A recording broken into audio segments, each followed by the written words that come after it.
multi-bottom, meaning it's coming from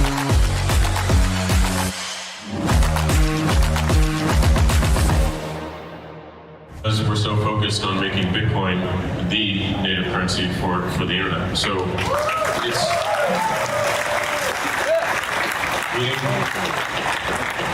meeting Elizabeth and team. How can you say that this is a currency for everyone in the world when you are the king of censorship? Bitcoin is about decentralization, and you have no right to be here today speaking about this. We're working on that too. We'll get to that. I am the most scam woman in the world, and Jack Dorsey has scammed on Cash App and Twitter. We'll get to that. No, but you are a human rights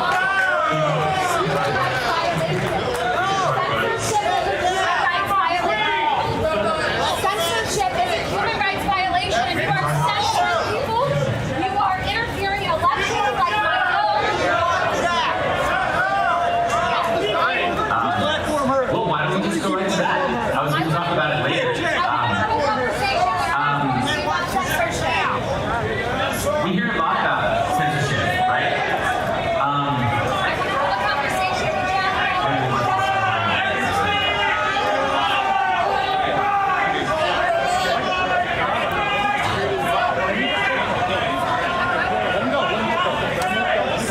Dorsey's bought and paid for. Jack Dorsey is a techno-fascist. No, we'll hit on that. I think the topic is very important.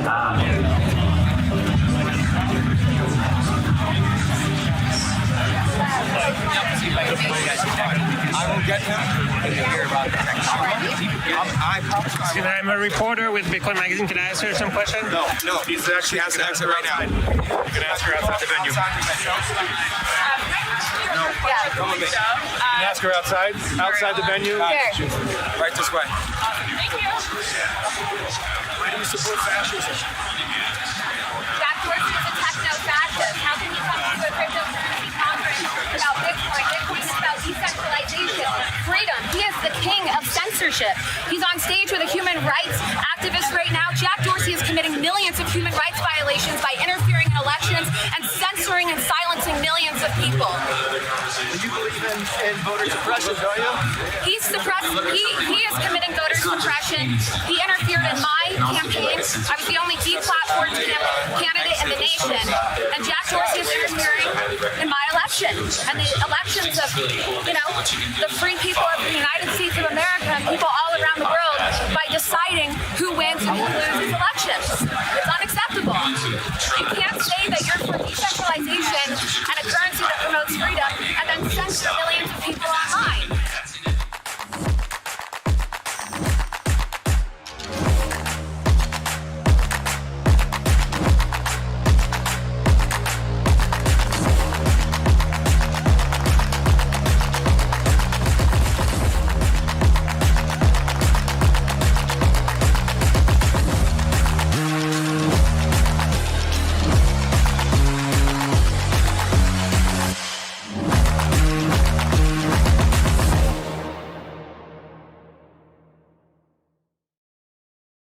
Beach County, Florida, block walking for Laura Loomer for Congress here in her district, Florida District, Congressional District 21.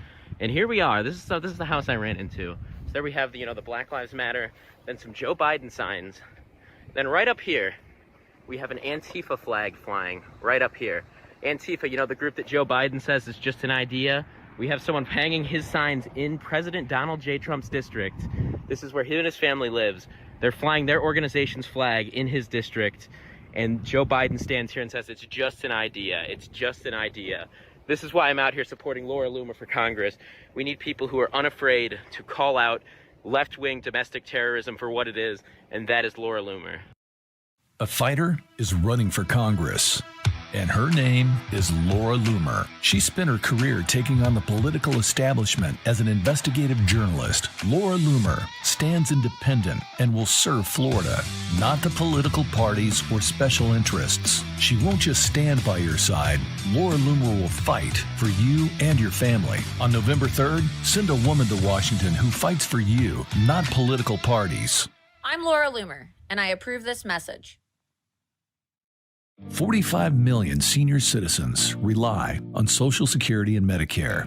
These life-saving benefits pay for food, utility bills, health care, and medicine. Our seniors have earned their benefits through decades of sweat and sacrifice. But without a healthy American workforce that replenishes these programs, Social Security and Medicare cease to exist. And there's only one way to fix it: jobs.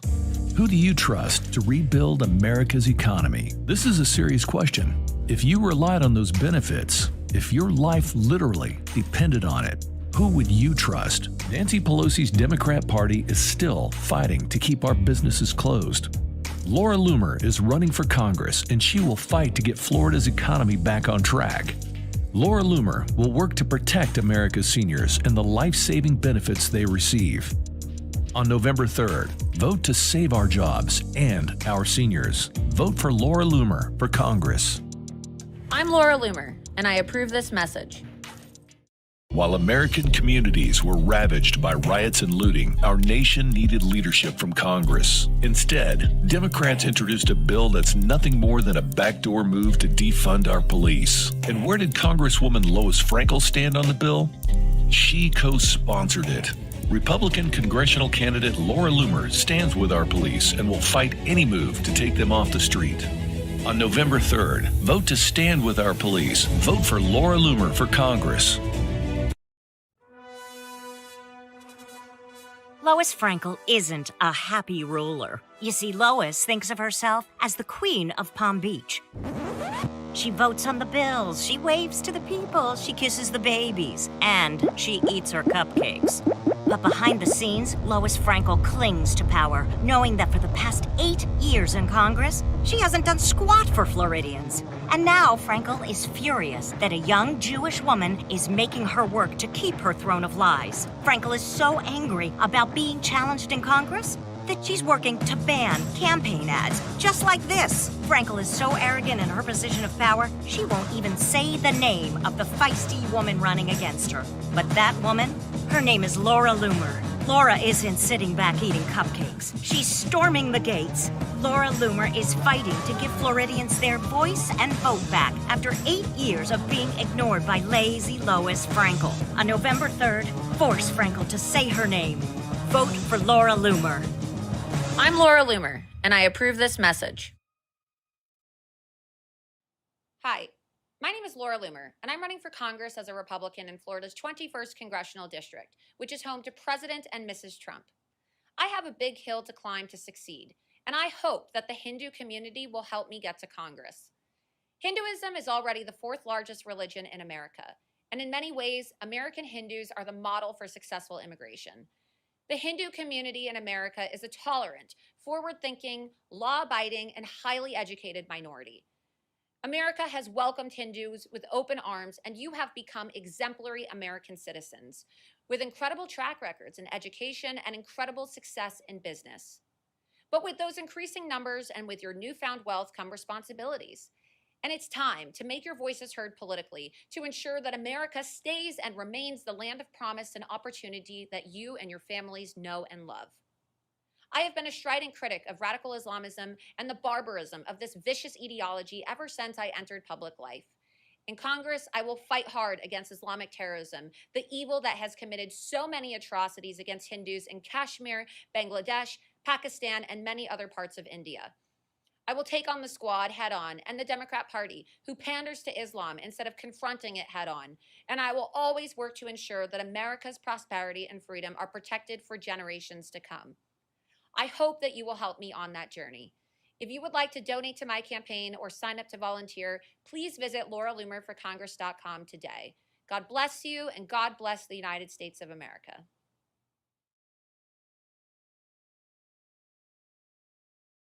What if you could keep your whole Social Security check and never pay $1 in taxes on it? You know it's possible. It's fair, too. You've paid taxes your whole life while building this country for future generations. Think about it. What sort of Social Security is it, really, when the government sends out checks and then wants the money back in taxes, 50 or even 85% of it? There is one way you may be able to keep your whole check and pay no taxes. How? Well, congressional candidate Laura Loomer could get her way. There's nothing to buy. You don't need to call any 800 number. No operator is standing by. All you have to do is vote for Laura. Laura Loomer supports making Social Security tax-free. Completely, absolutely tax-free. She thinks you've earned every penny Social Security sends you. On November 3rd, vote Laura Loomer for Congress and free the Social Security system. I'm Laura Loomer, and I approve this message. Lois Frankel loves Black Lives Matter. That is Meshuggah. Black Lives Matter is a part of an Islamic and socialist coalition that says Israel is guilty of genocide against the Palestinian people. Israel, guilty of genocide. Okay, Lois. This coalition with Black Lives Matter, they want the United States to stop all military aid to Israel. But that doesn't stop Gornished Lois from kneeling to them. Maybe she thinks if she makes nice, they'll be nice to Jews in the end. Sound familiar? Lois Frankel talks Michigas. She's incapable of protecting the Jewish community or Israel. Laura Loomer will stand against prejudice and stand up for Israel. On November 3rd, vote to defend Israel. Vote for a real mensch. Vote Laura Loomer for United States Congress.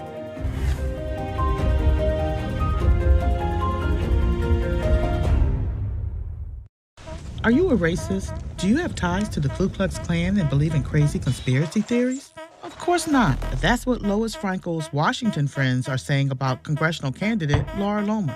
And if you oppose them, they'll say it about you. Lois Frankel is a do-nothing politician who has spent 8 years in Congress with nothing to show for it. Did she deliver on her promises to protect Medicare for our seniors or anything else? Nope, the woman literally did nothing, aside from hang out with those Washington elites. Lois Frankel earned the nickname Lazy Lois because she has done absolutely nothing for Florida voters. And if you call her out on it, she'll smear you just like she did her vibrant Jewish opponent, Laura Loomer, by calling her a white supremacist. That's just shameful. Laura Loomer is ready to work for Floridians. On November 3rd, vote for integrity. Vote for Laura Loomer.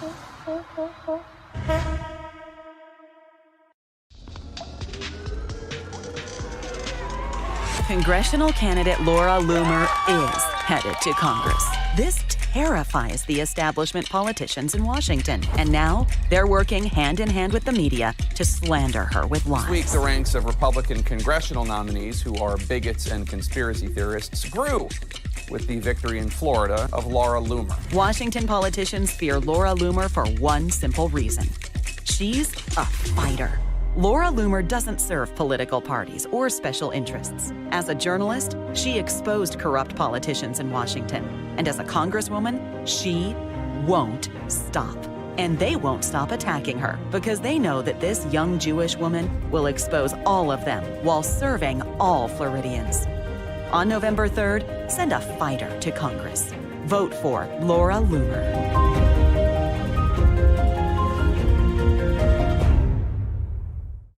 Hey everybody, Laura Loomer here. So as you can see, it is 11:13 at night on Sunday, August 16th, okay? Everybody sees this. You see the time, you see the date, August 16th. The primary election in Florida is August 18th. We are about 48 hours away from the election. Polls open on the 18th, which is a Tuesday, from 7 a.m. to 7 p.m., okay? Internal polling data shows that majority of the Republican voters in District 21 are planning on voting on Election Day, which is August 18th, as I just said. So, I would like to know why election results are already being reported if the election is 48 hours away from now. And you may be asking yourselves, well, what do you mean? Why are the election results already being reported? I'll show you. So, one of the local news stations here in Palm Beach County where I'm running for Congress is CBS 12. So let's go to their news station, okay? CBS 12 News. Here's their news page. Here's the drop-down bar, okay? Scroll down. News, okay? What does that say? says election results, okay? So we're on the CBS 12 News website. We click the news tab bar, and now we're going to click election results. When you click election results, oh, wow, it says 100% of precincts reporting. They already have the election called. They're already reporting the results of the Florida primary on August 18th, 48 hours prior to the primary even taking place. This is not okay. This is beyond fake news. This is a form of voter suppression and election interference. It's criminal. If you scroll down to the race in District 21 where I'm running for Congress, it shows me as receiving 2% of the vote, okay, and it already has all of the races called with my opponents ahead of me. How is this possible if voters haven't even voted yet? Technically speaking, even if the absentee ballots had come in and early voting had come in, you're not allowed to legally open up ballots until Election Day. So we already ran the numbers to see, because you can see from the supervisor's office how many ballots and how many votes have been casted. And it's way less than the total number of votes that are listed here in CBS 12 News, their total calculation of the election results prior to the election even happening. So this is egregious. My campaign and I contacted CBS News 12 and we asked to speak to the news director. We spoke to the assignment desk and they called the news director, and the news director is refusing to take this down, and he's also refusing to speak to me and refusing to speak to my strategist, Karen Giorno. So they are aware that they are suppressing voters. They are aware that they are committing election fraud. They are aware that they are perpetuating fake news and causing people to think that the election is over 48 hours before the election takes place, but they don't care. Because this is what they want. Because if they actually cared and they didn't want to report fake news, then they would delete this, because it's obvious fake news and it's criminal voter suppression. So I just want all of you to see this, because when CBS tries to spin this in the magical way that they come up with in their PR room, they're going to try to say that this is some type of test. But logically speaking, if you were going to have a test ahead of Election Day, wouldn't you use fake names? Or wouldn't you have a test that was private within your own system so that only your employees could see it? Why would you make the election results public for the entire district to see prior to the election taking place? This is fraud, and someone's going to get sued over this. Mark my word.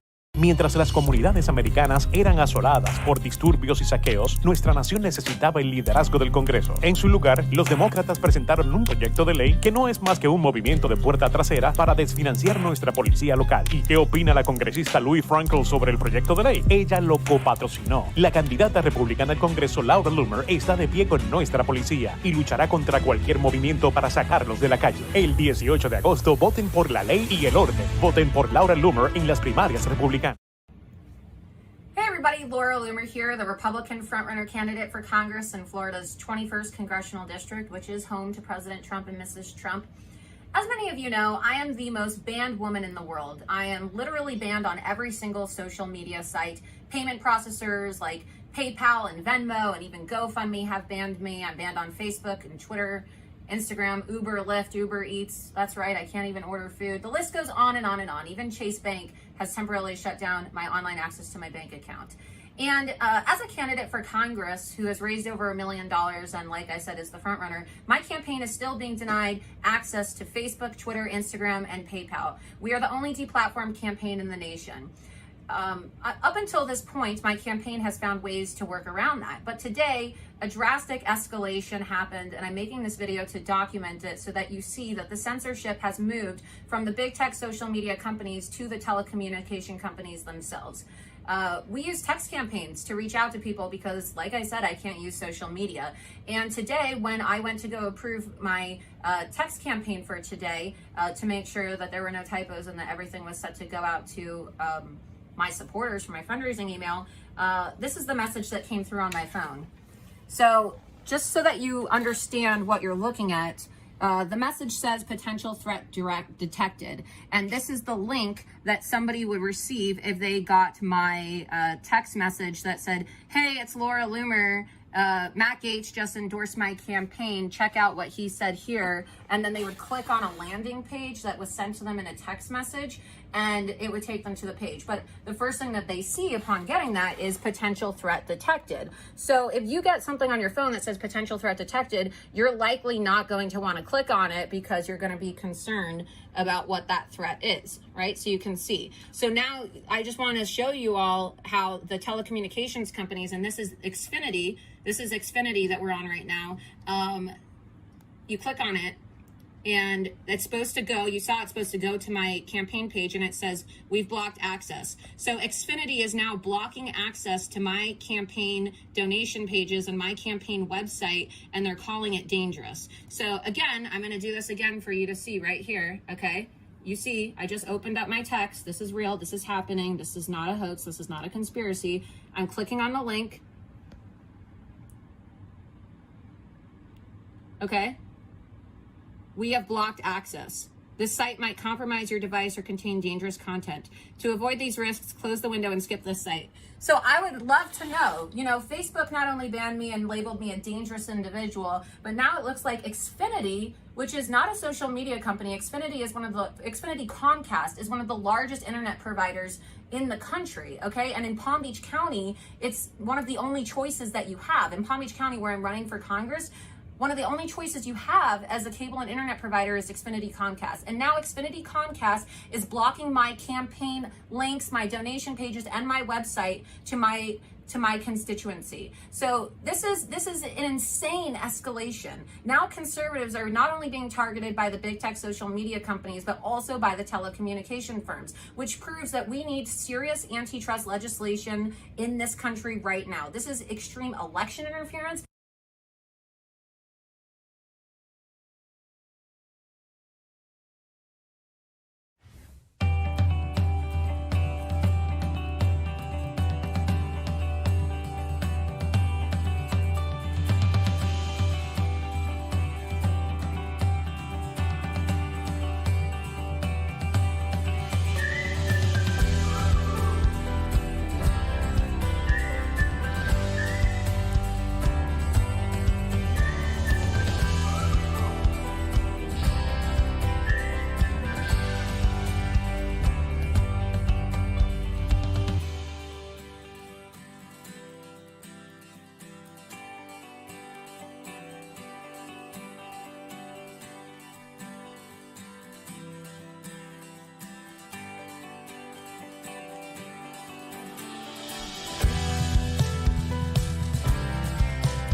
Hi, what are you doing here today? So we're here at Church of the Nazarene, and we're helping Pastor Mateo and his wife with a food bank for the Haitian community here in District 21. And right now we're putting together boxes of food to give out to families in need, because there was already a hunger problem here in the district, but when you add on unemployment with COVID-19 and lockdowns and businesses being shut down, there's a lot of hungry families, especially here in the Haitian community. So we have the Laura Loomer for Congress volunteer team out. We have about 10 volunteers, and we're going to be helping out with the food bank, and we're also going to be helping register people to vote, because we have elections coming up, and we're going to make sure that people get food, but then they're also informed about exercising their right to vote. Hey everybody, Laura Loomer here. I'm a Republican candidate for Congress in Florida's 21st Congressional District. I just want to say thank you to Pastor Mateo and his wife, Marlene. We're here at his church, his congregation, Church of the Nazarene, and I want to say thank you to all of my campaign volunteers. We helped coordinate a food bank today, and we were able to provide food to families in need.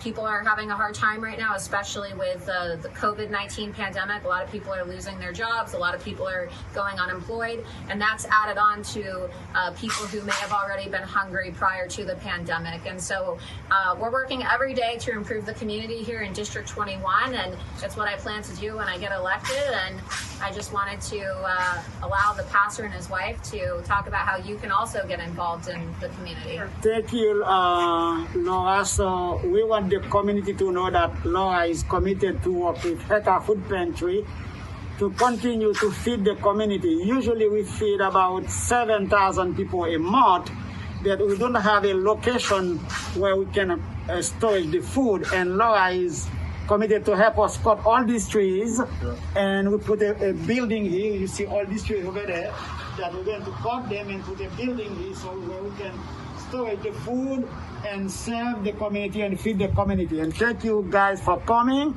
and thank you for committed to help Heka Food Pantry continue to feed the community. Thank you. We need fighters, and Laura's a fighter, and she doesn't back down to tough opposition, and that is what this country is in dire need of, and so that's why she's got our support, bottom line. She is willing to serve the people instead of be served by the people, and so that is really significant and a good leader too. I wanted to vote for Laura because what she stands for is exactly what I stand for. Fighting against the tech bias, our freedom of speech, our Second Amendment rights, and to keep this country great again. I'm voting for Laura Loomer because she stands for those who have no voice right now. Her herself being deplatformed, being canceled on such a large scale. I mean, if we send her to Washington, not only do we send an amazing representative who's going to fight for American values, protect our freedom of speech, protect our gun ownership rights, but we're also sending a message to DC that you can't cancel us. That no matter what your beliefs, there is a place for us at this table and in our society. And I could be no prouder to support anybody else. I find Laura to be an exceedingly strong woman, and I think we need strong conservative voices in Congress.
one of Laura's longest videos. This video is just too long. I love her, but this video is too long.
everybody. Laura Loomer here. I'm a Republican candidate for Congress in Florida's 21st Congressional District.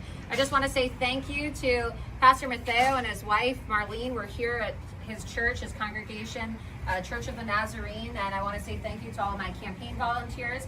We helped coordinate a food bank today, and we were able to provide food to families in need.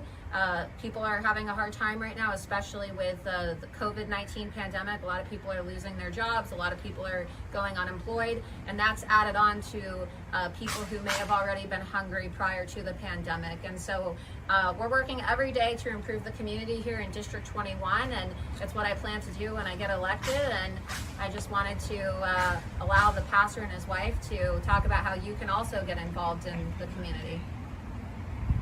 Pastor Mateo, how are you, sir? Thank you, Laura. So we want the community to know that Laura is committed to work with Heka Food Pantry to continue to feed the community. Usually we feed about 7,000 people a month, but we don't have a location where we can store the food. And Laura is committed to help us cut all these trees. And we put a building here. You see all these trees over there, that we're going to cut them and put a building here so where we can store the food and serve the community and feed the community. And thank you guys for coming, and thank you for committed to help Heka Food Pantry continue to feed the community. Thank you.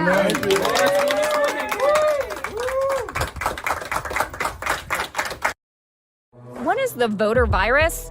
It is the Democrats' way to scare you into not casting a vote. The fear of getting sick threatens some not to go to the poll. They want Republicans to stay at home and want to keep you in the dark about absentee voting. No matter what you do when you go out, you bring it home. Don't fall for it. Cast a vote by mail or safely vote in person for Laura Loomer in the August 18th Florida Republican primary, and send a message to Democrats that we are not afraid.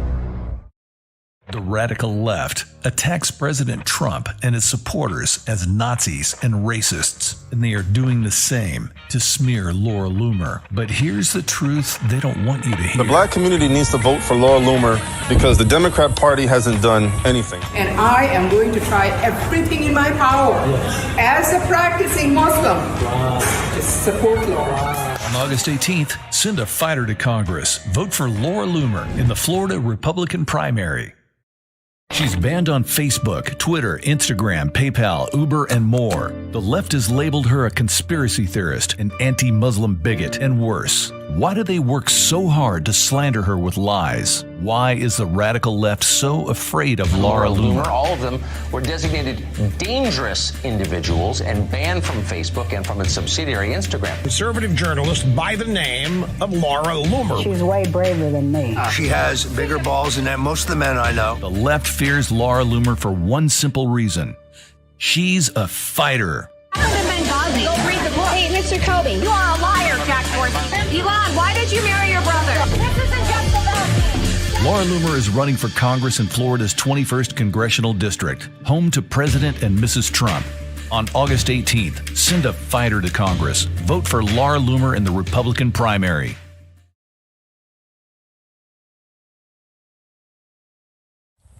Hi, my name is Kevin McCullough. I'm a black supporter for Laura Loomer. I joined this campaign because honestly it's the right thing to do. What she's running for right now is to end the tech bias and to support our First Amendment rights, our Second Amendment rights. She's a conservative through and through, and that just resonated with me the most. I met Laura Loomer when I was working at the my pizza job. I'm a pizza delivery driver and a security guard. She was out in the front. She just finished getting her hair done, and I just ran out there, and I recognized her right away. I've been following Laura Loomer since she got on Nancy Pelosi's yard, since I saw that she was banned from all social media platforms, and that further let me know that what she's doing is the right thing. The fact that they banned her for speaking the truth. It's common sense. So that's why she has my support. I just want to let you guys know I'm just a regular guy like you. I work a pizza job. I do security. Just good old American patriot. And I support her. The black community needs to vote for Laura Loomer because the Democrat Party hasn't done anything. There's been no differences. There's been no changes. So We need to get her in office, and it's time for a change.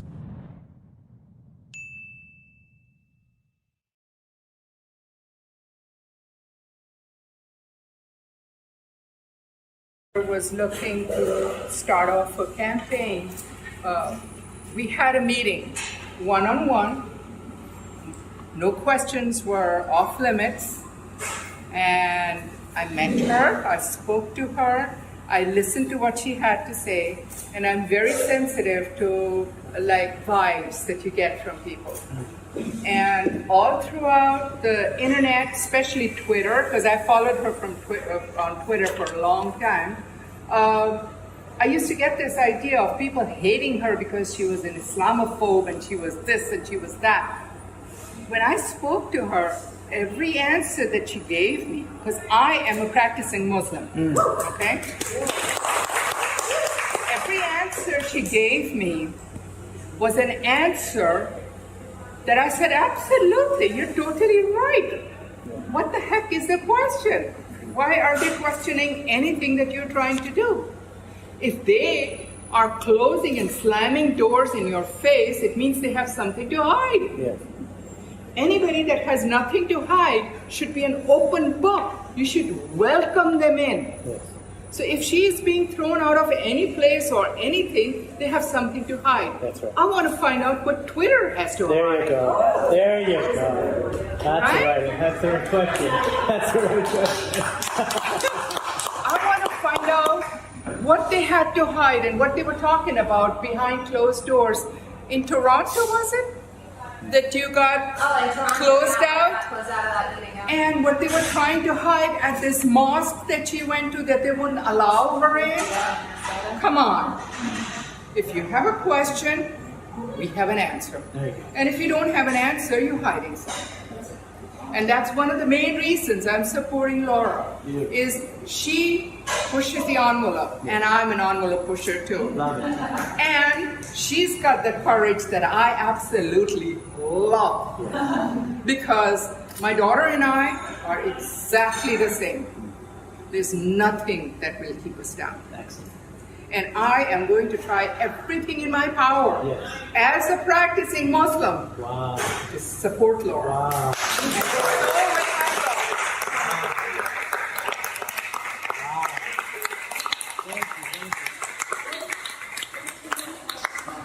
And because she's such a great supporter, Laura made it a point, and I love Laura's point.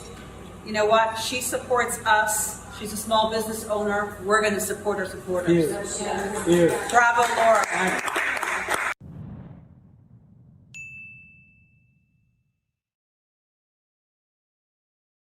While American communities were ravaged by riots and looting, our nation needed leadership from Congress. Instead, Democrats introduced a bill that's nothing more than a backdoor move to defund our police. And where did Congresswoman Lois Frankel stand on the bill?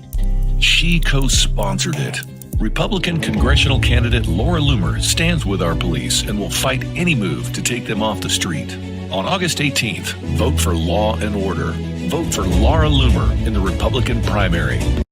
Hey everybody, Laura Loomer here. I'm running for Congress as a Republican in Florida's 21st Congressional District against Lois Frankel. I wanted to inform you about some very disturbing efforts that were made by Democrat elected officials here in District 21 over the last week.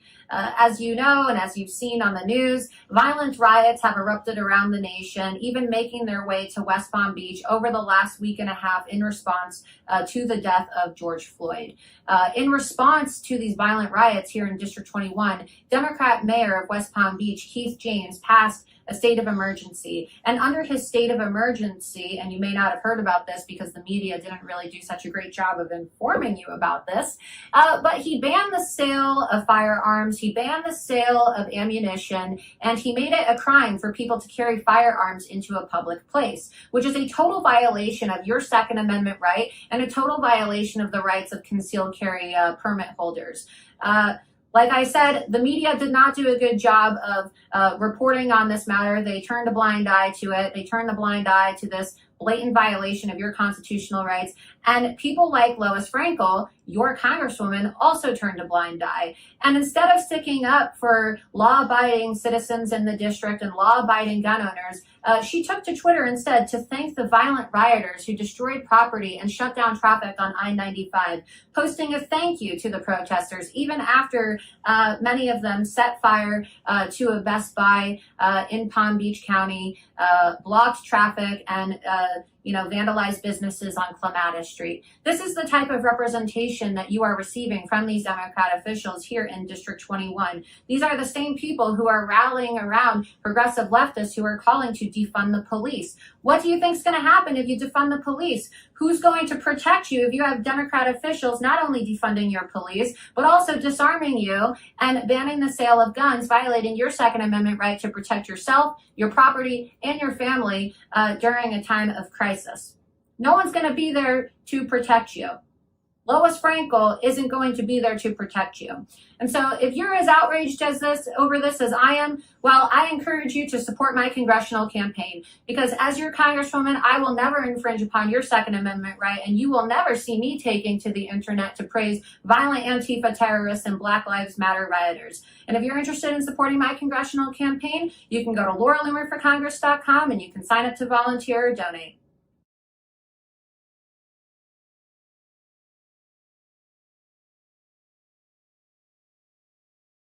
Hi everybody, Laura Loomer here, your Republican congressional candidate for Florida's 21st Congressional District. I wanted to give you guys an update about my campaign and some safety measures we're going to take going forward on this campaign in the midst of the coronavirus outbreak. Recently, Florida's Governor Ron DeSantis issued a public health safety emergency after there were several reported cases of the coronavirus in Florida. Several people in Florida have already died from coronavirus, and just the other day, an individual who attended an event at the Palm Beach Convention Center and went out of state tested positive for the coronavirus. And so because campaigning involves a lot of on-the-ground grassroots activities, shaking hands, getting petitions signed, exchanging pens, going to events, going to rallies, being in close proximity with people, right? In the middle of a virus outbreak, it's probably not the safest thing to do. And so as the leader of this campaign, I have made the decision to halt and end my petition drive. And so I am going to be paying to get on the ballot, because no campaign is worth the risk of putting potential voters, constituents, or my wonderful volunteers at risk while this virus is active and spreading, and there's still a lot of unknown answers and confusion about how many cases there are. And so there's no need to panic. Everything is fine. We're still going to resume everything with the campaign accordingly. We're just going to really be limiting a lot of the personal interaction until things calm down with the coronavirus outbreak. And I just really want to make sure that we're keeping people safe in this country, because making America safe again is really central to my platform as a congressional candidate. And I want to make sure that the nearly 850,000 people who I'm going to be representing in Congress once I win, a lot of whom are over the age of 60 and most susceptible to the coronavirus, are healthy and safe.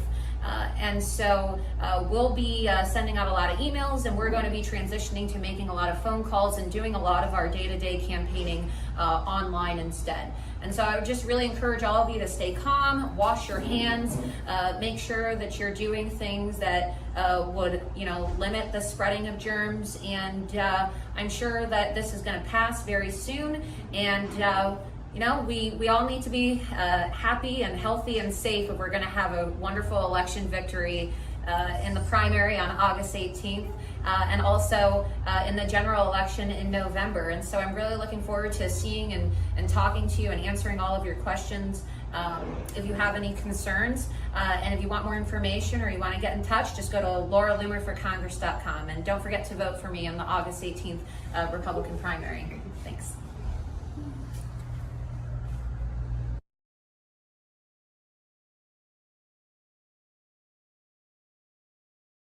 Gary Swenson. And you live here in Florida, and you've said All my life. And how long have you been a Democrat? 50 years. And when did you just switch your registration to be Republican? Last week. Last week. And why did you switch your registration? I'm just sick and tired of what the Democrats are doing and pulling. Well, I really, commend you for doing that. And what are you doing now? You're signing one of my petitions for Congress.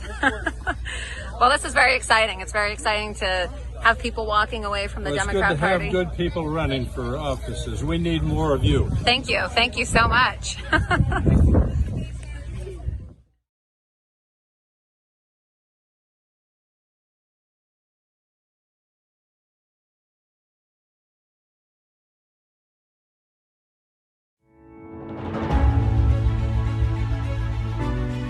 Hi, I'm Wayne Alaroot, otherwise known as War.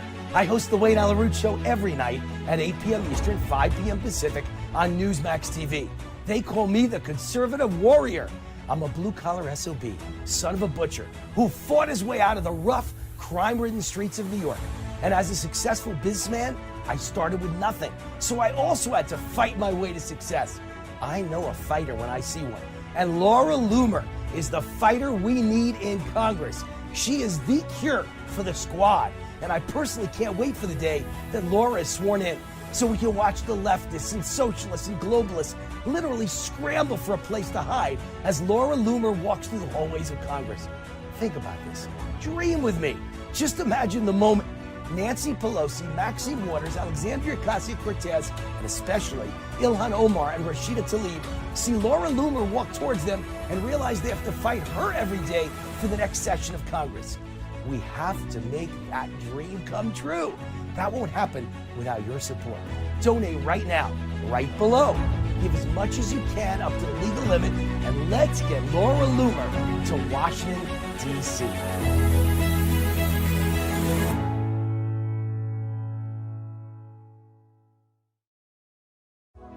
We're going to go to lauraloomerforcongress.com. So let's do this together. After you do that, you're going to see a page that looks like this. This is my campaign website, and you're going to want to enter your email in the white box that says your email. So type in your email, click send, and then you're going to see on the front page right above my picture, there is a green Donate Now button. You're going to click on the Donate Now button if you want to donate. When you click on the green Donate button, it's going to take you to a page that looks like this. You're going to want to scroll down until you come to the information where it asks you how much of a contribution you want to make. $10, $25, $50, $100, $500, $1,000, $2,800, $5,600, $11,200. Donate today, sign up to volunteer, enter your email address because this is going to be the most watched congressional race in the country. Mark my word.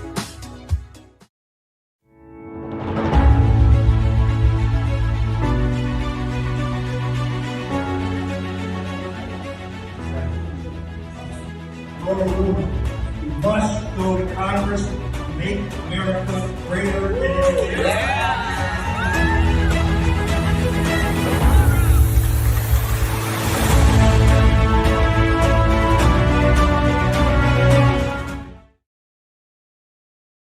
Hi, I'm Wayne Alaroot, otherwise known as War. I host the Wayne Alaroot Show every night at 8 p.m. Eastern, 5 p.m. Pacific on Newsmax TV. They call me the conservative warrior. I'm a blue-collar SOB, son of a butcher, who fought his way out of the rough, crime-ridden streets of New York. And as a successful businessman, I started with nothing. So I also had to fight my way to success. I know a fighter when I see one. And Laura Loomer is the fighter we need in Congress. She is the cure for the squad. And I personally can't wait for the day that Laura is sworn in so we can watch the leftists and socialists and globalists literally scramble for a place to hide as Laura Loomer walks through the hallways of Congress. Think about this. Dream with me. Just imagine the moment Nancy Pelosi, Maxine Waters, Alexandria Ocasio-Cortez, and especially Ilhan Omar and Rashida Tlaib see Laura Loomer walk towards them and realize they have to fight her every day for the next session of Congress. We have to make that dream come true. That won't happen without your support. Donate right now, right below. Give as much as you can up to the legal limit, and let's get Laura Loomer to Washington, D.C. Hi, I'm Laura Loomer, and I'm running for Congress in Florida's 21st Congressional District. Nearly 18 years ago, Muslim terrorists killed 3,000 innocents. Sadly, nearly 18 years later, the Democrats in Congress are supporting their freshman colleagues who see that tragic day of 9/11 as merely some people did something. This is one of the reasons why I'm running for Congress. I will expose, confront, and combat the anti-American radicals who are trying to make the blaming and hatred of America the norm. A member of Congress should never support terrorists who want to kill Americans. But that's exactly what Representative Ilhan Omar did when, as a Minnesota state rep, she wrote a judge begging for leniency for 9 men convicted of joining ISIS. And if that isn't enough for you, she was only one of 2 reps in Minnesota to vote against a bill that blocked life insurance payments to the beneficiaries of terrorists killed in attacks. A Palestinian flag, which is really the flag of the terror group Hamas, should never be displayed in the U.S. Capitol. But one is, and take a guess where it is, in the office of Michigan Representative Rashida Tlaib.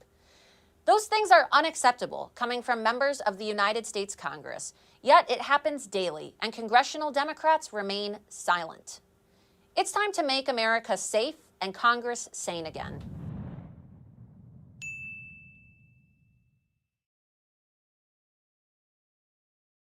Hi, I'm Laura Loomer, and I'm running for Congress in Florida's 21st Congressional District. As a young woman in America, if there's one thing I value, it's my personal safety and security. That is why I am and always will be a strong, absolute, and unwavering supporter of the Second Amendment. Politicians and pundits on the left will tell you that guns aren't necessary and that your right to bear arms should be modified and regulated, when what they really mean is that they want to eradicate that right and take your guns away.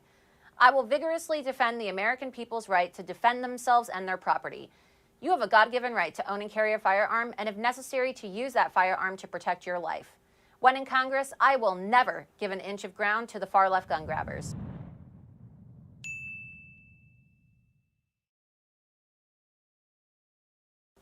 Hi, I'm Laura Loomer, and I'm running for Congress in Florida's 21st Congressional District. Big tech social media companies have made it their goal to censor and ultimately shut down conservative voices as a way to control political dialogue ahead of the 2020 elections. Few things are more un-American than censorship, yet now, more than ever, we see glaring examples of it daily. Conservative accounts suspended or banned for innocuous postings, while liberal accounts with far more egregious content continue to operate freely and unencumbered. As someone banned on nearly every single social media platform, with even Chase Bank temporarily shutting down online access to my bank account, I understand the dangers of this far better than most. We cannot allow big tech social media companies to continue acting as liberal publishers free from oversight and regulation. Tech companies have used censorship not only as a way to silence those who they disagree with politically, but also as a way to incite violence against conservatives. While conservatives are banned and shut down, terrorist organizations like Hamas and Antifa, criminals, and even human traffickers are freely using social media to communicate. Americans deserve a fair and transparent playing field from big tech. And when in Congress, holding these companies and their executives accountable will be a top priority of mine.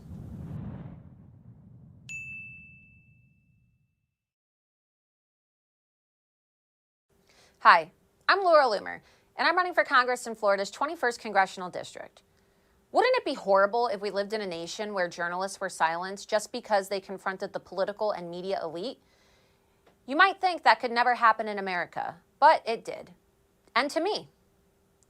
For confronting people like Hillary Clinton on her corruption and Ilhan Omar for her ties to radical Islamic terror groups, I have been banned on pretty much every single social media platform. And if that doesn't sound extreme enough, I'm also banned on Uber and Lyft. I know, I cannot understand that last one either. When this all happened to me, I contacted the media and members of Congress. I asked them for help. I kept calling, I kept emailing, but I never received a reply. And that's when it hit me. I'm a well-known journalist who has the phone numbers of the most powerful people in politics and media, yet I couldn't get any assistance. What on earth would the average American do if the same thing happened to them? I realized then that if I wanted to see change, that I would need to run for office. The American people deserve representation that listens to and acts on their concerns. So here I am, running for Congress in Florida's 21st Congressional District, because the American people deserve a voice and a representative who, like President Trump, will keep the promises they make and speak up loudly and clearly for that silent majority.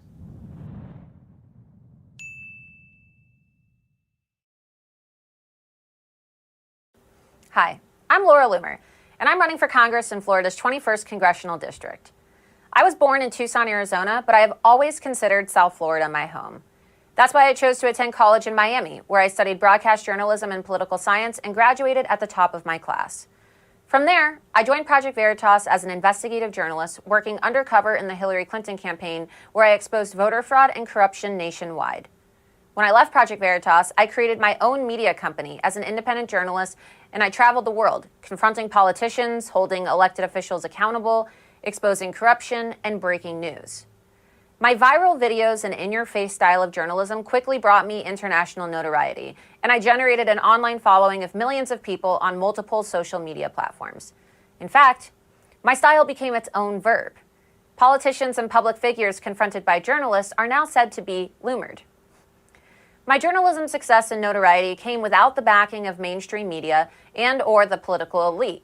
So, naturally, the big tech social media companies, all of them which are run by far-left Democrats, made it their mission to shut me down and censor my voice. For simply being a voice of the silent majority, and mostly for being a loyal Trump supporter, I was banned on every single social media platform. Fighting censorship is just one of the many reasons I'm running for Congress. Visit my campaign website, lauraloomerforcongress.com, where you can learn more about my platform, volunteer, and donate to my campaign. I'm really looking forward to seeing all of you on the campaign trail and representing you in Congress.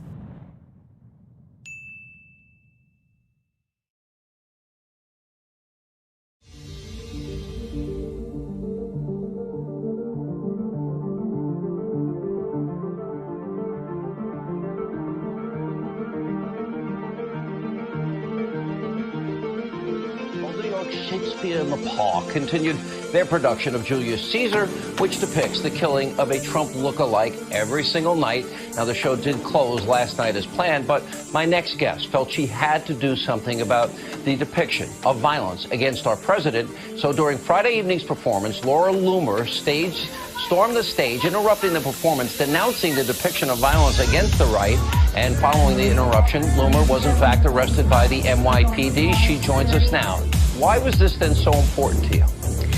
This has been really important to me because the left has systematically and programmatically used free speech and artistic expression as a pretext to incite violence against the right and promote the assassination of President Donald Trump. Conservative activist Laura Loomer confronted Hillary Clinton about the missing emails at her book signing. Laura took those, the footage right there is with me now. What was it like to confront Hillary Clinton? Hi, it's so great to see you. Well, it's great for you to be here. Thanks for having me. Thank you for coming. Thanks for having me. So the American people would really like to know what happened to your 33,000 emails? What happened in Benghazi? Go read the book. What happened to the millions of dollars that was supposed to go to the people in Haiti? You know what? I'm so sorry you believe things that are untrue. Stunned silence from former FBI Director James Comey as he finally faces a tough question during his national book tour.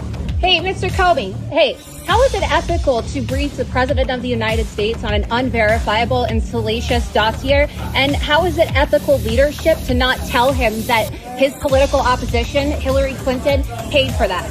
You didn't disclose that information. Why didn't you disclose to President Trump that his opposition paid for the material? Listen, you're an anti-Semite. You call for jihad in the United States. It's time for you to leave.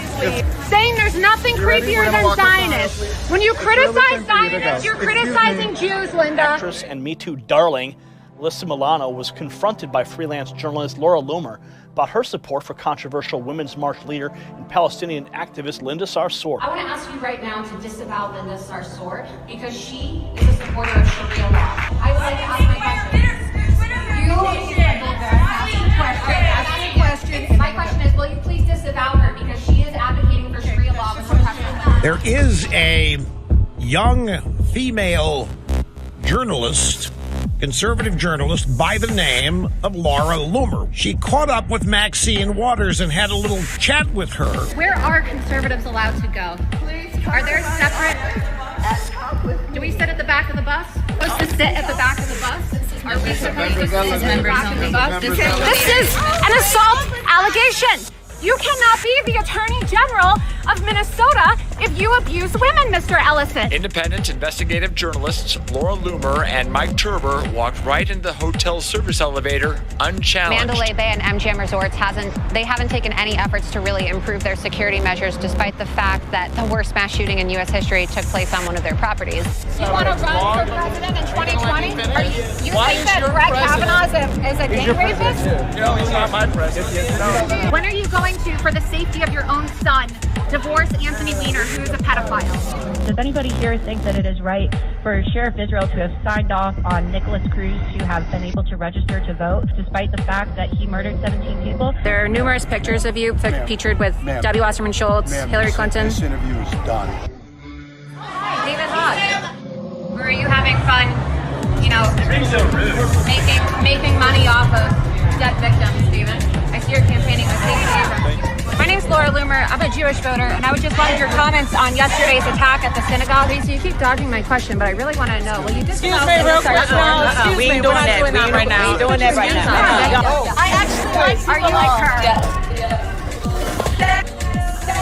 Rashida, are you willing to admit, as a congresswoman, that Hamas is a terrorist organization? Why are you campaigning with Linda Sarsour, who called for jihad against President Trump? She married her brother. Elon, why did you marry your brother? So that is afforded to all of us. What about justice for little girls, Elon? Why are you standing with people who openly support Hamas, a terrorist organization that kills Jewish people? The Women's March hates Jews! The Women's March hates Jews! What we're doing today Linda Sarsour is a Jew hater! Make sure we stay positive. She's a Jew hater! Because if Alexandria Ocasio-Cortez and other members of the Hamas caucus, as I like to call them, are going to go as far as saying that if she's going to call that a concentration camp, then, why can't I? Why can't I, make comparisons? The Holocaust was less than 80 years ago, right? And when we say never again, right, I'm afraid that never again really doesn't mean never again anymore. Yeah. It's wonderful to meet you and have you here. You are one brave young woman. Thank you. You're only 25 years old. Yes. Single? I'm single, yes. Any prospects? First of all, you can have no better friend than Laura Loomer. Yeah. She has bigger balls than most of the men I know. A woman of enormous courage and integrity.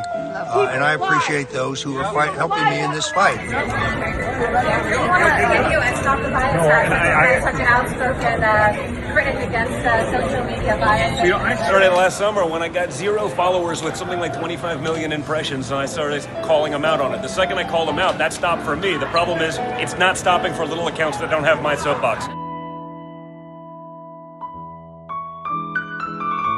These people are such cowards, and they try to avoid eye contact with me, and then they go, they look in their phone. If America's men acted like Laura Loomer, our problems would be fixed in about 5 minutes. I mean, let's just say it. Laura Loomer's got the biggest goddamn balls of them all.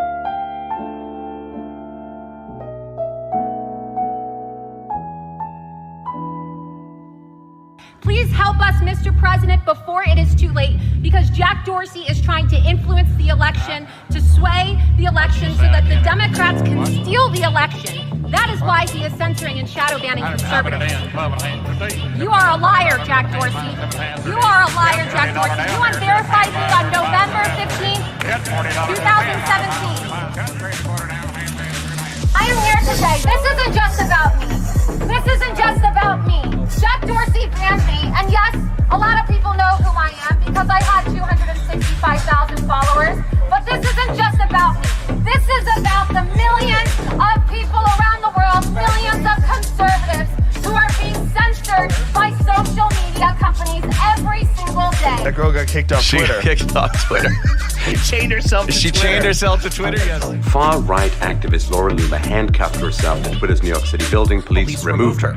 Twitter banned Loomer a week ago after she tweeted that Congresswoman-elect Ilhan Omar was anti-Jewish and pro-Sharia law. But let's take a look at their stock, because it actually went down a little bit more than just 6%. It started to climb back up until around 4 p.m. when Laura Loomer started protesting and fell back down again. Number 1 topic on American Twitter, I believe number 2 topic in world Twitter. Yes. Now, baby boomers don't think that's a valid metric, but I sure do. Okay, a super far-right woman named Laura Loomer got banned from Twitter, and then handcuffed herself to Twitter headquarters to protest. And I was like, what? She's gonna get in so much trouble. I know you look great, full of adrenaline right now, but recap your giant stunt you pulled that is totally illustrative of how he said getting old or immoral, your dance close house in Napa Valley, Delaware. Yeah, so we're here in La Casa de Nancy Pelosi. It's at 11 Zinfandel Lane in case you want to come to our party. And, you know, Nancy's favorite wall is immorality. And we just, you know, we climbed over this little, I think it's like a little barrier or wall or whatever it may be. She says everyone's welcome here, but now her doors are locked. And I just don't understand because not only were my amigos not able to get inside after she said everyone's welcome here and that we could take up sanctuary, but I'm just like so heartbroken that she didn't, you know, extend the invitation to my other friends. Hey, no fear.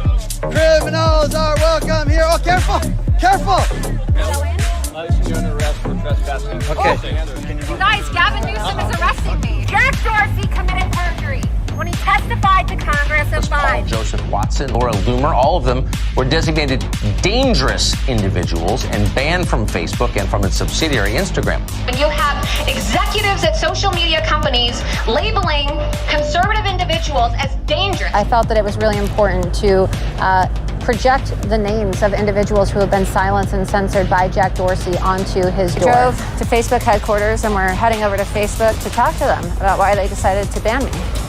What's happening is everybody who is speaking up is being shut down.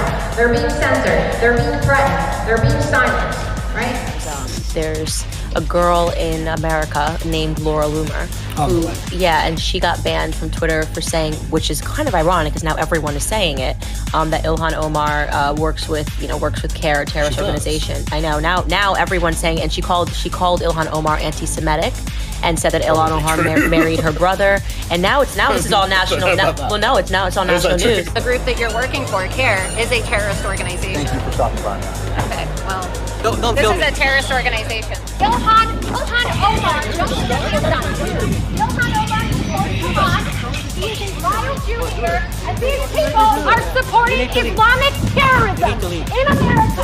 What do you do now that you've been canceled? I'm going to be doing other things.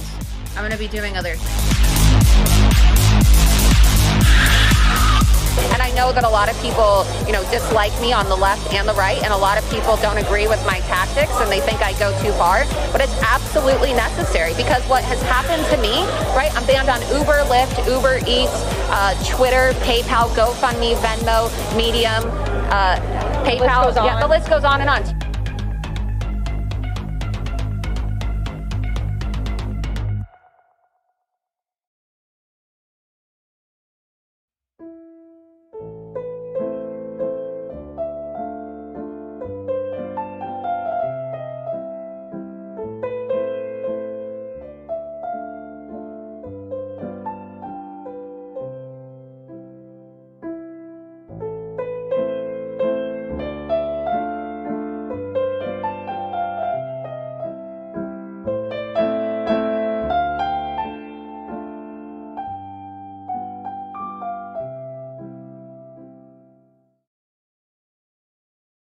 Hey guys, so here's a video that shows you that censorship of conservatives and social media bias is very real. The left in this country will tell you that it's some type of right-wing conspiracy theory and that Twitter isn't censoring conservatives. Well, just take a look at this video that President Donald Trump posted earlier today, a video of Anthony Scaramucci in which the president is essentially mocking him for talking about how terrible he is when when he was serving in the White House, he was praising Donald Trump and talking about how he would never betray the president and how he was the most loyal person ever. Well, just watch these numbers, okay? 0 views, 25,400 likes, okay? Just watch it. It keeps increasing. And it says 0 views.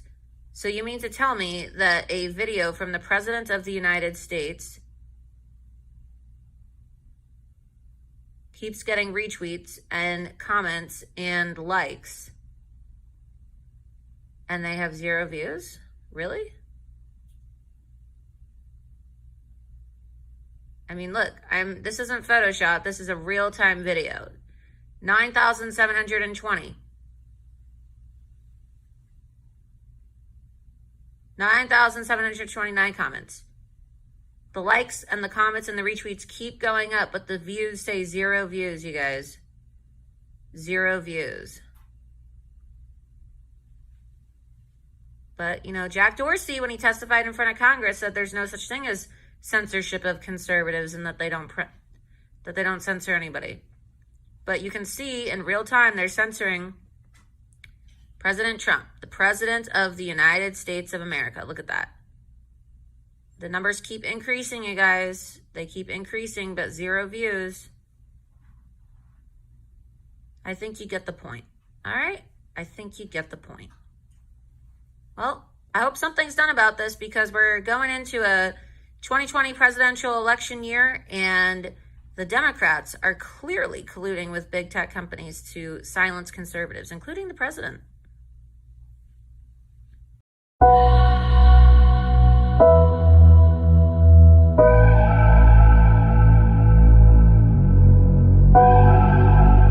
It's a public safety issue when you're banning people from raising awareness about jihad and Sharia in America. It's a public safety issue when you give verified social media accounts to terrorist organizations and members of Antifa. Ms. Abrams. Yes, ma'am. My name's Laura Loomer. I'm a Jewish voter, and I just wanted your comments on yesterday's attack at the synagogue. I think she was that's what I was trying to agree. Do you have any comments about the attack at the synagogue? Here for this event. You know, 11 Jews were killed yesterday, and Stacey Abrams is campaigning with a Jew hater, Linda Sarsour. Or you hear people, especially you know, the left and the Palestinians, calling for the return of the 67 line. They're calling for the annihilation of Israel, all right? They're calling for the destruction of Israel. Once you give them this land, and once you go back to the 67 line, there's just an opportunity to destroy Israel.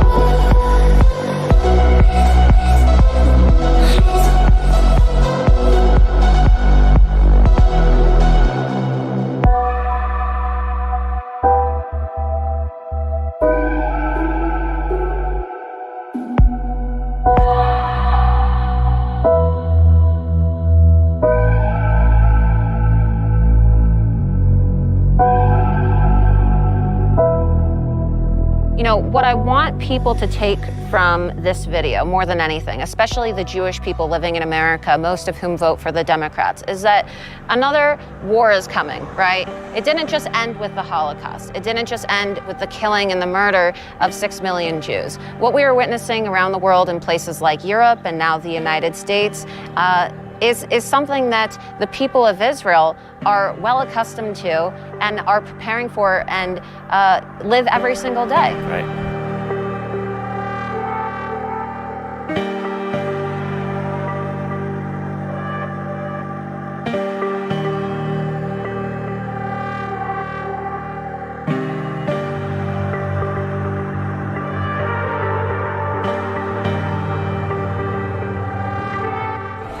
Closed for Jews. We can't go up right now because it's Ramadan, and you know, the Muslims don't want the Jews up there in the afternoon during Ramadan.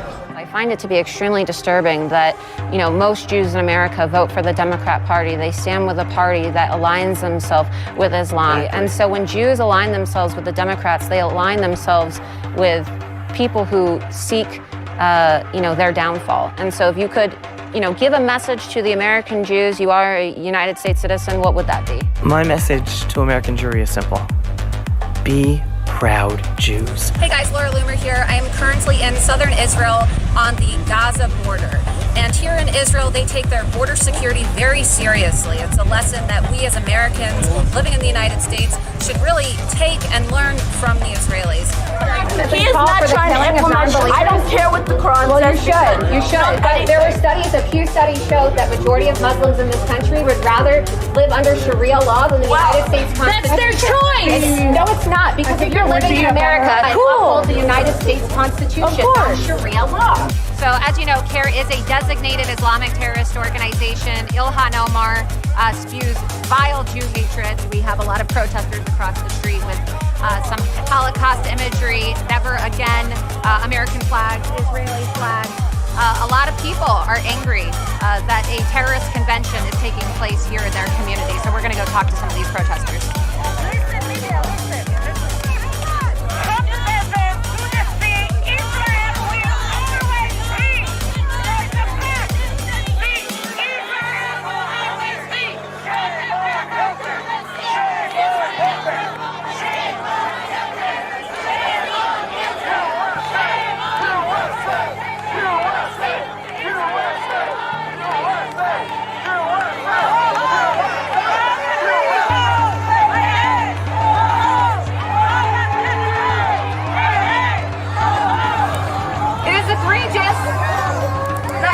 70 years since the time of the Holocaust, we are now starting to normalize. These big tech social media companies like Facebook and Twitter are starting to normalize things like Jew hatred and Sharia law. It is crazy to think that even after the Holocaust, a Jewish journalist is banned for posting facts about individuals who preach hatred towards Jewish people, who call for the killing of Jews and Christians, but they allow for jihadis. Ilhan Omar is allowed to tweet these heinous, vile things, while a Jewish woman who was the first to criticize her before she was elected, when people should have been listening, Laura Loomer, is banned from Twitter. Conservative journalist by the name of Laura Loomer. Laura Loomer is a Jewish kind of independent reporter. Now they're saying, oh, Laura Loomer, a wonderful Jewish woman, friend of mine. You were making a very strong point. I applaud you for what you've done, and you did it knowing what the risks are, and good for you. Thanks for being with us. Rashida, are you willing to admit as a congresswoman that Hamas is a terrorist organization? Elon, why did you marry your brother? It is a violation of campaign finance rules to use your campaign funds to pay for your divorce from your brother. CARE is recognized as a designated terrorist organization in United Arab Emirates. Both of these candidates have been endorsed by CARE, a terrorist organization.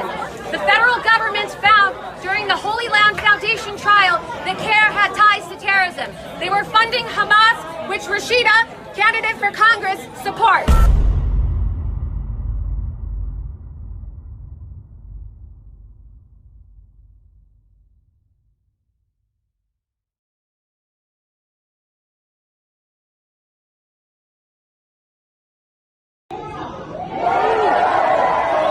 Bernie, will you denounce Antifa? Denounce the domestic terrorist attack, Bernie. Denounce Antifa. Huh? Sorry, we're supposed to keep this is the walkway of the stage. We can't go on the walkway of the stage. Who said that? I'm a marshal. You're a marshal? Really? Let's see your credentials. Let's see your credentials. Did you just claim to be a U.S. Marshal? Yeah.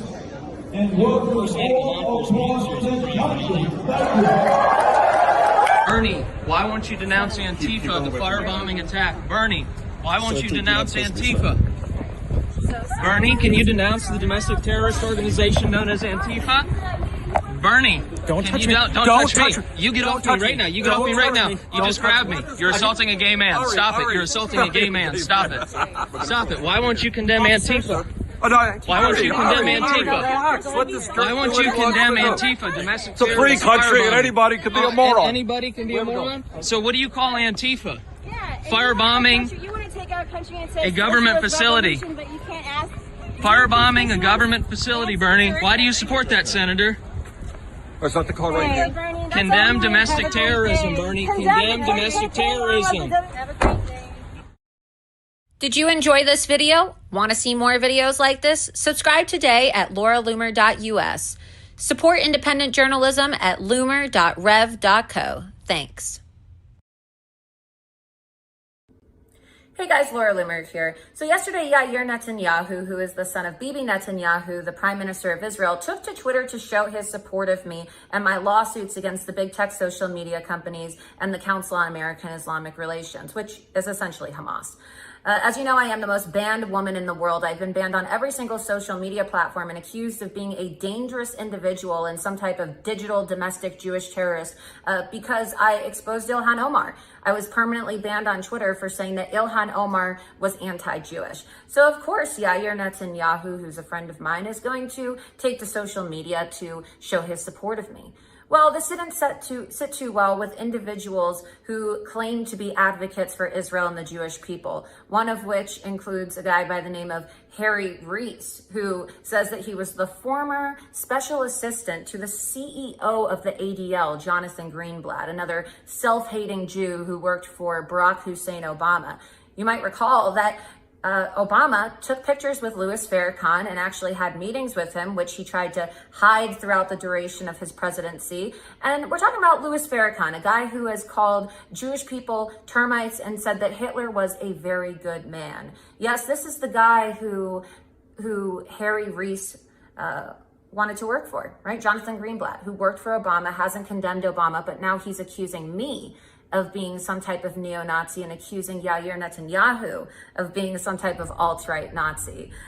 His social media also says that he's a director for an organization called the New Israel Fund. And I just find this to be hilarious because it says on Twitter, the New Israel Fund is the leading organization advancing and protecting liberal democracy in Israel. Yeah, so much for protecting Israel and the Jewish people when you're attacking a conservative Jew, a Zionist. But I've never seen this guy, Harry Reese, or the ADL condemn Rashida Tlaib, who said that the Holocaust gave her a calming feeling. I've never seen Harry Reese condemn Ilhan Omar, who, you know, we can go down the list for days, if not years, talking about all of the horrible things that Ilhan Omar has said about Jewish people.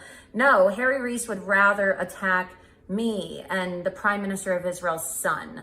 So here's my message to Harry Reese and all these other, left-leaning, self-hating Jews who want to accuse actual fighting Jews of being Nazis. All right, go to hell. Go to hell, because until you're going to fight against left-wing anti-Semitism, and let's be honest, 99% of the anti-Semitism is coming from the Democrat Party and these people like Rashida Tlaib and Ilhan Omar, members of the Hamas caucus, until you're willing to actually do your job and defend these Israel haters, don't talk about me, all right? Don't talk about me and don't attack Yair Netanyahu.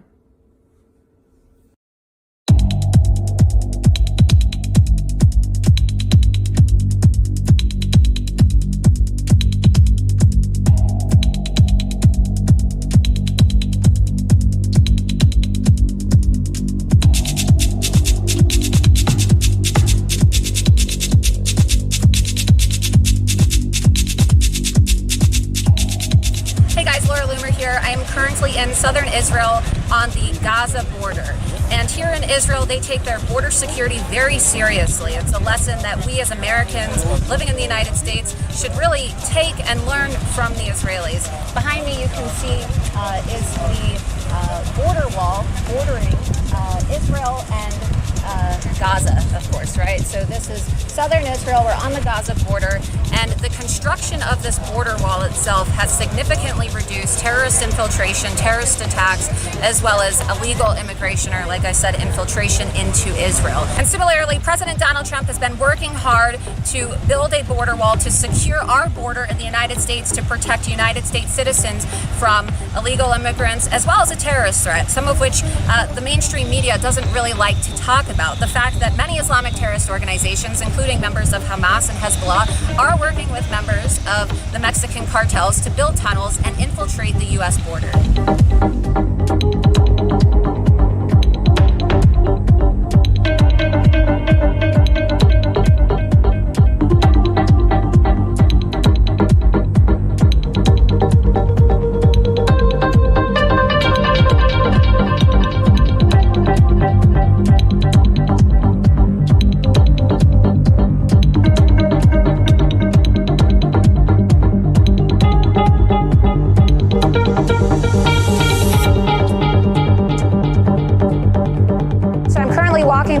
Shalom, which is the only crossing between Gaza and Israel. This is where Israeli aid and supplies to Gaza are distributed and inspected before going into Gaza. So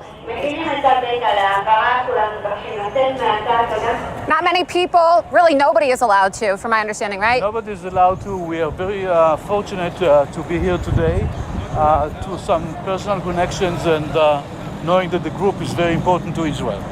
Why don't they usually let groups come in to this crossing? Highly secured area with a lot of risks involved, and we just don't want to take any unnecessary risks. Right. So this truly is a once-in-a-lifetime opportunity, and it really dispels a lot of the lies told by the media about Israel, right? The fact that the mainstream media and the left likes to lie and say that Israel is committing human rights violations against the people in Gaza. But as you can see from all of these trucks full of materials, this is full of aid, supplies, food, water, electricity, all types of aid that is being administered to the people in Gaza, who of course are actually having their rights violated by Hamas. It's all a lie, and Gaza depends on Israel. They get not only what you see in these sort of goods, but Also, we give them the electricity, water, and everything else involved.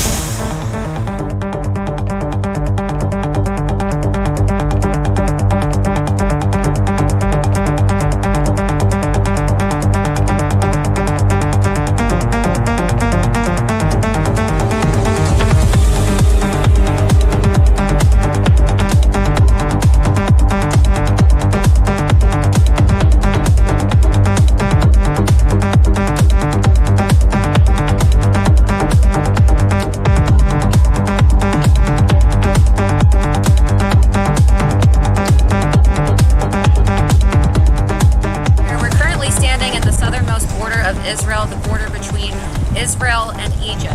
And you can see behind me there is a large 150-mile long border fence that was constructed. Currently in Israel, there are about 100,000 illegal migrants living here, some of whom who've taken over entire neighborhoods in Tel Aviv. There are entire neighborhoods in Tel Aviv full of African migrants who are, Muslim migrants practicing Sharia law in Israel, preaching hatred against Jews, calling for the killing of Jews. Well, they now have the border wall to keep illegal migrants out of Israel from Africa. They still have the issue of the 100,000 that are living here. If the Egyptian army will cross the Suez Canal and they will enter Sinai Desert, it will be an alert for us that we can call our reserve forces to the line. That is the agreement between Israel and Egypt, and therefore we thought that we don't need any barrier on the ground. But after a few years, this area became a smuggler area. People brought illegal drugs from Africa through Israel to Jordan, or from Africa through Egypt to Israel itself, and there were a lot of problems, criminal problems along the line. This fence stopped what is called the Second Intifada, the terror attack that was in 2000 till 2006 from the West Bank to Israel. In this period, we had more than 3,000 terror attacks. We lost in this period more than 1,562 people that were murdered by terror attacks, and we had to stop them. So we did active and things inside the West Bank. We tried to catch the terrorists, but in the other hand, we had to block them from coming from the West Bank to Israel. And I know currently where we're standing right now, we're in the southernmost border, the border between Israel and Egypt. We're standing obviously on the side of Israel, and the other side is Egypt. Can you explain the significance of this border fence and how it has reduced illegal immigration? About 1,000 people that were coming every month to Israel illegally, trying to take rights inside Israel, work in Israel, have their economic in Israel, and Israel couldn't bear it. And the Palestinian terror used these people and tried to get inside that crowd to Israel. So we had to do something to stop them. We did a lot of things inside Israel, like trying to arrest these people, trying to take the people to court. But here we have to block the border. And that's what we did here. And from 2013, the border between Egypt and Israel is closed. No terrorist is crossing here. No immigration from Africa is crossing to Israel through these lines. So you think that Donald Trump's proposal to build a big wall on the U.S.-Mexico border is a good or bad idea? I think that every country has the right to keep her borders, and the United States, of course, have to do it. That sounds a lot like what's happening in the United States where I live. And, you have the Democrats and a lot of leftists and people who are pro-illegal immigration claiming that the illegals coming in through the U.S.-Mexico border and our northern border as well are refugees, and that, we need to give these people rights. But explain for people in the United States and elsewhere who may not understand the definition of a refugee, what it truly means to be a refugee according to international law. According to the international law, you can be a political refugee or war refugee from the country. But you are a refugee only to the first country that you are coming through. So the people that are coming today from Guatemala or Honduras to the United States through Mexico, and they are marching all the area, They are not refugees in the United States according to international law. They are refugees in Mexico because that was the first country that they came to. So the Democrats, when they claim that the people in the caravans are refugees and that they need to seek asylum and that everyone's welcome here, right? We see Nancy Pelosi and other Democrats say that, and that we have to have open borders and cannot build the wall. That means they're lying then, right? They're lying. I don't want to get inside the American politics. That means that Ilhan Omar is not a refugee. We have a congresswoman in the United States, and her name is Ilhan Omar, and she supports Hamas. And she says that she's a refugee from Somalia. But according to your own definition, she's not a refugee. That's right.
He uses humor, and that's why we all fell in love with Milo. He uses humor to convey his message.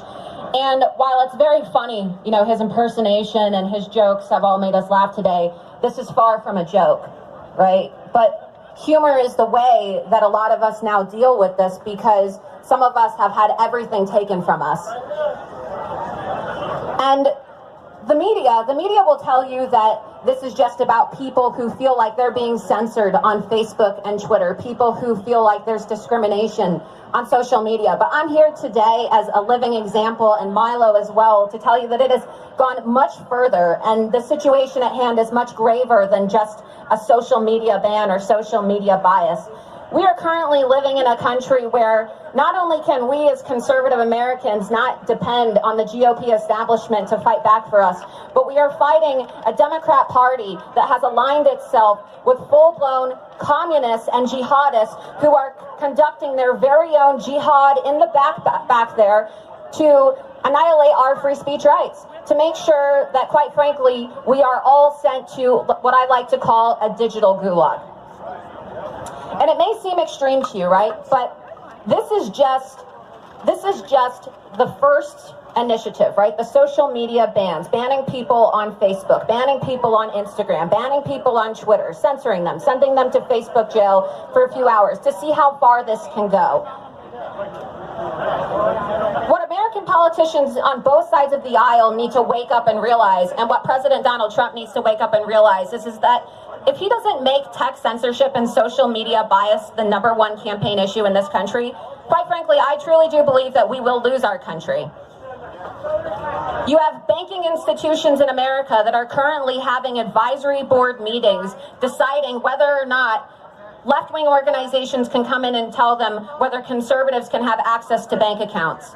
Bank of America is now refusing to do service with companies that are enforcing President Donald Trump's immigration policies. Myself, Joe Biggs, Enrique Tarrio, Martina Markota, and several others have been banned by Chase Bank and had our accounts suspended temporarily simply because we're conservative. Not only have I been banned by Facebook and Twitter and Instagram, I've been banned by PayPal, GoFundMe, Venmo, Uber, Lyft, Uber Eats, Medium, Teespring, and I'm sure over time I'll probably be banned by other platforms as well.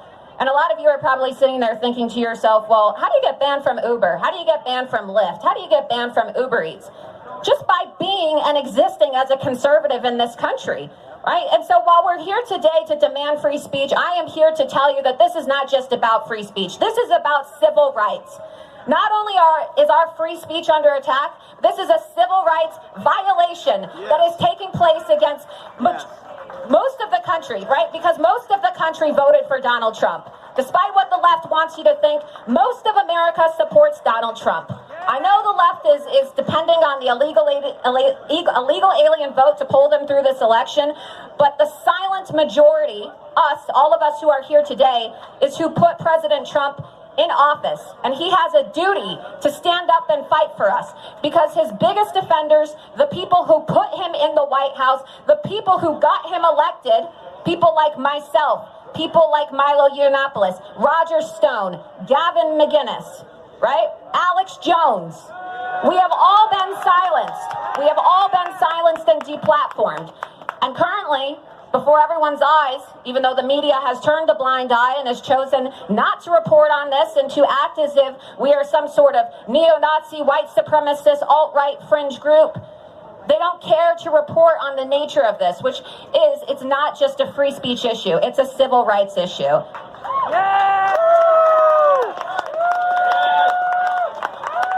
And, you know, there ought to be a lot more people here today. There really are. And I applaud all of you guys who came out today, because you know, in the wake of Antifa threatening to throw acid in the faces of attendees, right? People, you see Antifa is training overseas with members of ISIS, as reported by the FBI, okay? Just last week in Portland, there was a video of members of Antifa chanting Allahu Akbar. This is now the streets of America. Who would have ever thought 10 years ago, walking down the street of America, supporting your president, okay, being a proud American, being a conservative, would sentence you to have acid thrown in your face, to be beaten in the street like conservative journalist Andy Ngo. That is the America we are living in. And if we don't fight back, and if we don't demand that President Trump and politicians, like I said, on both sides of the aisle, because it's despicable that this has now just become a conservative issue. Free speech in this country isn't just for conservatives. It's not just for Democrats. It's for all Americans. It's what makes us American. The First Amendment of the United States Constitution is the thing that separates this country from every other country on this planet. And we must do everything that we can to protect it, you know? And the struggle really is real, what Milo said when he reminded you all of how the GOP is failing us. Well, you know, when I went to Congress, when Jack Dorsey was testifying, when I had all of my social media accounts still, I stood up and I disrupted the congressional hearing, right? And I called Jack Dorsey a liar because he was committing perjury when he was lying to members of Congress and our taxpayer dollars, saying that he doesn't censor and shadow ban conservatives. And I made a personal plea to President Trump, and I said, President Trump, please help us before it is too late, because Jack Dorsey is silencing and censoring and shadow banning conservatives, and this is how the Democrats are planning to steal the election. All right? That was almost a year ago, and now I'm permanently banned, and what do you know? Any of you guys seen the latest Project Veritas exposés? Right? Yeah, we love James O'Keefe. I used to work at Project Veritas. You have executives working at Google, executives working at Facebook, executives working at Twitter, openly talking about how they have a plan to make sure that President Donald Trump is not elected again in 2020. What do you think is going to happen to this country if not only if Republicans don't gain control of the House again, but if we lose the White House? Do you think that the Democrats who are having their donor meetings with these executives from Facebook, people like Jack Dorsey of Twitter, Mark Zuckerberg and Sheryl Sandberg, and the left-leaning, essentially communist executives at Google, do you think that they're going to be too kind once they get into the White House or once they have total control? What do you think is going to happen if already now with President Trump in the White House, this much censorship and deplatforming is taking place. We're done. We're going to lose our country and we're all going to get sent to the gulag, the digital gulag. And if you think that's an exaggeration, well, you need to wake up and realize that the times we're living in now are the times of Nazi Germany. The Holocaust didn't just begin with Jewish people being sent to the gas chambers and the ovens, okay? The Holocaust began by dehumanizing and ostracizing an entire group of the population, okay? By dehumanizing them and committing acts of financial blacklisting, by making lists, you know, the SPLC, CNN, Daily Beast, a lot of these left-wing media operatives, they love to make lists of conservatives, don't they? They love calling us Nazis. They love calling us haters. They love calling us bigots. What do you think that's going to lead to? What do you think it's going to lead to when you have executives at social media companies labeling conservative individuals as dangerous, too dangerous for their platform, while they allow for Antifa, ISIS, Muslim Brotherhood, Hamas to have accounts? People need to wake up and realize how serious this situation is, you guys. We are under attack, and we must do everything in our power to fight back. And you know, the social media summit, it's on July 11th at the White House, and you can see the disconnect from the White House and the American people with regards to the issue of tech censorship when you look at the invitee list. There's not a single person on that list who was invited who has been banned or deplatformed. Not a single person. And so, as White House officials and President Trump and other social media personalities gather on that social media summit, I hope they take a moment of silence or some time to really think about those of us who have sacrificed it all. Those of us who have not only lost our social media accounts, but have lost our livelihood. Those of us who are shut down by our bank accounts. Those of us who literally have to travel with bodyguards when we go out public because we face threats of acid attacks and terrorist threats. You know, I don't want to talk too much about my own personal situation. A lot of you know what has happened to me. But, you know, in April, I filed a lawsuit against Twitter, and that's how I'm fighting back. I'm fighting back with litigation, but it costs a lot of money, and not all people can afford that. I can't even afford it, right? I had to have a crowdfund at freeloomer.com to raise a legal defense. But how we can fight back is demanding accountability from our representatives and demanding that President Trump make tech censorship and social media bias a top campaign priority. Because I'm telling you right now, you know, Milo likes to joke about how I'm always saying that I'm right, but I am, right? I am. I was criticized and lambasted by both the left and the right when I confronted Dorsey in Congress or when I handcuffed myself to Twitter. People said it was too extreme, but look what is happening. You know, an act of peaceful protest is not extreme. What's extreme is completely deplatforming conservatives simply because they support President Donald Trump and have conservative values. What's extreme is walking outside and being afraid to speak your voice and speak up for America and support your president out of fear of getting attacked by Antifa and having acid thrown in your face, right? So I'm calling on President Donald Trump to listen to individuals who truly have been deplatformed, to hear our struggle, and to understand that this isn't just an issue of free speech, it's now a civil rights violation that is taking place against his supporters. And all of you have a duty right now. A lot of you probably have already been banned and shut down, but if you haven't, call your representatives, write letters to the White House. You know, conservatives are constantly making excuses like Milo had said, I'm too busy, I have a job, you know, protesting is for the left. It's now your duty. If you want to live in a free America, if you want to have free speech, if you want Donald Trump to get reelected and you don't want to live under communism, then you have a duty to get out in the street and protest. You have a duty to start fighting back. And you have a duty to demand free speech at any cost and all costs whatsoever. So I just want to say thank you again to all of you who came out here today. Thank you. I love you guys too. Thanks, Laura. Thanks. Can we get a stop the bias chant going? The bias. Stop the bias. Stop the bias. Stop the bias. Stop the bias. Stop the bias. Stop the bias. Stop the bias. Stop the bias. Stop the bias. You guys need to be chanting that until we get what we want, and that's protection to say what we want and do what we want and, you know, to just freely have our First Amendment rights without fear of being attacked. And so thank you so much. If you would like to continue following my fight against to demand free speech and my fight against the Silicon Valley censors, you can go to freeloomer.com. I just want to say thank you to all of you who have supported me. I don't get to reply to everybody now that I'm banned, but I truly appreciate all of you. I love all of you so much for being here today and for, you know, supporting everybody who has been banned. It truly means a lot to me. So thank you so much. Let's go, Laura!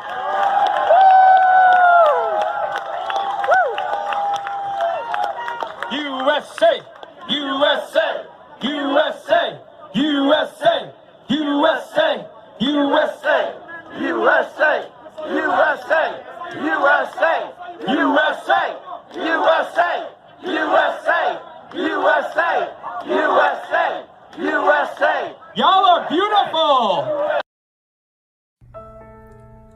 Hi guys, Laura Loomer here. I have a question for all of you who are watching right now. Is it illegal to incite violence against and post death threats against people in the United States of America? Seems like an easy question, right? Well, I thought the answer was yes, it is illegal to post death threats against people in the United States of America, but that wasn't until yesterday, of course. You see, if I were to post death threats against somebody online, I'd probably have the police and the FBI at my door. If you were to post death threats against somebody, the same thing would probably happen to you. But yesterday, to my shock and horror, Facebook updated its community standards section to incite violence against me and other banned conservatives who they have deemed dangerous individuals. Yes, I wish I was making this up, but unfortunately it's true. Facebook literally said that you cannot post death threats on their platform unless, and those were these words exactly, unless it's targeted towards dangerous individuals and organizations. Well, on May 2nd, 2019, I was permanently banned by Facebook. I was permanently banned by Facebook and Instagram since Facebook owns Instagram, along with people like Milo Yiannopoulos and Gavin McInnes, okay? And Paul Joseph Watson and Alex Jones, Louis Farrakhan, and we were deemed dangerous individuals. We were classified as terrorists, and according to Facebook's dangerous individual policy, they say that a dangerous individual is somebody who is a terrorist or somebody who commits mass murder or violence. Well, of course, I haven't done any of those things, right? I'm just a 26-year-old independent journalist. I happen to be Jewish, and I voted for President Trump. But according to Facebook, I am now dangerous and I deserve to be murdered. Well, at least that's what their community standards say. Upon seeing this, obviously I freaked out, and I was even more concerned because it just happens that this random community standard update came the same day that I filed a $3 billion lawsuit against Facebook for defamation. Was Facebook retaliating against me for suing them for $3 billion for defamation? Well, I guess we're gonna have to find out in court. But the issue at hand is that the big tech social media companies are not just above the law anymore, they are above the government. It used to be in this country that if you filed a death threat against somebody or incited violence against them, that you would be arrested and held accountable. But it seems as though these big tech social media companies like Facebook and Twitter and the tyrants in charge of these companies like Mark Zuckerberg and Jack Dorsey really do believe that they have the right to incite violence against people, that they have the right to ruin people's lives, to deplatform them, to deny them of a livelihood, and to shut down their free speech in the digital public square. Well, you know, this is extremely concerning. And tomorrow just happens to be the social media summit at the White House. And it doesn't seem like anybody in the mainstream media has addressed this issue of the fact that Facebook is calling for people like myself to be murdered. Why? Because we support President Trump. And according to Facebook, you deserve to be murdered if you voted for President Donald Trump and you are an effective and popular personality in the conservative media. Today, I was talking with some of my friends about this, and, you know, they didn't believe me. They thought that it was Photoshop. They didn't comprehend how a multi-billion-dollar social media company could get away with advocating for somebody to be murdered because they support President Trump. So I took video of it, and as I was filming, Facebook changed their policy. So luckily I was able to capture the before and after so I can show you on video that their community standards literally advocated for myself to be murdered. And then after, within an hour of this today, of course this happened yesterday and I filmed it today, they changed it, and they thought that they were going to get away with this or cover it up, but they secretly removed the section that said unless it's targeted as at a dangerous individual. And so not only do you have a social media company that has about 2 billion users encouraging for people like myself to be murdered because I support President Trump and was banned and deemed dangerous by Facebook, you know, who gave them the authority to call and label people as terrorists? I don't know. I thought that was the job of the FBI. I guess not, right? But now they're trying to cover it up. And nobody in the media and no one in government is talking about this. So that is why I had to make this video. And I'm calling on President Trump and the social media summit tomorrow at the White House, as well as every member of Congress, to hold Facebook accountable. Mark Zuckerberg needs to be dragged before a committee in Congress and held accountable. And the fact that these companies can get away with advocating for people like myself to be murdered, you know, that just shows you they have too much power. If they're going to do it to me, they're going to do it to you. And it's our job to put a stop to it. So please share this video. Make sure people know. Send it to the media. Send it to your representatives in Congress. Send it to President Trump, because we are now at a serious crisis in this country. You know, I am not just banned on Facebook and Twitter. I am banned on every single social media platform.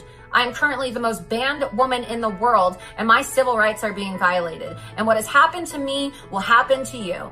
Okay, my free speech was violated, and now my civil rights are violated. And if you want to protect the First Amendment in this country, and you don't want to be murdered in the streets for your political speech, you need to share this video.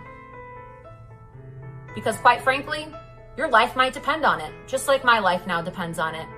So if you'd like to follow my battle and my fight against the big tech censors and read my legal complaints. I've sued Facebook, I've sued Twitter, I've sued the Council on American Islamic Relations. You can go to lauraloomer.us and read all about it there. That's where you can support my work as well. Thank you. Together, we will stop the bias.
Laura Loomer here. So I am here in the Judean Hills with Avi Abloh. Avi Abloh is a very well-known Jewish journalist who is a dual citizen of both the United States and Israel. Thank you so much for meeting with me today. It is a pleasure having you here in the beautiful Judean Hills, Laura. Thank you. I've been talking to you on social media for many years now. Yes. And it's great to finally meet you in person. It is a pleasure. So tell me about what it's like living here in the Judean Hills, and just kind of give the audience, you know, a summary of who you are, what you do as a journalist, and why you decided to move to Israel. Sure. So first of all, it's a dream come true. I mean, as a Jew, you know, every Passover we say next year in Jerusalem. It's been the dream of the Jewish people to once again be sovereign in our homeland, in our ancestral homeland. Mm-hmm. And here, right behind us, there's a path there. You know what the path is called? It's called the Path of the Forefathers. Why is it called the Path of the Forefathers? Because Abraham, Isaac, Jacob, the 12 tribes, they all walked there. So this is where our indigenous identity was created. And I'm living here.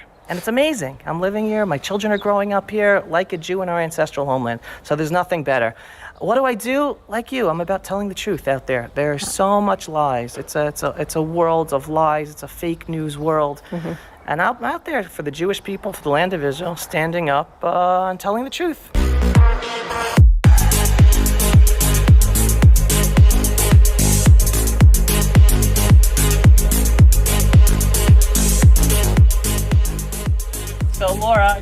to welcome you to the real apartheid. Here you can see Palestinian Authority territory. Area A means it's run by the Palestinian Authority. No entry for Israelis, entry illegal. Illegal. And again, it's by Israeli law because of arrangements with the Palestinian Authority, but obviously our lives are in danger if we go to the other side. And that's why when we walked up, we got some weird looks from people in the area. So. Right, 100%. But here, they can walk here. And obviously, Arabs are allowed into Efrat if they have work permits, because that's the way it works. We have to watch over our security, because we know there's a danger. But if they have work permits, they're allowed in. And the roads, we travel together. You're going to see yellow license plates or Jewish license plates or Israeli Arab license plates, because there are plenty of Israeli Arabs who drive Israeli license cars. And then you're going to see white and green license plates, and those are the Palestinian Authority. We drive on the same roads in Judea and Samaria. So there you go, right there. The real apartheid enforced by Muslims, not the Jews in Israel. Exactly.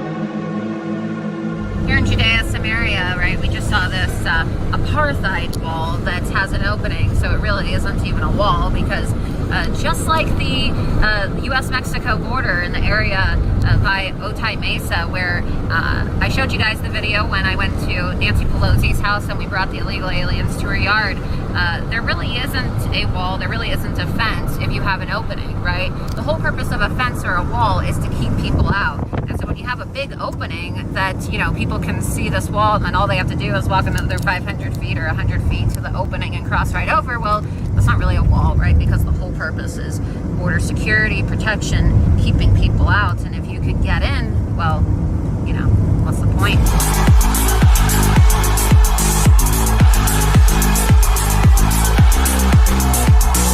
So as a 10-year-old, I wanted to be an Israeli soldier because it's not just defending the land of Israel, it's defending the whole Jewish people. And so it's not just a mandatory that I have to go to serve in the Israeli army. I believe it's my privilege, and I tell my children it's a privilege that we live in a generation we could stand up for ourselves. And that's what we do. And sometimes you have to learn with reality. There are bad people out there. Right. And we don't want to kill. But if they try to kill us, of course we're going to stand up and defend ourselves and kill them instead of them killing us. Right. That's our duty. That's the duty of any state. The first responsibility is defend your citizens. That's the contract when you elect elected officials. And European countries, they're not defending Europeans.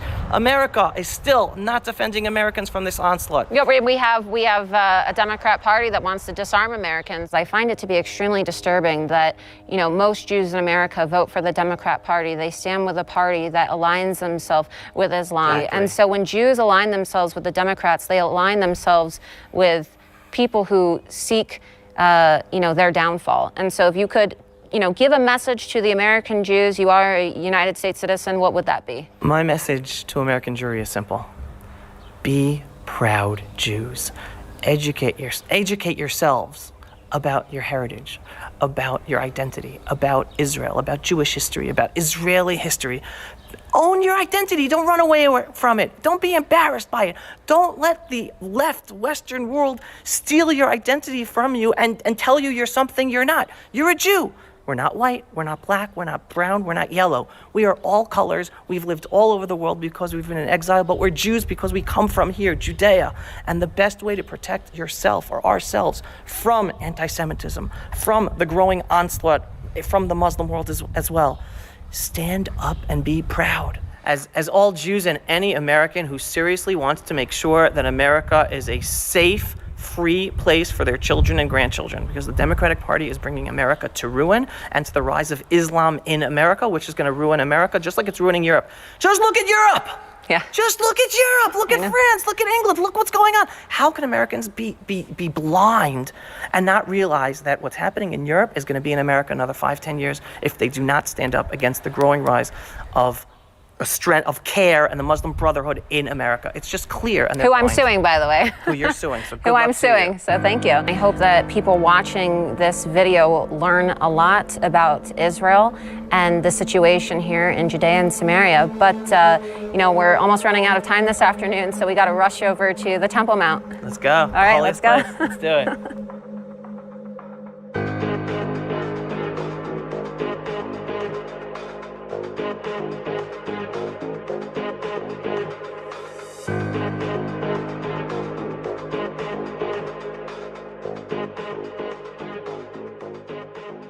This is a Roman street from when the Romans ruled here. This is called the Cardo. A Cardo is like an outdoor marketplace. Right? You see those, what the soldiers are sitting in and those people are sitting over there? Those are two storefronts on this main outdoor marketplace called the Cardo. So I like to tell people when they say they believe the lies against Israel, I'm like, wait a second, you don't believe in history? You don't believe in the Roman history? You didn't study history, you didn't study about the Romans? The most successful uprising against the Roman Empire was who? Were the Jews in Judea. It took place here. You can't deny the Jewish connection to this world without denying that history ever happened and that the Roman Empire ever existed. So anyone who says that the Jews have no connection to this land and that the temple didn't exist because the Romans destroyed the temple, they're basically denying history. That's their goal, of course, is to rewrite history. And you know what they say? It's those who win who write history, right? And so when you look at Islam as an ideology, and they have this the whole goal is to conquer and force others to submit, right? Well, that's what they want. They want to conquer, they want to win, so that they can rewrite history. 100%. And here we have the archaeology. You see it. You see these Roman pillars. It's known. The archaeologists know. These are from Roman times. It's right there in front of your camera. Why do you think? I mean, you know the answer to this, but that's why ISIS and a lot of the Islamic terrorist organizations around the world, they're destroying monuments. And not just the Jews, right? They're destroying Christian monuments all around the world, right? Everything that has any archaeological substance or significance to prove, right, that Jews and Christians, of course. Exactly. I mean, I'll bring a contemporary thing. Gaza. Jews have history in Gaza. You read the Talmud. There are rabbis who lived in Gaza. There were synagogues in Gaza. Before Israel left and destroyed the Jewish communities and expelled the Jews there was a mosaic floor of a synagogue in Gaza City. Guess what? It's not there anymore. Who destroyed it? The Muslims destroyed it. The holiest place for the Jewish people, the Temple Mount. And this is the western wall of the Temple Mount. It's called the Western Wall, it's called the Wailing Wall, but the true importance of the Western Wall is that it is the retaining wall for the Jewish temple that was above. So people who tell you that the Western Wall is the holiest place for the Jewish people, they're wrong. It's the Temple Mount that's the holiest place for the Jewish people. And the Muslims who tell you that the Temple Mount belongs to them, well, how could their dome be on top of our Temple Mount and yet they be the first ones? They are the occupiers. We came here first. Herod built the wall below, and then the Muslims built the dome on top. So the picture tells the exact story. This mount belongs to the Jewish people. Later on, the Muslims built a dome on top. It's that simple.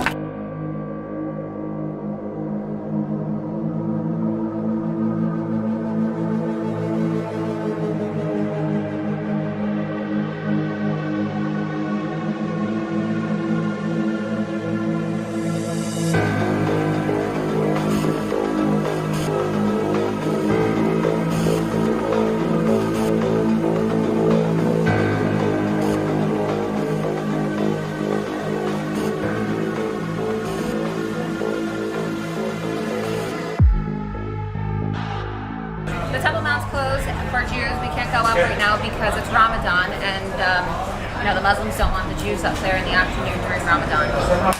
Yeah, you really get a sense of the fake news. Israel, the Jewish state, we allow the Muslims to have their space, right or wrong. We allow them to have their space. Ramadan, all right, we respect them. But it's close to us. It's our holy site. We're not allowed up. It's forbidden for us to go up now.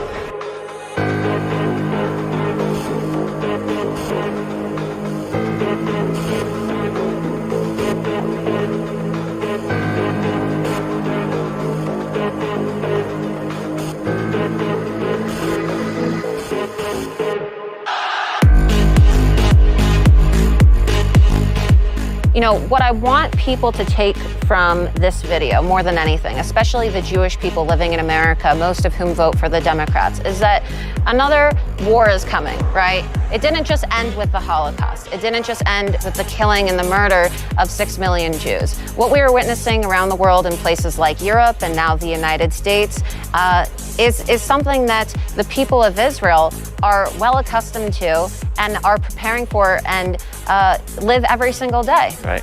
right? Live every single day. I'm a big fan of Bernard Lewis, The Clash of Civilizations. He understood in his books, and this is 20, 30, 40 years ago, the Muslims are on the march. They're still in the Crusades. They haven't given up. They are a civilization of history.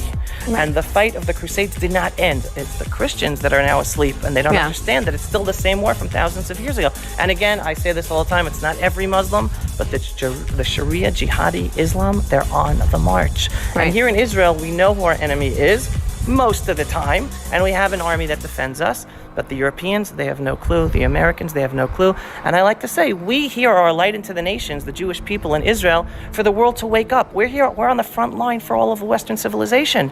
And they have to wake up because we can only defend so much if they're not willing to defend themselves. Yes. And they allow the Rashida Tlaibs and the Ilan Omars and the Muslim Brotherhoods and the CARES to have power in America. They're just allowing American culture and American civilization to be eaten up and taken over from within without even a fight.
There you go. Plenty of witnesses saw you. Hey, you're not screaming now, huh? No, where's his tongue? It's not funny now, huh? Where's his tongue? Look at his face. Dirty days in the hole. Hey, you ever seen that video on YouTube? It's called Shut the Fuck Up Fridays. I hope the trust fund covers the bail.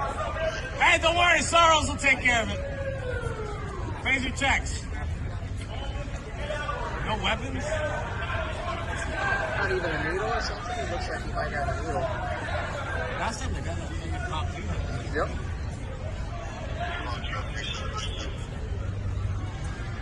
This is an alt-left protester that assaulted a Trump fan.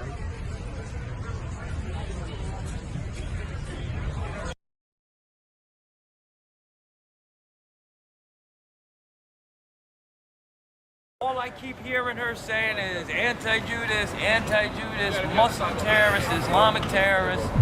That's when I have a problem. There are people all around the world. Every single day they're being silenced and banned on social media. Millions of people, millions of conservatives, people who voted for President Trump. Other Jews who are trying to expose issues of terrorism.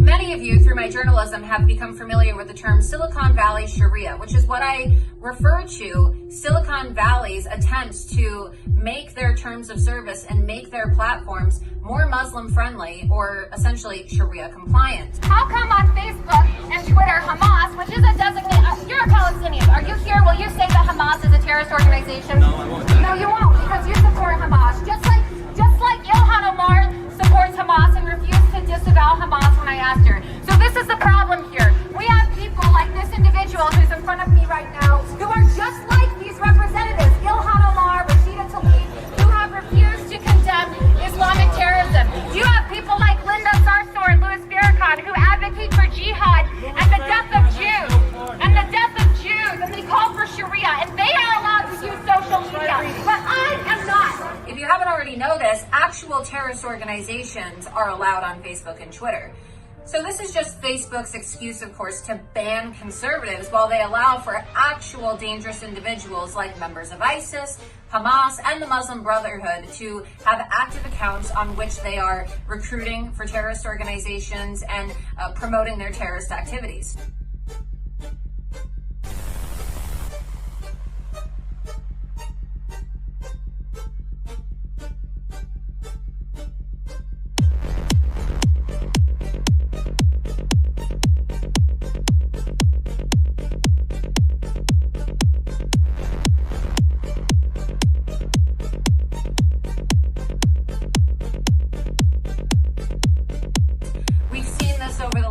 Months in which Twitter users, one including Michelle Malkin herself, have received notifications from Twitter and Facebook informing them that they should seek legal counsel because they're in violation of Pakistani law. Pakistani law. We're here in America. Twitter and Facebook are American companies, so why? You have to ask yourself, why are these companies trying to impose Islamic law on American citizens? Last week, you guys, I filed a lawsuit against Twitter and CARE because, believe it or not, all right, and this is not a conspiracy theory, the Council on American Islamic Relations, which is a designated Islamic terrorist organization, lobbied Twitter and Facebook to ban me. So they just set up some meetings with executives from Facebook and Twitter and said, you know what, we don't like the work that Laura Loomer's doing, exposing all of these dangerous jihadis and Sharia advocates, people like Ilhan Omar, who we have endorsed. Can you please ban her? And yeah, Twitter banned me, guys. That's what they did. They listened to a designated Islamic terrorist organization and they banned me. And CARE, during the Holy Land Foundation terrorism trial, was labeled and classified as a Muslim Brotherhood organization, right? They found, federal judges in this country found that CARE was tied to Hamas and they were supporting Hamas, which is another Islamic terrorist organization that our government recognizes, okay? The reason why I'm banned is not because I'm a dangerous individual. It's not because I'm a terrorist. It's not because I'm a racist. It's not because I'm Islamophobic. It's not because I'm a bigot. I have been banned on every single social media platform simply because I am effective. I am effective in exposing the radical left and their alliance with Islam. And this is something very sinister that is happening in our country, that is being implemented at the top of the Democrat Party and by big tech themselves, and that is why they shut me down. And that is why they are working to deplatform me, financially blacklist me, and really dehumanize me in the eyes of all Americans so that nobody wants to associate with me or read my work. But clearly, more people should be reading my work, because if you had been following my exposés and my reporting prior to my ban, you would have seen for yourself that indeed, not only are Facebook and Twitter and Google and Apple allowing for terrorist organizations to use their services and their platforms, but they're also working with them.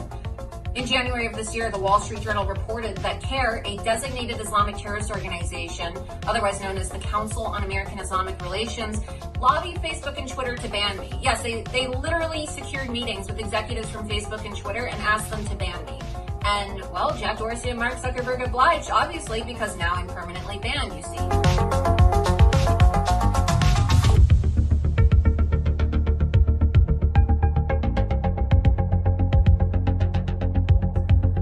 Well, we got some answers yesterday because a whistleblower actually filed a complaint this week detailing and exposing how Facebook is not only allowing for members of terrorist organizations to have accounts, right, but they are also auto-generating images and ads for ISIS, okay? It's something you have to see for yourself to believe because it just sounds too crazy to really be true. But as you know, when I handcuffed myself at the Twitter headquarters office on November 29th of 2018, after I was permanently banned from Twitter for calling Ilhan Omar pro-Sharia and anti-Jewish, I told you guys that these social media companies were working with Islamic terrorist organizations. And not only was I mocked and called a conspiracy theorist, but people told me that I was Islamophobic and anti-Muslim for even suggesting, that terrorist organizations were given more rights on these social media platforms than conservatives. Well, look, guys, the evidence is there, whether it be my reports from when I was still on social media. You can go to lauraloomer.us and see all the reports and the detailed analysis I've done documenting Silicon Valley Sharia, or now this whistleblower report, which confirms everything I've said. But don't worry, I've decided to take legal action against both Twitter and CARE for tortious interference. And 2 weeks ago, I actually filed a lawsuit in Florida suing CARE and Twitter because, like I said, it's totally unacceptable for an Islamic terrorist organization to be lobbying American social media companies to ban a Jewish conservative journalist who is doing nothing but reporting the truth. So if you guys would like to help me fight back against big tech and the Islamic terrorists who they're securing meetings with to undermine our security and destroy our American values, you can go to freeloomer.com and read my legal complaint and donate to support my legal fund. Thanks, guys.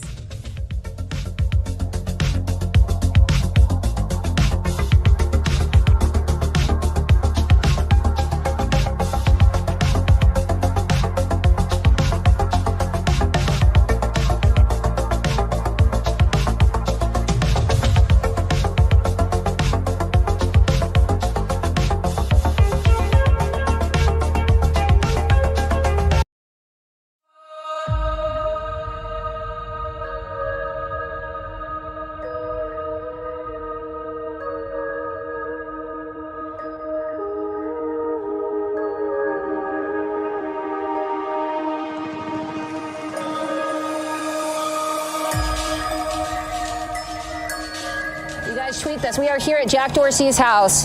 He has banned me from Twitter, and I am not allowed to post in the digital public square, so I have made his house my own social media wall. This is his garage door, you guys. This is his wall, preventing people from coming in. All the people who Jack Dorsey has banned. All the people. Just please don't get in the frame. What are people saying on the live stream?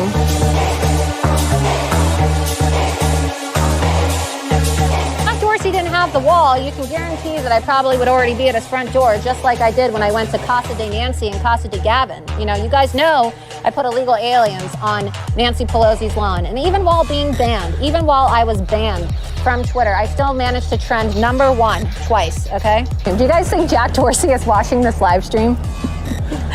I don't know if he is or not, but we brought him his very own Stop the Bias shirt. And you guys, the reason I'm out here having this peaceful demonstration in front of Jack Dorsey's house, right, is because we need to have a serious conversation about social media bias in this country, because there's an issue with financial blacklisting now. Conservatives are being censored, their speech is being violated, and we don't stand for that here in America. Twitter is an American company, and here in America, we value the First Amendment. And so, if you think that they're not going to come for you next, I'm here to tell you, as somebody who's probably the most censored woman in America, that they are definitely coming for you next, okay? They talk about the digital public square, but, why don't you come and experience a day in my life? It's more like the digital gulag, really. I'm banned everywhere.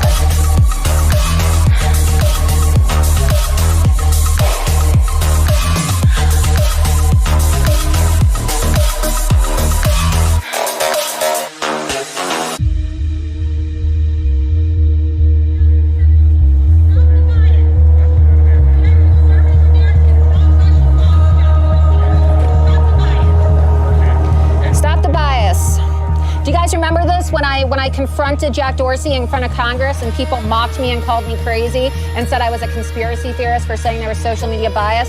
Well, stop the bias, guys. This is from when I handcuffed myself. Joe Rogan, Anthony Cumia. Joe Rogan called me crazy too, said I was crazy for handcuffing myself. But then he has Tim Pool on to talk about social media bias. What about me, Joe? What about me? I brought you some presents, Jack Dorsey, all right? First of all, a copy of my lawsuit.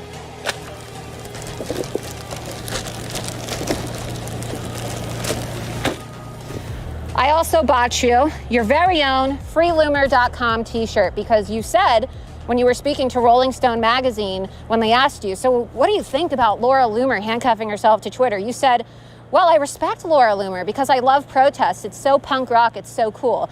And you denied censoring conservatives, right? And so I figured that since you're so anti-censorship and that since you really believe that you are telling the truth when you tell Congress, right, that you're not censoring conservatives, I figured that you wouldn't mind just reiterating that by wearing your very own Stop the Bias shirt, okay? And because I'm so nice and generous, Jack, I'll let you have my hat, okay? Got you your very own Stop the Bias hat. These are available, you guys, at freeloomer.com. You can get your very own Stop the Bias hat and freeloomer.com t-shirts at my website, freeloomer.com. And look, guys, all you have to do is read the complaint. All you have to do is read the complaint, and you will see that Twitter has been working with an Islamic terrorist organization to ban me and censor me and silence me. I am probably the most censored woman in America. You know, I'm not just banned, you guys, from Twitter. I have been banned from Uber. I have been banned from Lyft, Uber Eats. I literally cannot even order a sandwich, okay? I have been banned from Venmo, GoFundMe, PayPal, Medium, Teespring, and Twitter. I mean, it's just absolutely egregious, you guys, how many times I've been banned and how I'm banned just all throughout the internet simply because I'm an outspoken Jewish conservative woman.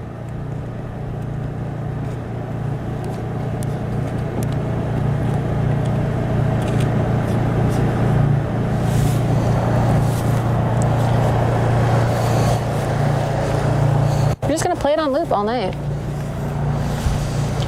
Get it trending, guys. Get it trending. Hashtag Stop the Bias. What you're looking at right now, guys, is a projector live from the home of Jack Dorsey, okay? This is Twitter CEO Jack Dorsey's house. These are all the accounts that have been suspended by Jack Dorsey. Laura Loomer, Alex Jones, all right? We're ball banned. Infowars. Chuck Johnson, all right? Chuck Johnson. Milo Yiannopoulos, banned permanently. Azalea Banks. Roger Stone. Gavin McGinnis. Tommy Robinson, guys. Make sure you show this to all these people who have been silenced, all right? Jacob Wall. Jacob Wall has also been banned. Baked Alaska. Megan Murphy. Sabo. Owen Benjamin. Anthony Cumia. Sargon of Akkad. Banned permanently.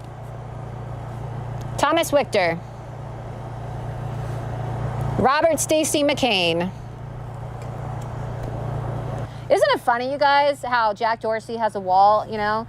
Jack Dorsey likes to amplify conservative speech. Did you know that they were banning people for a while that said hashtag build the wall? Oh, look, guys, the police are here.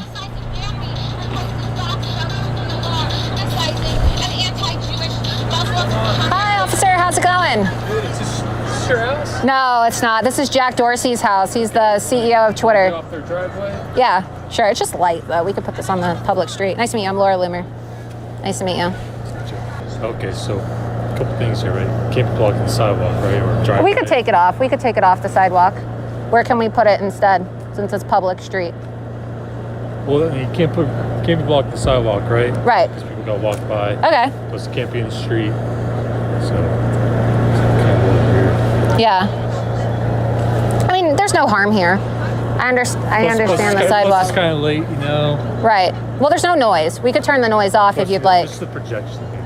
Yeah. A lot of people are going to say like all that, you know. Right. Someone called the sin. Well, how am I supposed to get my message across? I mean, do you know that I've been banned everywhere? I've been banned on Twitter. I've been banned on Uber, Lyft, Uber Eats. I can't even order a sandwich. I have no idea. I've been banned on Venmo, GoFundMe, PayPal. Like, I literally cannot even make a living in America simply because I report the truth. I'm a conservative. I support the police 100%. And conservatives like myself are getting banned and silenced, right? But then they let people from Black Lives Matter post nasty things, you know, on Twitter. Did you know that 2 police officers in New York City once got shot to death in their cars? People shot them in the head because Twitter allowed for #KillThePolice to trend. How does that make you feel? Not too good. It's not good, right? I think it's crazy in this country that Jack Dorsey can be working to, you know, endanger good people. He allows for death threats against the president of the United States to go on there. He allows for people to call for the killing of police officers, like Antifa. I'm sure you've had your own dealings with Antifa here in San Francisco. So whose house is this? Owner? This is Jack Dorsey's house. I have no He's clue the who that is. he's the CEO of Twitter. Okay. Do you have Twitter? I do, yes. Yeah, so this is the guy who owns Twitter. Okay. But he's banning everybody. And I brought my lawsuit, right? So Jack Dorsey, this is a copy of my lawsuit because I sued Twitter and I sued CARE last week because my problem right now is my life is actually in danger because Twitter has been working with the Council on American Islamic Relations, which is a designated Islamic terrorist organization. And they asked Twitter to ban me. And so I'm a Jewish conservative journalist, and now I can no longer post on social media and get my journalism out to the public, even though I'm doing a lot of work that is counter-terror related, you know, because he's literally working with an Islamic terrorist organization to ban me. And because I've been silenced, I can't even, you know, get my message out there. I get death threats from members of terrorist organizations, members of Hamas and the Muslim Brotherhood, simply because Jack Dorsey has decided to allow them to take meetings with Twitter executives to ban me. I mean, my life, We're gonna be getting out of here. That's Do you have okay. another call to go to? Anything we could do for you while we're here? No, I mean, I'm okay right now. I just wanted to let you know this is completely peaceful. You know, like we're just sitting here with a projector, and we could turn the sound off. There's not really any sound. But in his own words, Jack Dorsey said that he respects me and he loves protest. He told the Rolling Stone magazine. And so I'm just hoping that this can raise some awareness about the fact that these social media companies are working with terrorist organizations. I mean, you know how much of a threat it is. Just in Los Angeles yesterday, a member of ISIS was planning to blow up the LA freeway. That's the kind of work that I work to expose as a journalist. And I can no longer do my job in America where we have a First Amendment right because, you know, tyrants, billionaire tyrants in Silicon Valley have decided to shut down conservatives. It's really tragic, very tragic. Okay. So, I mean, what do you need me to do? Like, is this? Just pretty much keep blocking the driveway, right? All right, so if I just stand right here, is this okay? You just need to get all this stuff off. All right, well, we'll move it. Yeah, we can move this. We can move that, don't worry. But you gotta respect all of these neighbors, right? Yeah, no worries. Everyone's trying to sleep. We could put it on the ground. We could project it onto the ground. We're just live streaming. I mean, it's peaceful, so. No, I'm willing to, peaceful. yeah, I can move this. That's fine. So we'll move it off the driveway, off Jack Dorsey's driveway. And then, what else? Just keep blocking the street. Okay, so if I stand like right here, is this okay? We're just trying to be respectful of the neighbors around here. No, I understand. You know, it's Tuesday at 10 o'clock at night. Right. Where everyone's trying to sleep. They've got this projection thing going on. I'm saying, hey, you know, it's America to protest, right? Right. Yeah, I mean, it's America. We can protest. Yeah. Respectful. No, I know. I understand. I understand. We'll be very quiet. Did they complain? Did the neighbors complain? Someone, yeah, neighbor called. Okay. The generator. Well, are we violating any laws right now? Just block the drive. All right, so we'll move this right here. We're not going to be out here very much longer. Like, we'll be considerate. The generator's pretty loud. Yeah. Well, we need that to project everything. I'm just like, you know. Yeah. It's pretty late at night. Yeah. I mean, what time is it? It's 10:04. Yeah. It's a Tuesday. I mean, a lot of this kind of like, yeah, I know. I read this. I read this interview. Right? Jack Dorsey said he works from home on Tuesdays. So. Okay. I'm saying he might be in there, you know. You got to think about the other neighbors, right? Yeah. Or, you know, people got work tomorrow. Yeah, no, don't worry. We're not going to be out here much longer. It's 10:04. I mean, is there a limitation on sound? You just don't want to come out here again. Yeah. For generator noise. All right. Screen. You get what I'm saying? No, I understand. Okay. All right. I wonder if there's. We won't be out here much longer. Okay. We'll move everything. Oh, it was nice meeting you. Thank you so much. Appreciate it, officer. Let's just move this off his property since the police, of course, said to move it. We can't block it. Thank you, officers. You guys, freeloomer.com, freeloomer.com. I am suing Twitter. Well, we're not getting arrested. I mean, we're not doing anything illegal, right? And Why would I stop my protest? Jack Dorsey said that he loves protest, you guys. Jack Dorsey did an interview with Rolling Stone magazine, and I have copies of it because I purchased a copy of it. And they asked him, you know, while you were vacationing in Myanmar and, you know, going on your little fast and having your little vacation and whatever he was doing, right? Permanently banned. I was permanently banned on Twitter in November 21st of 2018 for posting facts about Ilhan Omar. And you want to know why I was banned? I was banned because CARE, the Council on American Islamic Relations, which is a designated Islamic terrorist organization, lobbied Facebook and Twitter to ban me. So I decided to sue them. All right, here's a copy. I brought it just for Jack Dorsey. And the neighbors are coming out and they're pissed off. Well, if your neighbors are pissed off, then go complain to Jack Dorsey. You know, if you don't want to hear the sound of a generator, then tell Jack Dorsey to stop being, you know, such a tyrant and censoring people, okay? You wouldn't have the sound of a generator outside your fancy multi-million-dollar mansion if Jack Dorsey didn't participate and engage in censorship, okay? So that's not my problem. Well, guys, as you just saw, I protested here at Jack Dorsey's house in San Francisco, California, where he lives. Jack Dorsey told the Rolling Stone magazine that he respects me, right, because I protest. And he said that because he was a punk rocker, he likes protest. And so I just decided to take the protest to Jack Dorsey's door here in California. And it's interesting, you know, because Jack Dorsey has said that Twitter is a public square. Well, by banning me and many other conservatives from the digital public square, Jack Dorsey is excommunicating many conservatives from participating in discourse and dialogue and communicating with the public. And so it was very interesting because I live streamed the entire protest from the Periscope of a fan page that was created by some of my fans after I was banned from Twitter, the Loomer fan account. And it's funny because, you know, the video was starting to go viral and people were watching this live stream, but then it just cut out. And not only did Jack Dorsey, who also owns Periscope, ban the Loomer fan account Periscope, but he also suspended the Loomer fan account tonight as well. And you see that even when I protest and do what Jack Dorsey says he admires, they still ban me. So, you know, I'm a generous person. I'm a nice girl. And I decided to bring Jack Dorsey a copy of my lawsuit because, like I said, I'm suing Twitter and I'm suing CARE. And I also decided to bring Jack Dorsey his very own freeloomer.com t-shirt. And that's where you can read the complaint. That's where you can read the complaint of my lawsuit. And you can also get your very own Stop the Bias hat and your Free Loomer t-shirt. So, you know, Jack, don't ever say I never did anything nice for you, okay? freeloomer.com, sign the petition to end social media bias, stop the bias. So, all right, Jack, have a good night.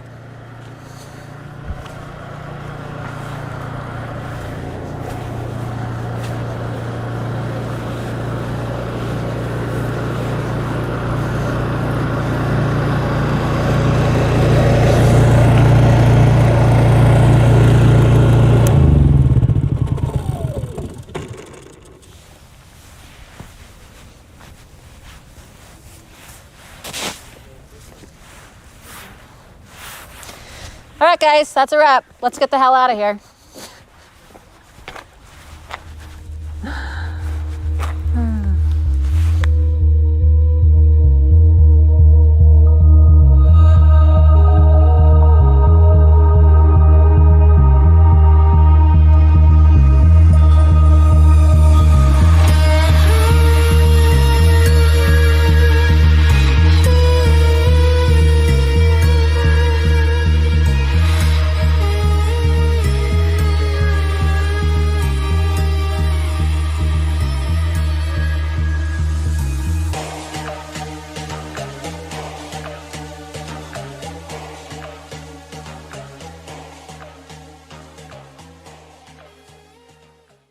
All right, guys, so as you know, I was permanently banned on Facebook. And so I drove to Facebook headquarters and we're heading over to Facebook to talk to them about why they decided to ban me.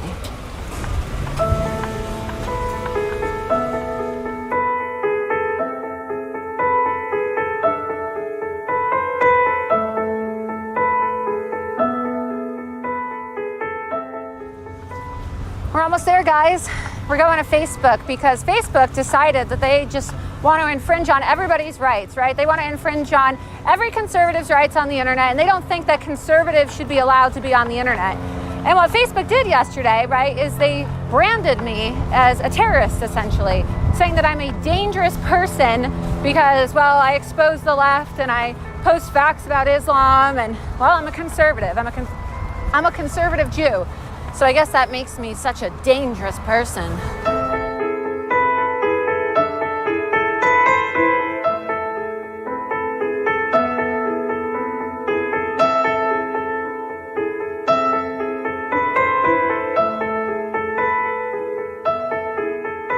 Look, guys, it's Facebook. Thumbs up for censorship.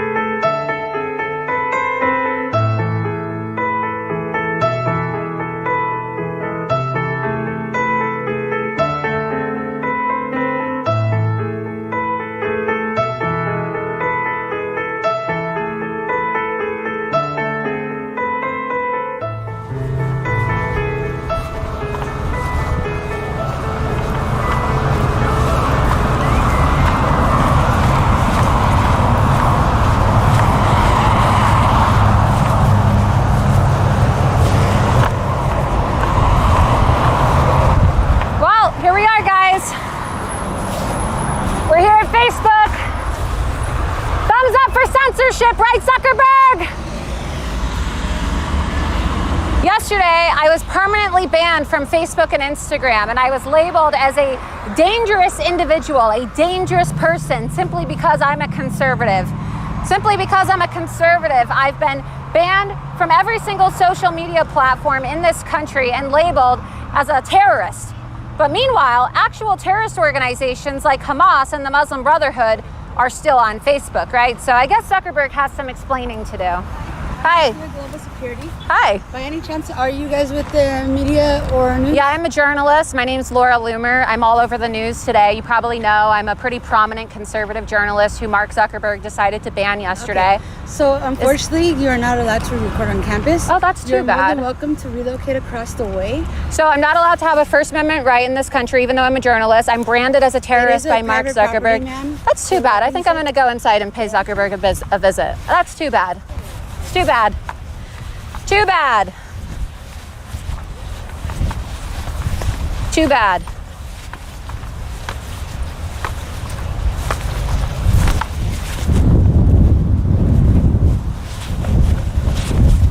One second, guys. We're talking.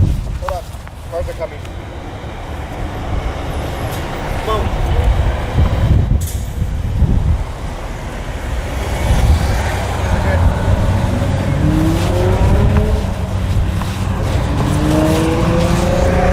So I'm not allowed to exist as a conservative. I'm not allowed to make money. I'm not allowed to have a Facebook. I'm not allowed to have an Instagram. Why? Because I'm a conservative? Because I'm a conservative.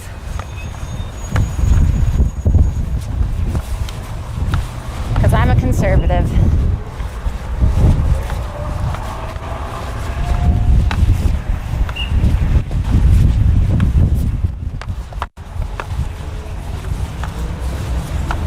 So this is Facebook, you guys. This is Facebook. Hi.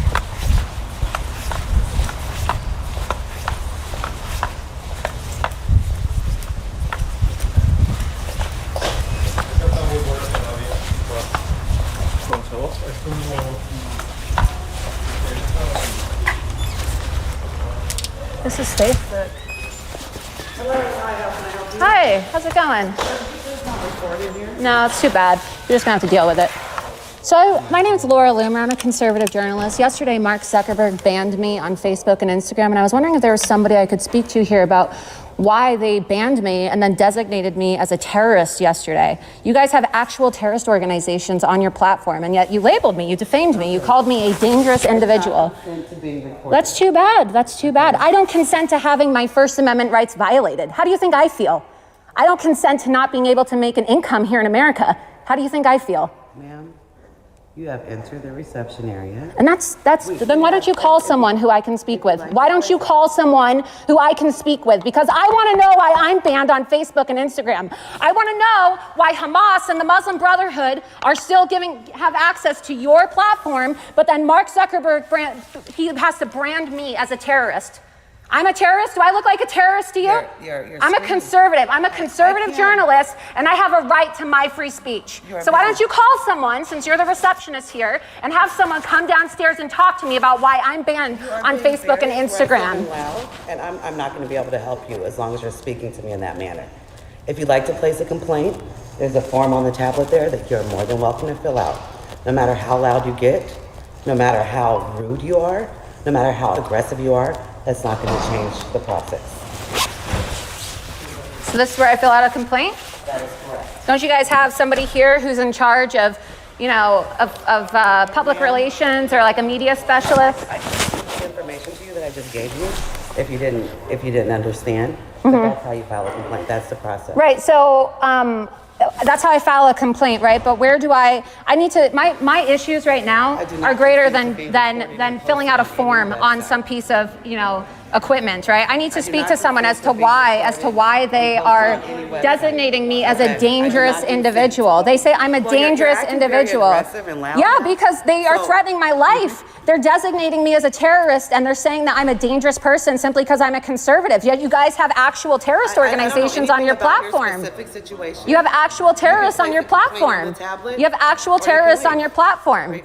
Is this how disorganized the biggest and most powerful tech company in the world is? You guys don't have anybody who can speak to anybody? My name is Daniel. I'm the security supervisor over here. Is everything okay? No, everything's not okay, because I'm a journalist, and here in America, we have something called the Constitution and a First Amendment right. And Mark Zuckerberg and all of your little liberal employees here in Silicon Valley have decided that me and my colleagues, we don't deserve to have free speech. And you guys are now endangering my life by labeling me as a dangerous individual, a terrorist, essentially, according to your own standards. And I'm not allowed to even, speak my mind. I'm not allowed to speak my mind freely here in America. And so I would like to know, if you guys are going to designate me as a dangerous individual, then you should have someone come downstairs and talk to me. I would love to know why you think I shouldn't have a voice in America, but then terrorist organizations like Hamas and the Muslim Brotherhood should be allowed to spew hatred.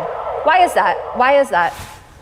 Do you guys have anybody who works here who answers any questions, or do you just delete everybody who you don't agree with?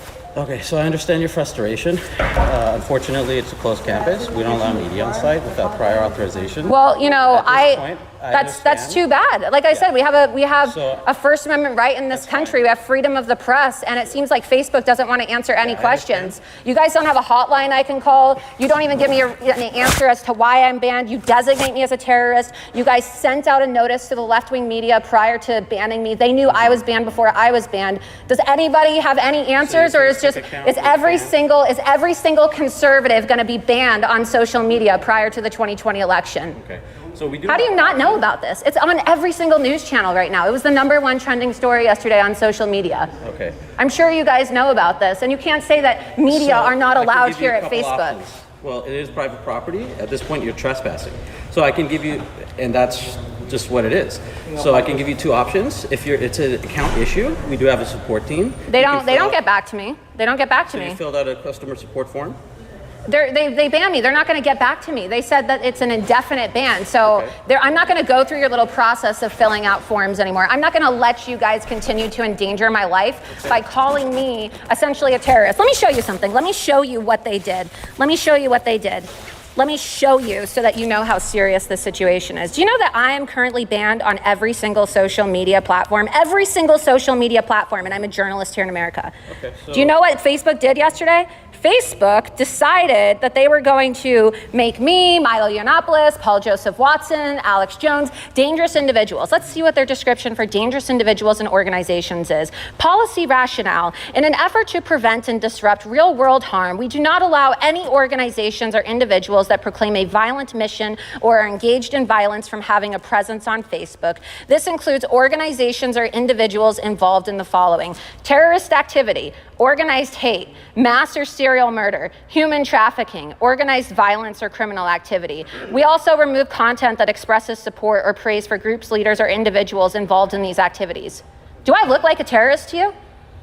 Do I look like a terrorist to you? Do I look like a mass murderer or a serial killer to you? So a couple options. I don't have a weapon. I've never committed a crime in my life. Okay? Ma'am, it's a closed campus. I have never committed a crime in my life, and yet you guys have designated me as a terrorist. So You guys have designated me as a terrorist. Well, me personally, I'm just trying to provide you customer service and give you the best route to go about it. So a couple options I gave you is fill out a support form. You decline the support form, right? At that point, They're not going to get back to me. They won't. If you just let me finish. So the second option, I mean, if you don't want to fill out a support form and go through our traditional customer support step, there's nothing I can do further to assist you, right? Two, we don't allow media on campus without pre-registering. So at this point, I'm going to have to ask you to leave campus. Well, why would they allow me to come on campus when they designated me as a terrorist? They've designated me as a terrorist. I understand. No, you don't understand my frustration, because you're not banned from making an income. I bet you that you're allowed to have a bank account. I bet you that you're not banned on PayPal. I bet you that when you go outside, your life isn't endangered by psychopath leftists and liberals in Silicon Valley who are telling everybody that you're some Nazi or white supremacist. You don't understand how I feel. Nobody here knows how I feel. Unfortunately, based on the law and based on our policy, you are trespassing right now. All I can do is offer you a support form. If you don't want to fill that out, that's fine. So I'm trespassing, but you guys are giving a platform to ISIS. Facebook is giving a platform to Hamas. Facebook is giving. Okay, so then call somebody who can talk to me. Then call somebody. I've been asking you. I've been telling you. I'm offering you an option. Okay, that's not going to work. That's not going to work. It does work. Are they going to come downstairs right now and talk to me? No, they won't. Then that's not going to work, because I want answers now. So you staying here after I asked you and advised you you're trespassing is not going to work for me. How does this process work, by the way? Just let me see. Like, how does this work? Don't you have to have a Facebook account in order for this to work? This is what's going to happen. Right. We're going to request Menlo Park PD come over and escort you if you don't leave on your own. How does this work? Can you show me how this works? Did you want to fill out a customer? Yeah, I want to fill out a customer support form. No problem. How do I do it? This right here. You just put in your first name, last name, email, and then go ahead and put all the details you want on the next page. And once you've completed that, just let me know. All right, we're filling out a customer service report form right now because Facebook has decided to designate me as a dangerous person, a dangerous terrorist.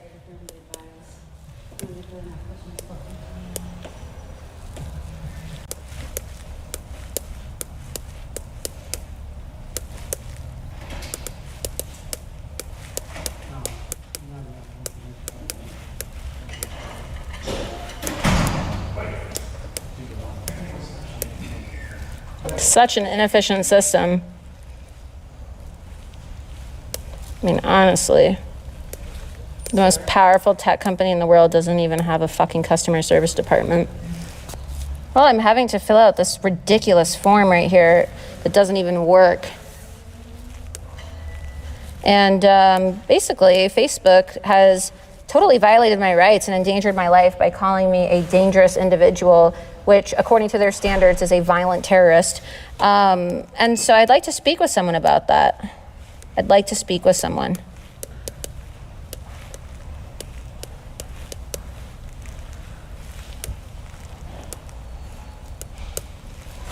These people are just violating everyone's rights. They have actual terrorist organizations like Hamas and the Muslim Brotherhood on their platforms, but then they are banning conservative journalists and making it so people can't exercise their freedom of speech. And one of these days, people are just gonna, not tolerate it. It's getting to a boiling point in this country. Let's see. Please enter your information. Okay, so this is my message. Facebook designated me as a dangerous person and permanently banned me on May 2nd, 2019. Actual terrorist organizations like Hamas and Muslim Brotherhood are on your platform. Aren't terrorists dangerous people or only conservatives? That's what I would really love to know. So I want to know, since Jack Dorsey is claiming that dangerous individuals are not allowed to be on their platform anymore, when are they going to take Hamas and the Muslim Brotherhood off of their platform? Since, you know, Hamas in their charter, it says that their goal, we're going to submit right now, okay?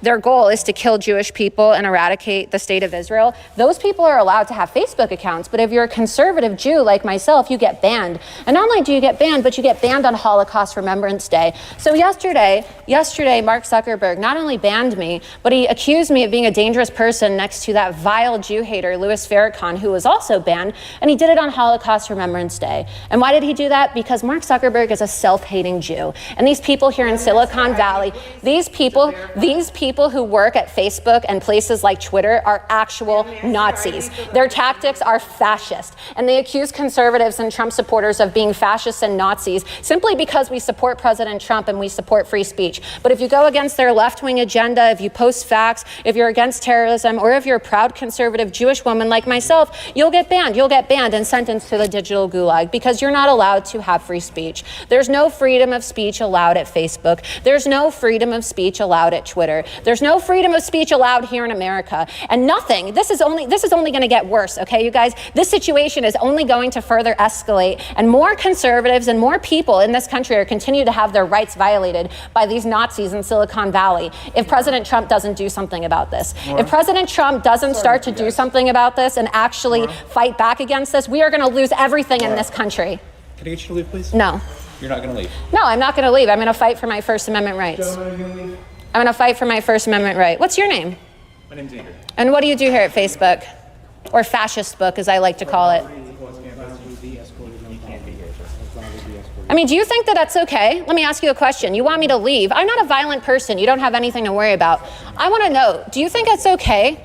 Do you think that it's okay for terrorist organizations to be on your platform? Sir. Can you answer the question? Are you or are you not against terrorism? Sir. What's up? Or are you going to wait for the police? We're going to wait for the police. We'll wait for the police. Okay. Because the First Amendment of this country, our constitutional rights are worth fighting for. And if the police have to be called, then so be it, okay? Call the police. Call the police.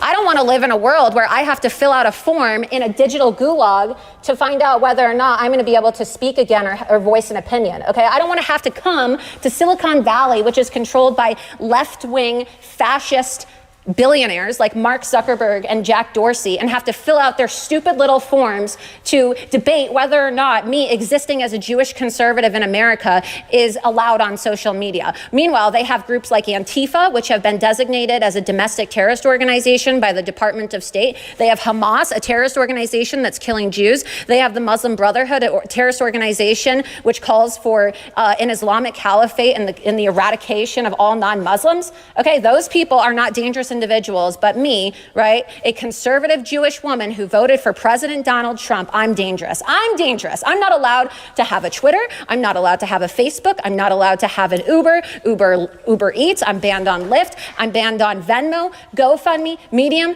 Teespring, Instagram, every single damn platform, every single social media platform I am banned on. I'm not even allowed to make an income on PayPal or Venmo simply because I'm a conservative.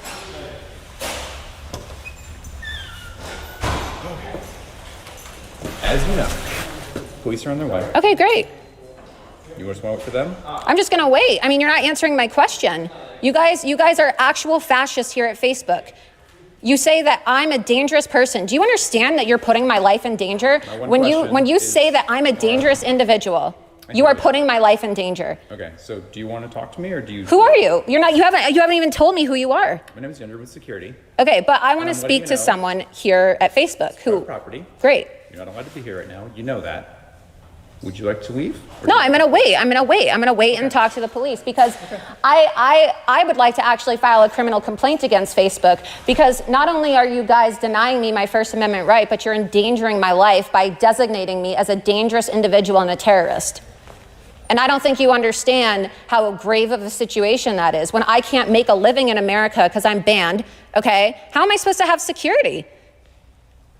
Are you guys, is all your Facebook security going to protect me when some radical member of Antifa or some radical Islamic individual decides to kill me because Facebook has called me a terrorist? Are you going to protect me, Andrew? I don't think so. I don't think Facebook security is really going to protect me when somebody, some psycho left-winger who is inspired by all of these radical left-wing reporters from Daily Beast and Right Wing Watch and SPLC and all the left-wing media like CNN and people like Oliver Darcy falsely accusing me and Alex Jones and Paul Joseph Watson and Milo Yiannopoulos of being Nazis and white supremacists simply because we're conservative. What are they going to do when somebody shoots us and kills us? What are they going to do? What are these people going to do? Is Facebook security going to be here to protect me? Are they going to save me? No, they're not. And unfortunately, we are in a position in this country where people like Mark Zuckerberg and Jack Dorsey have more power than President Donald Trump. They have more power than President Donald Trump. Because if President Donald Trump had more power than Jack Dorsey and Mark Zuckerberg, something would already be done about all of this bias. Something would already be done, and I wouldn't have had my civil liberties violated, okay? I would be able to make a living here in America. And they don't even want to have a discussion. You know, they call themselves liberals, right? They should be open to dialogue. But I came here, okay? I am not a violent person. I do not have a criminal record. I don't have a weapon on me. I simply asked to speak to somebody. I simply asked to speak to somebody at Facebook about why they have designated me as a dangerous individual. Okay, I have asked to speak to somebody and nobody wants to come downstairs. This is 1984. 1984 was supposed to be a warning, not a how-to manual. And now as I stand here in the middle of Facebook, here in Silicon Valley, California, the police are on their way. And the police are on their way to arrest me probably, right? Or to detain me simply because I came today to take a stand for free speech and to fight for my First Amendment right as a journalist. To fight back and take a stand against these fascists here at Facebook, who don't believe that conservatives and supporters of President Donald Trump deserve to have a platform, deserve to have a voice. And I am not going to fill out a form on a tablet. I am not going to walk to Silicon Valley and fill out a form and bow down to these technological tyrants here in Silicon Valley every single time I want to speak. I'm just not going to do it.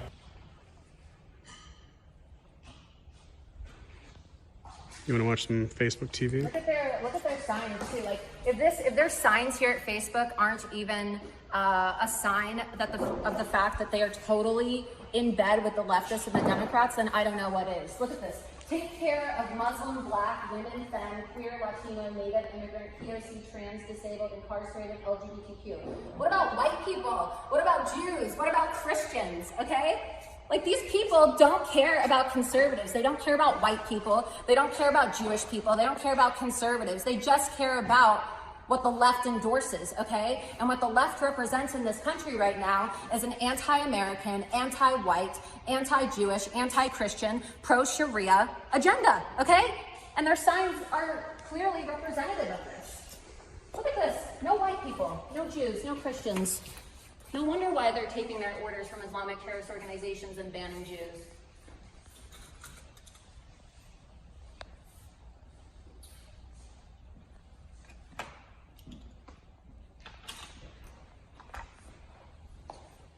As I stated before, I do not consent. I mean, look, they have Loretta Lynch. They have Loretta Lynch, okay? Loretta Lynch is one of the people who they have on a poster right there. Loretta Lynch, who is a very polarizing left-wing individual, okay?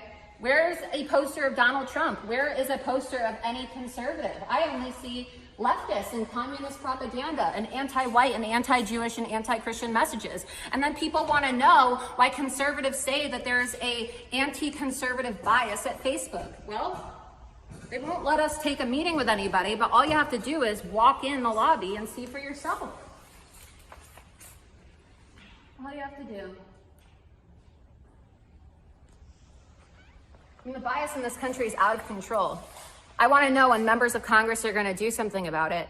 You know, I voted for President Trump. I've supported President Trump since day one. And at 25 years old, my life is being totally ruined and totally destroyed by people like Mark Zuckerberg and Jack Dorsey, who have tons of money. These people are billionaires, and they have acquired so much power through social media. They have so much information on so many people on this planet, to the point where they can now decide whether or not somebody exists. I think it is disgusting. I think it is an abomination that 2 billionaires in Silicon Valley have the power to decide whether or not somebody deserves to have a voice, simply because of their politics. I think it's an abomination.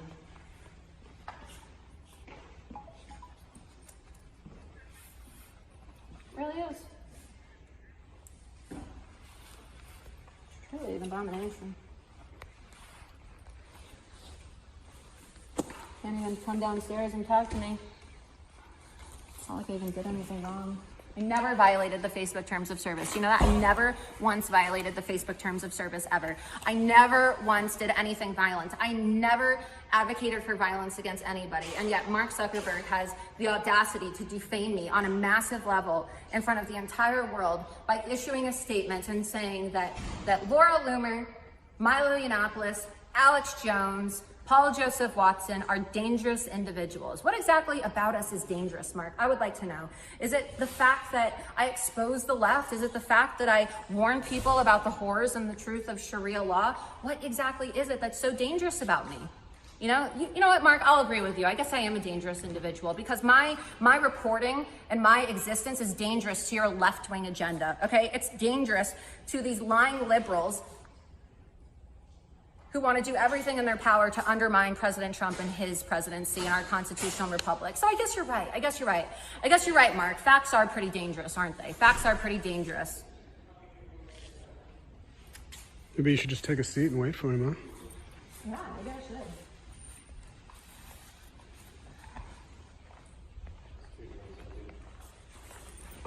It's just insane. I mean, they have full-blown communist propaganda on the walls up there, okay? Equality, justice. I mean, they're not even trying to hide the fact that they're biased. And then they're gonna say that I am a dangerous individual and defame me. Hi. Hi, Oscar. Nice to meet you. My name is Laura. Nice to meet you. Man, you can stay seated. Okay, great. So, Facebook says that they don't want you here, so if you can, Well, I know they don't want me here because they permanently banned me yesterday on Facebook and Instagram, and then they defamed me, okay? And then they endangered my life by designating me as a dangerous So I'm gonna let you know right now, so before it escalates, you can leave the property without it escalating, without them pressing charges. What it comes down to is you can go right now. It's a private property. They have a choice to do if they want you here or not. We're letting you know that they don't want you on their property. I know they don't. They banned me yesterday. Hold on. So you can go on your own accord and do what you need to do, or we're gonna have to talk with them and see if they want to pursue prosecution, which is one of the options. Well, I have a question for you. At what point does Facebook get held accountable for endangering my life? Okay, I can't they're answer endangering that. What my I can life. answer is what I just explained to you right now. Okay, and Ms. Loomer, is that correct? Yeah, it's Laura Loomer. Okay, I'm not trying to be a she sister or anything like No, that. it's fine. I just want you to know what is brought. And I'm not trying to be a problem. I'm simply telling you that my civil liberties are being violated. My life is now in danger because Mark Zuckerberg and Jack Dorsey have labeled me as a dangerous individual yesterday. It's all over the news, okay? I'm getting death threats, numerous death threats from people who are telling me I deserve to die because I'm a conservative. And according to their own description, they designated me as a terrorist yesterday. I don't have a weapon on me. You can check me. I'm not a violent individual. I'm just a conservative, okay? And I don't have any rights anymore in this country. I don't have any rights in this country. Are you with her, sir? Are you with her also? I'm filming. No, I know that. I can see that. But are you a friend or acquaintance? Is he not supposed to be here too? You don't want him here also? So the same thing. You have a job as a police officer. Yeah, so same thing. Same thing that they're telling you, we're also gonna let you know. Okay? I understand. They want both you guys out here. I didn't know if you guys were. I'm just doing my job, sir. Okay, I know. So we're just doing our job. That's plain I appreciate simple. that. All right. So Thank you for your service, by the way. Okay, you're welcome. Thank you. So again, just like this officer was explaining, you guys gotta go. Okay. I'm listening. I don't want to put you in that situation, but I came to Facebook today with this story. My rights have been violated, and I asked to speak with somebody, and they are so oppositional, and they're violating my rights, they're endangering my safety, and I don't think it's too much of a request for me to just sit here peacefully and ask for somebody in charge to come downstairs and talk to me. Maybe this isn't the platform to do that, Well, I don't have a platform, officer. Which platform do you suggest I use? I've been deplatformed. I literally am banned on every single social platform. Can't speak for them, so whatever basis is that you, or any basis that you need to go in contact. So are you refusing to leave, sir? I'm waiting for her. Oh, you waiting for her? Yeah. Whatever she decides. Okay, so we're just gonna get this thing going. Is it gonna give you the answer that you want? I know, but no one's been giving me answers. I can't. Is there a phone number or somebody she can talk to later down the road, or what do you guys do? I'm sorry? Okay, so they already gave you something. Right, but that's if you have a Facebook account and they banned me. So clearly they didn't actually let me. What? You filled this up just now today? I just filled it out right now. Okay, yeah, then you're good. I asked why. That's all you need to do. I asked why I've been designated as a dangerous individual and a terrorist when actual terrorist organizations like Hamas and Muslim Brotherhood are on your platform. Information's on there? Yeah, but you guys have my contact information. I mean, I had a Facebook account, so let's not pretend like you don't But have specifically, did you have your phone number? Yeah, I put Everyone everything wants to there. contact you is on there? Yeah. Then you're good to go for that. So who's gonna get back to me? Like, how's this gonna go? Smooth Marcus from Sports Team. When? Can't tell you that. Well, I mean, that just doesn't really make me It's want kind to of a first leave. come, first served basis, and there's... A first come, first served basis. You guys have billions of users. You guys have like hundreds of millions, if not a billion users. I could be waiting for the rest of my life. Do I deserve to be silenced for the rest of my life? I'm 25 years old. Do I deserve to not have a voice or not make a single penny for the rest of my life? Okay, Matt, if you refusing to leave, We're going to contact you. So we can do for you today. So Facebook is going to contact me. Yes. When? Good for you that. Alright, well maybe you guys can, I would leave, but I would like somebody, who works in security, it's not exactly like the executive here, to let me know when. I don't think that's an improper request. I think that I'm being very peaceful, very respectful, and if somebody can come downstairs from actual customer service, or maybe like Mark Zuckerberg can come address this himself, or Sheryl Sandberg. Like, I'm leaning in right now. You know, Sheryl Sandberg wrote a book and she said that if you want something, you need to demand it. I am leaning in right now. I am demanding that my free speech be respected. And I am demanding, Sheryl Sandberg, okay, I am leaning in from the lobby of Facebook. Sheryl Sandberg, talking to you. I am leaning in from the lobby of Facebook and requesting that you give me my free speech, okay? I am demanding. I read your book when I was 18 years old, when I was a freshman in college, Sheryl, okay? And you said to lean in. You said that as a woman, you're gonna face a lot of sexism and a lot of adversity in your life. And if you want something, then you better go take it. You better lean in and demand it. And so I'm demanding my free speech. I'm demanding to have a right to speak freely and not be banned in America. Are you willing to leave? So I can talk to the security and see what they want to do. Well, I'm not going to resist if you guys walk me out, but I am like refusing to leave until they. Well, we have to go ahead and get that process going. They can touch base with you outside of this building. So I'm being banned from. I'm banned from Facebook yesterday. I'm banned from Instagram. You're being told that you have to leave the premises because this is private property. That's that you're on, and they have that right to do that as well because it's their private property and they're choosing to do so by asking you to leave through those doors. Okay, so. Like you said, if you're willing to walk out, let's go ahead and just fix this. I'm sure he's getting the contact number that you're trying to get a hold of right now. So, but we need a compromise on both sides here, okay? All right, well, I mean, if that's the case, then I just have to leave like a little present. I brought Mark Zuckerberg a present. So, you know, maybe they'll be more inclined to get back to me if I give them a present. I left them their very own freeloomer.com shirt, their own Stop the Bias shirt. So, you know, look, you know, I'm doing everything that they said. Sheryl Sandberg said to lean in, so I'm leaning in from the lobby of Facebook, and I'm asking Mark Zuckerberg and Jack Dorsey to stop censoring conservatives. I am making a plea from the lobby of Facebook to stop the bias. And if you're watching this, President Trump, please do something. Because just as I told you when I confronted members of Congress and Jack Dorsey when he perjured himself in September of last year, I said, please do something before it's too late. Because all of your supporters are going to be silenced before 2020. Matt, Yeah. he's going, John. Who do I leave this for? Can you give this to Mark Zuckerberg for me? We can accept that. No problem. Yeah? All right. Well, I'm just gonna leave it here for you, okay? I'm gonna leave it here. This is for Mark Zuckerberg, okay? His very own Stop the Bias freeloomer.com shirt. Okay?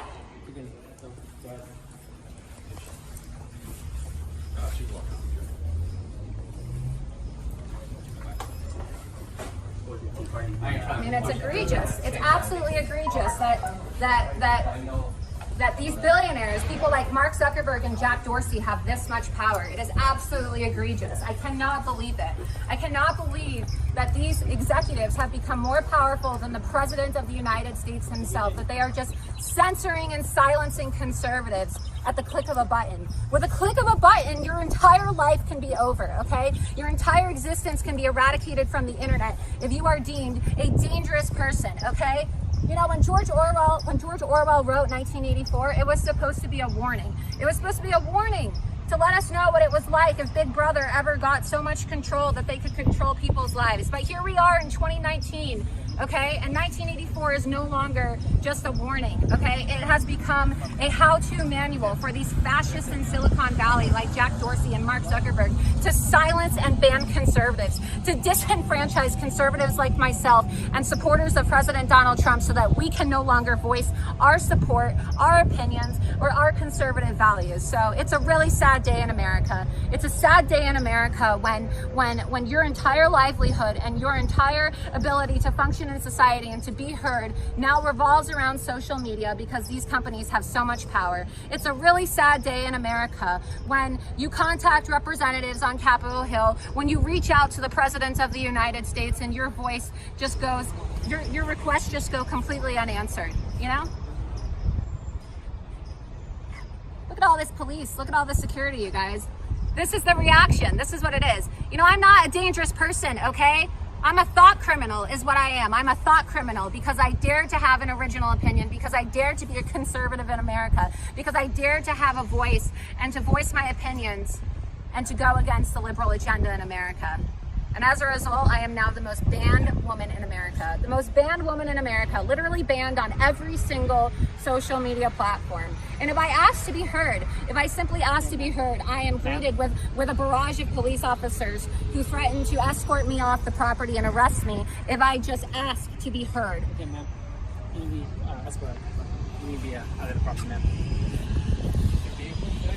No, it's not. This is America, guys. America in 2019. There's no freedom of speech, okay? Freedom of speech is dead. The First Amendment, which made America, the United States of America, the greatest country in the world, it's gone. It doesn't exist anymore, you guys. It doesn't exist anymore. Watch out. I don't want you getting hit by a car. Thanks, guys. I appreciate it. Thank you for your service. Thank you. Hey, thanks, bud.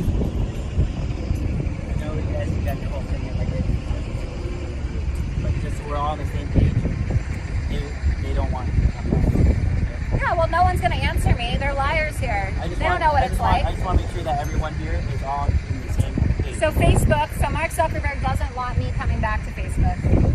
I'm not speaking for him, but I'm just saying the company as a whole does not want to. Well, he is Facebook. He's Facebook. It's his company. If that's how you want to do it. So I'm never allowed to ever come back to Facebook ever again? They can make that decision, and they will be notifying you about that. We don't do that. We just are working on their behalf in regards to what they're requesting is having somebody be taken off of private property. That's all it is. Okay? Where'd you park? All right. Down there. Okay. Don't worry. Be careful, please, because it's really, really busy. Oh, I'll be careful. Thank you. All right. This is fascism, you guys. Okay? This is fascism. This is fascism. This is actual fascism. So not only am I banned on Facebook and banned on Instagram and classified as a dangerous person, a terrorist in America, but I am now not allowed to even come to Facebook to voice opposition to being silenced, okay? Who's gonna speak up for me? Who's gonna speak up for me? Who's gonna fight?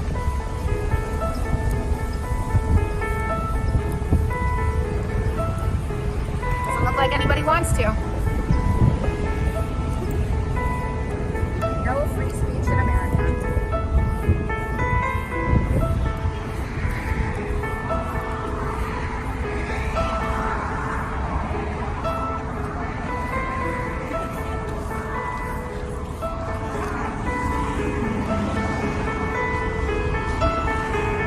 Welcome to Fascist Book, where free speech is not allowed.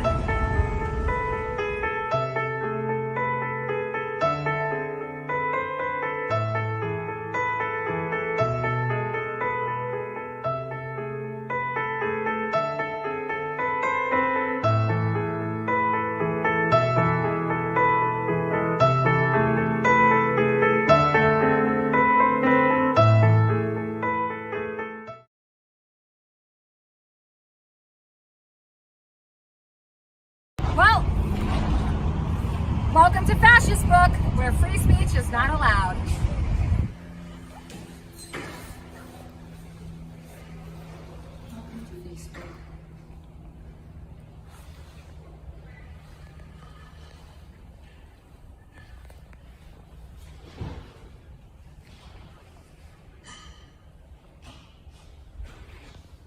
You want to watch some Facebook TV? Look at their signs too. Like if their signs here at Facebook aren't even a sign that of the fact that they are totally in bed with the leftists and the Democrats, then I don't know what is. Look at this. Take care of Muslim, Black, women, femme, queer, Latino, Native, immigrant, POC, trans, disabled, incarcerated, LGBTQ. What about white people? What about Jews? What about Christians? Okay? Like, these people don't care about conservatives. They don't care about white people. They don't care about Jewish people. They don't care about conservatives. They just care about what the left endorses, okay? And what the left represents in this country right now is an anti-American, anti-white, anti-Jewish, anti-Christian, pro-Sharia agenda, okay?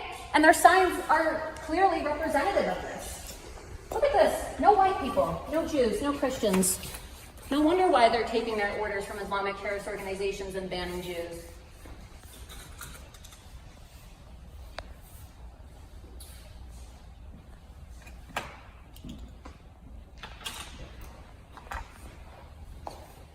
As I stated before, I do not consent. I mean, look, they have Loretta Lynch. They have Loretta Lynch, okay? Loretta Lynch is one of the people who they have on a poster right there. Loretta Lynch, who is a very polarizing left-wing individual, okay? Where's a poster of Donald Trump? Where is a poster of any conservative? I only see leftists and communist propaganda and anti-white and anti-Jewish and anti-Christian messages. And then people want to know why conservatives say that there's a anti-conservative bias at Facebook. Well, they won't let us take a meeting with anybody, but all you have to do is walk in the lobby and see for yourself. All you have to do. I mean, the bias in this country is out of control. I want to know when members of Congress are going to do something about it. You know, I voted for President Trump. I've supported President Trump since day one. And at 25 years old, my life is being totally ruined and totally destroyed by people like Mark Zuckerberg and Jack Dorsey, who have tons of money. These people are billionaires, and they have acquired so much power through social media. They have so much information on so many people on this planet, to the point where they can now decide whether or not somebody exists. I think it is disgusting. I think it is an abomination that 2 billionaires in Silicon Valley have the power to decide whether or not somebody deserves to have a voice, simply because of their politics. I think it's an abomination.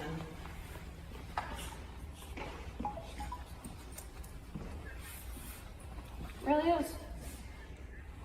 It's truly an abomination.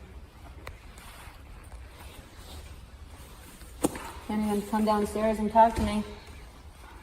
It's not like I even did anything wrong. I never violated the Facebook terms of service. You know that? I never once violated the Facebook terms of service ever. I never once did anything violent. I never advocated for violence against anybody. And yet Mark Zuckerberg has the audacity to defame me on a massive level in front of the entire world by issuing a statement and saying that Laura Loomer, Milo Yiannopoulos, Alex Jones, Paul Joseph Watson are dangerous individuals. What exactly about us is dangerous, Mark? I would like to know. Is it the fact that I expose the left? Is it the fact that I warn people about the horrors and the truth of Sharia law? What exactly is it that's so dangerous about me? You know what, Mark? I'll agree with you. I guess I am a dangerous individual because my reporting and my existence is dangerous to your left-wing agenda, okay? It's dangerous to these lying liberals who want to do everything in their power to undermine President Trump and his presidency and our constitutional republic. So I guess you're right. I guess you're right, Mark. Facts are pretty dangerous, aren't they? Facts are pretty dangerous. Maybe you should just take a seat and wait for him, huh? Yeah, maybe I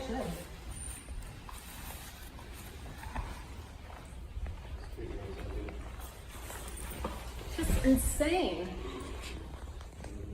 I mean, they have full-blown communist propaganda on the walls up there, okay? Equality, justice. I mean, they're not even trying to hide the fact that they're biased. and then they're gonna say that I am a dangerous individual and defame me. Hi. Hi, Estella. Nice to meet you. My name is Laura Loomer. Nice to meet you. Man, you can say see your job. Okay, great. So, Facebook says that they don't want you here, so if you can, Well, I know they don't want me here because they permanently banned me yesterday on Facebook and Instagram, and then they defamed me, okay? So- and then they endangered my life by designating me as okay, a ma'am. dangerous So I'm individual. gonna let you know right now. So before it escalates, you can leave the property without it escalating, without you, without them pressing charges. What it comes down to is you can go right now. It's a private property. They have a choice to do if they want you here or not. We're letting you know that they don't want you on their property. I know they don't. They banned me yesterday. Hold on. So you can go on your own accord and do what you need to do, or we're gonna have to talk with them and see if they want to pursue prosecution, which is one of the options. Well, I have a question for you. At what point does Facebook get held accountable for endangering my life? Okay, I can't they're answer that. endangering What my I can life. answer is what I just explained to you right now. Okay, and Ms. Loomer, is that correct? Yeah, it's Laura Loomer. Okay, I'm not trying to be racist or anything like No, that. it's fine. Okay?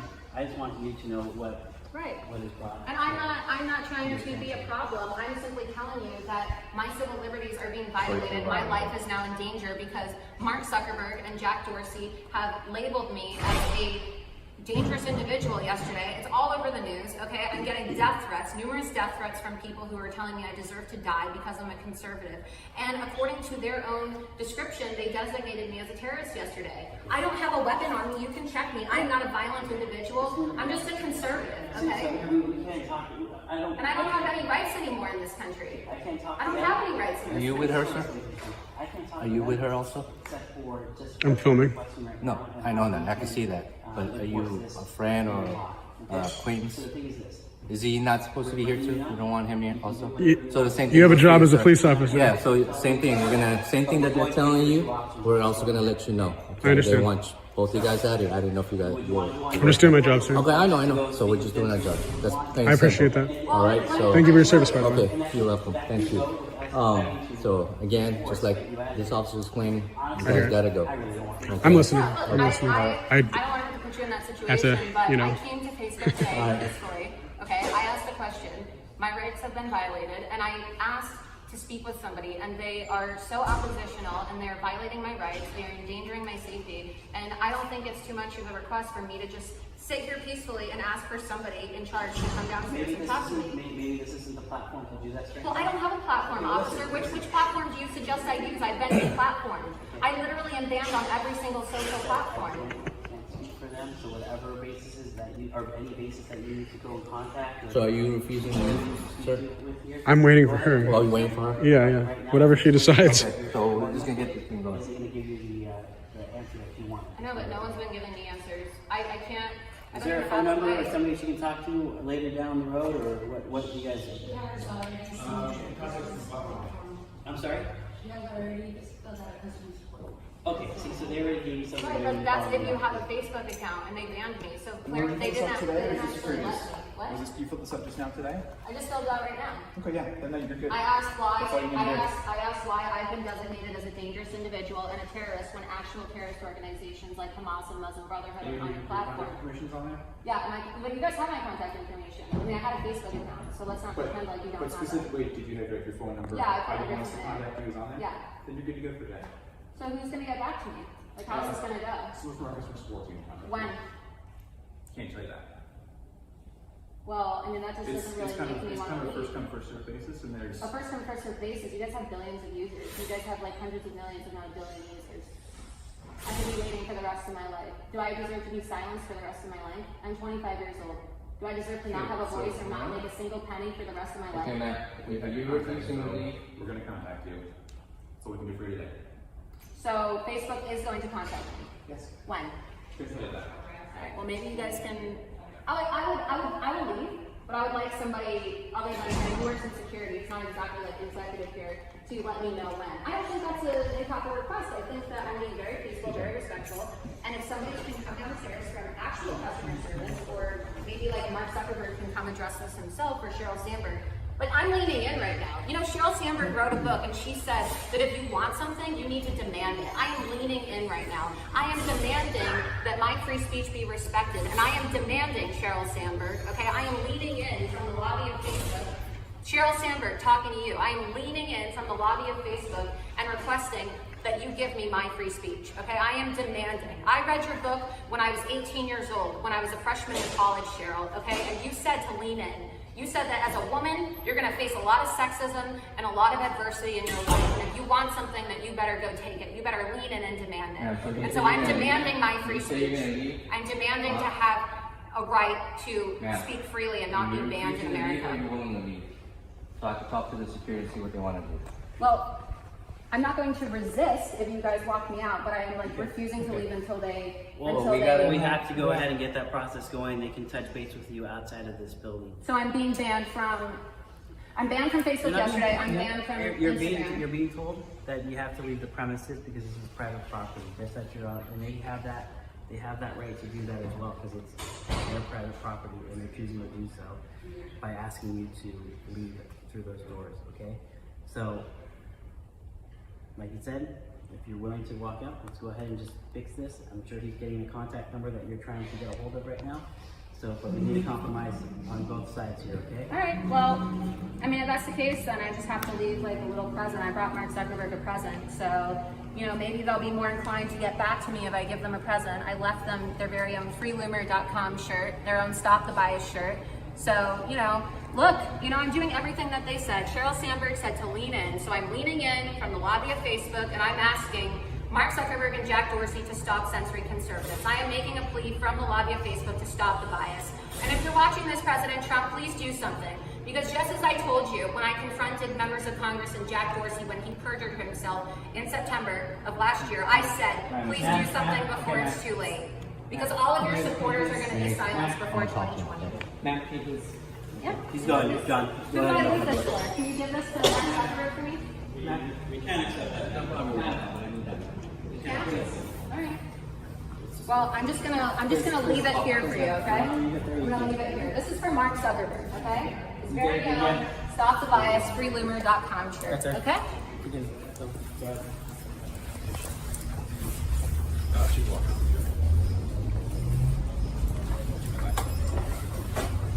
I mean, it's egregious. It's absolutely egregious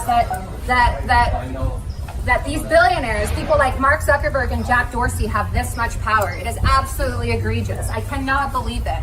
I cannot believe that these executives have become more powerful than the President of the United States himself, that they are just censoring and silencing conservatives at the click of a button. With a click of a button, your entire life can be over, okay? Your entire existence can be eradicated from the internet if you are deemed a dangerous person, okay? You know, when George Orwell wrote 1984, it was supposed to be a warning. It was supposed to be a warning to let us know what it was like if Big Brother ever got so much control that they could control people's lives. But here we are in 2019, okay? And 1984 is no longer just a warning, okay? It has become a how-to manual for these fascists in Silicon Valley like Jack Dorsey and Mark Zuckerberg to silence and ban conservatives, to disenfranchise conservatives like myself and supporters of President Donald Trump so that we can no longer voice our support, our opinions, or our conservative values. So it's a really sad day in America. It's a sad day in America when your entire livelihood and your entire ability to function in society and to be heard now revolves around social media because these companies have so much power. It's a really sad day in America when you contact representatives on Capitol Hill, when you reach out to the President of the United States and your voice just goes, your requests just go completely unanswered. Hey guys, so I really think that this is a story that needs to be getting more attention, a story that I broke yesterday that people really ought to focus on because it shows a lot about Ilhan Omar's character. Yesterday, I released a story about how Ilhan Omar was caught on video endangering children and breaking several laws in Minnesota.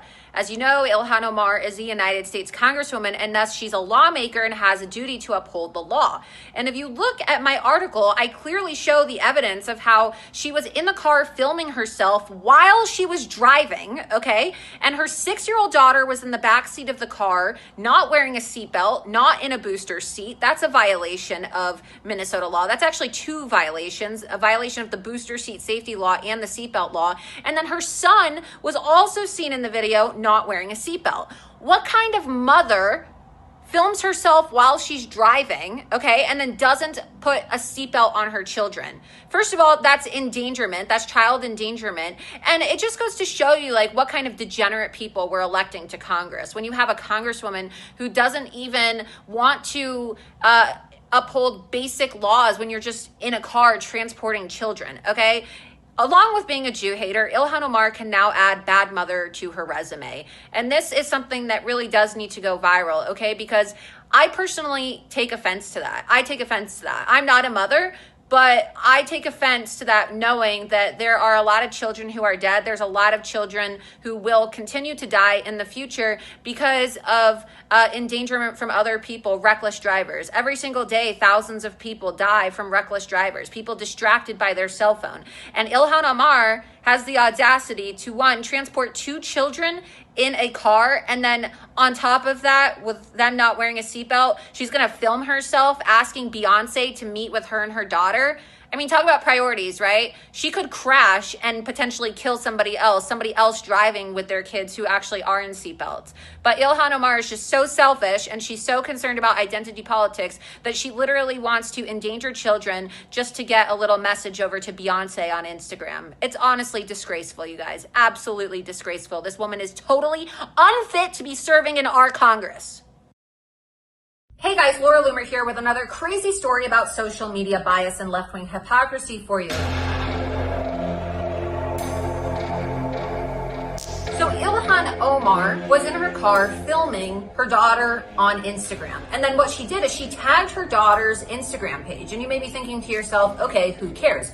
Well, her daughter is 6 years old. And according to Instagram's terms of service, you have to be at least 13 years old in order to have an Instagram account. So not only is Ilhan Omar subjecting her 6-year-old underage daughter to the internet after claiming that she supposedly was receiving tons of death threats incited by conservatives, but her daughter is on Instagram violating terms of service. And the reason why this is worth pointing out is because Instagram has made it their goal to censor and silence Donald Trump Jr., who of course is an adult. He is well above 13 years old, and he's the son of President Donald Trump. And so why is it that Instagram finds it more important to silence the views of Donald Trump Jr. instead of deleting the account of a 6-year-old who is not supposed to be on Instagram? If you guys recall, 2 weeks ago, left-wing media rags like the Huffington Post and Daily Beast targeted me and decided that they were going to launch a campaign to try to get me banned from Instagram and Facebook. Why? Because I posted facts about Islam and Ilhan Omar. So I have a story for you guys. Since you guys are such big fans of the Instagram terms of service, and because you people at these left-wing rags make it your goal to constantly whine about people who violate terms of service, here's a story for you. Why don't you go write an article about how Ilhan Omar's daughter is in violation of Instagram terms of service, and why don't you call on Instagram to remove the account since it actually is a violation of the terms of service, right? How about that? How about you guys go do your job? Hey guys, Laura Loomer here. For those of you who don't know by now, I filed a lawsuit against Twitter and CARE, the Council on American Islamic Relations.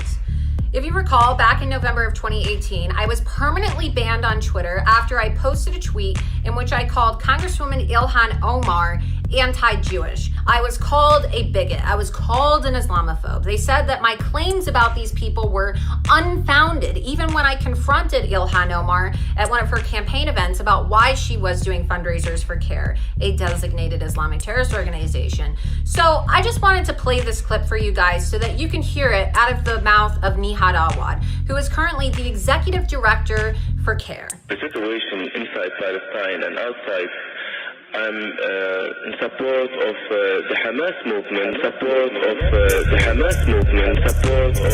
Well, you heard it in his own words, you guys. Nihad Awad, the director for the Council on American Islamic Relations, said that he supports Hamas, a terrorist organization that is recognized as such by the United States Department of State. Oh, and what's this? Oh, it just happens to be a picture of Nihad Awad with Ilhan Omar and Rashida Tlaib, the first Muslim congresswoman. Well, you know, it's very concerning, you guys, because did you know that as a member of the House Foreign Affairs Committee, Ilhan Omar has access to our classified information? CARE was founded after 9/11 because they recognized that some people did something. It just flew straight into it.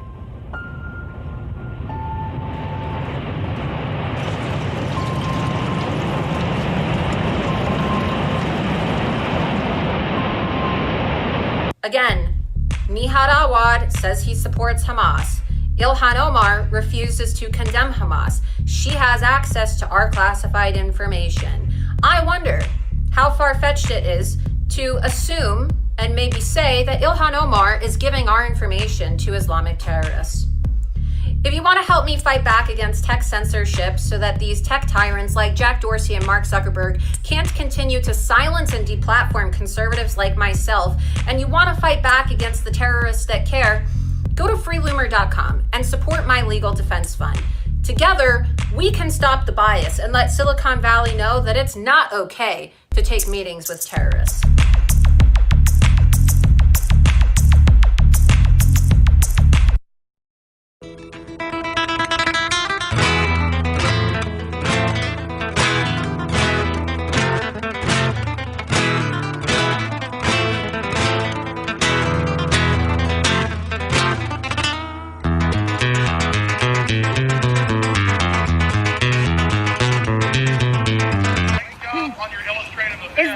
Is this the famous Alex Jones? Like the one and only Alex Jones? Okay, hey, I know you look great, full of adrenaline right now, but recap your giant stunt you pulled that is totally illustrative of how she says any laws are immoral. You're in Nancy Pelosi's house in Napa Valley. Tell us. Nancy Pelosi's favorite word is immorality, so we painted her a beautiful mural.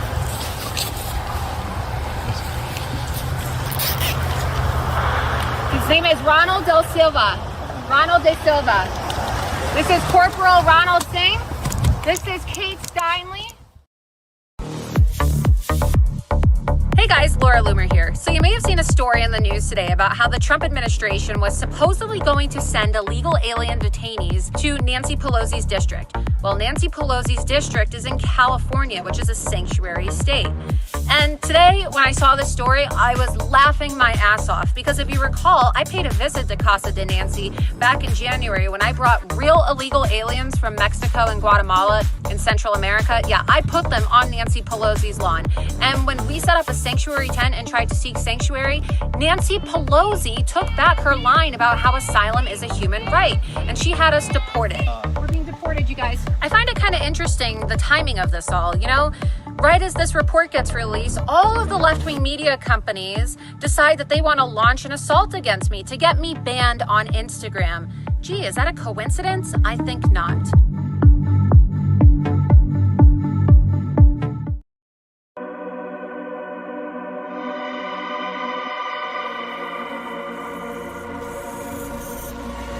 Hey guys, Laura Loomer here. Did you hear about these two crazy stories yesterday? There were two men who were deciding that they were going to commit attacks against Americans. One of them in Maryland tried to rent a U-Haul truck to run over a bunch of innocent people, and the other one was planning on shooting up a mall in Texas. Man, these crazy white nationalists. Oh, I'm sorry. They weren't white nationalists. They were actually Muslims. But you wouldn't know about that if you listened to the Democrat hearing on white nationalism yesterday, because there wasn't a single mention of the rise of Islamic terrorism in America. No, the Democrats want you to think that the biggest threat in America are in fact white men. Well, I would like to know, when are we going to have a hearing in this country to address the real threat that Americans are facing? Islamic terror.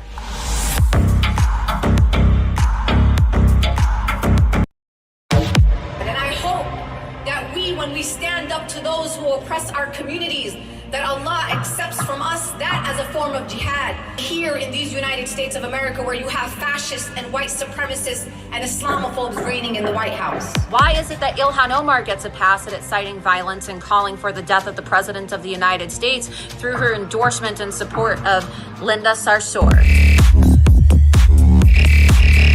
Hey guys, Laura Loomer here. So you may have seen the media going crazy because the other day, while speaking at the RJC conference in Las Vegas, Donald Trump was mocking Ilhan Omar because she hates Jews and she hates Israel. Well, a couple days ago, a guy in New York was arrested for allegedly making a death threat against Congresswoman Omar.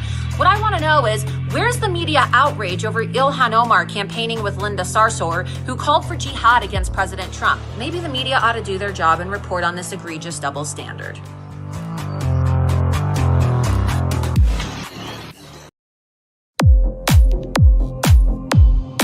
Hey guys, Laura Loomer here. So I'm inside my hotel room here at the Hilton in Woodland Hills, California, where CARE, the Council on American Islamic Relations, a designated Islamic terrorist organization tied to Hamas, is having their banquet today. I really wanted to make sure that I got front row access to these jihadists and terrorist sympathizers who are hosting this event. People like Ilhan Omar and Hassan Shibli, who's currently representing the ISIS bride who's trying to come back into America. The Democrats, right, in their opposition to Israel, because they are so anti-Jewish and have decided that they would rather stand with Ilhan Omar and Muslim women in Congress instead of speaking out against Jew hatred, have canceled their appearances at AIPAC, right? So I think that it's a crisis, it's an emergency in this country, and I know that Woodland Hills, California has a large Jewish population, and I'm really looking forward to meeting a lot of the Jewish protesters here today.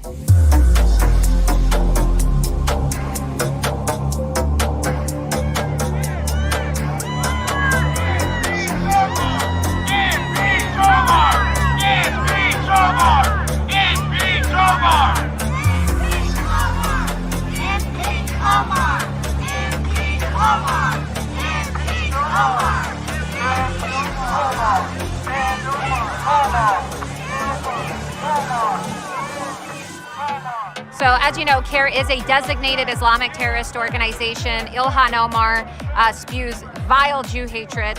She has ties to Hamas. She has refused to condemn Hamas. She has advocated on behalf of members of ISIS. And the Hilton is hosting her. She is being hosted inside the Hilton, even though she has advocated for ISIS terrorists. And so obviously Woodland Hills has a very large Jewish population, and they're not too happy about this. So we have a lot of protesters across the street with some Holocaust imagery, never again, American flags, Israeli flags. A lot of people are angry that a terrorist convention is taking place here in their community. So we're going to go talk to some of these protesters. Listen, media, listen. From the desert to the sea, Israel will always be. So it's a fact. See, Israel will always be. Shame on Hitler. Shame on Hitler. Shame on Hitler. Shame on Hitler. Shame on USA. USA. USA. USA.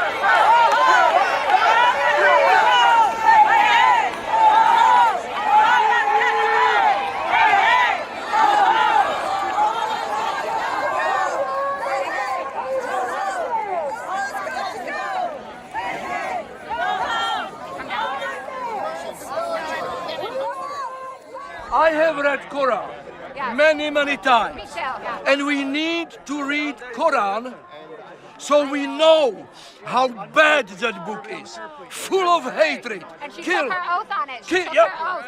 Left hand on the Quran, mouth proclaiming allegiance to our Constitution.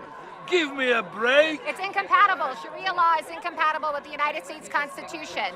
And you're right, Islam isn't a religion. So when they like to say they want to take their oath on the Quran and its freedom of religion, it is an ideology, a supremacist ideology that calls for the killing of all non-Muslims, and its only desire is to conquer and force those who do not practice to submit. Don't forget one thing. Yeah. Quran is Mein Kampf in Arabic. Hey, how's it going? Good, how are you? Good. Mwah. Good to see you. I brought a sign here. Sharia. Free USA. I like it. And what is Sharia? Under Sharia, what do they do to the gays where Ilhan's from? They murder guests. They murder us. They throw us off of buildings. They throw you off buildings, exactly. That's right. Here with me is Sabo, the one and only.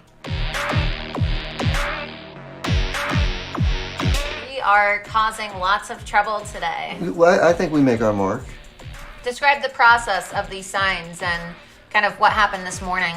I don't know. I can just sit there, have a cup of coffee. The images kind of come to me, have a deadline, and we scout the area. We find out how many bus benches are here, how many installations, and we just move forward. How many were put up today in preparation for this event? 4 benches, 2 bus installations, and just some other random posters. I think I have a huge banner across the street people are holding, and we've got some cloth banners that are going to be going over a balcony. What do those say? Those say Iliam hates Israel, and the other one says CARE hates Jews. And then of course we have like 2,000 flyers that we hope to pitch off the balconies, and that's going to be interesting.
They stand with Ilhan? Oh my God, let's go over there.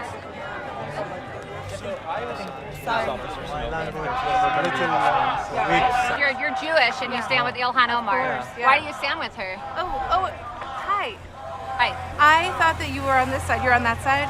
Yeah, okay. I don't actually, these conversations don't go very far. So, why? Because you're argumentative and you're actually not listening. The woman who's calling for the killing of Jews and Christians. I'm gonna walk with him. You're standing with people who are calling for the killing of Jews and Christians.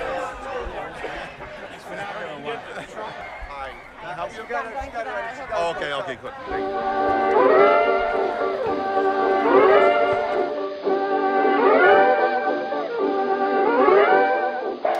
The Council on American Islamic Relations, otherwise known as CARE, likes to describe itself as the nation's leading Muslim civil rights organization.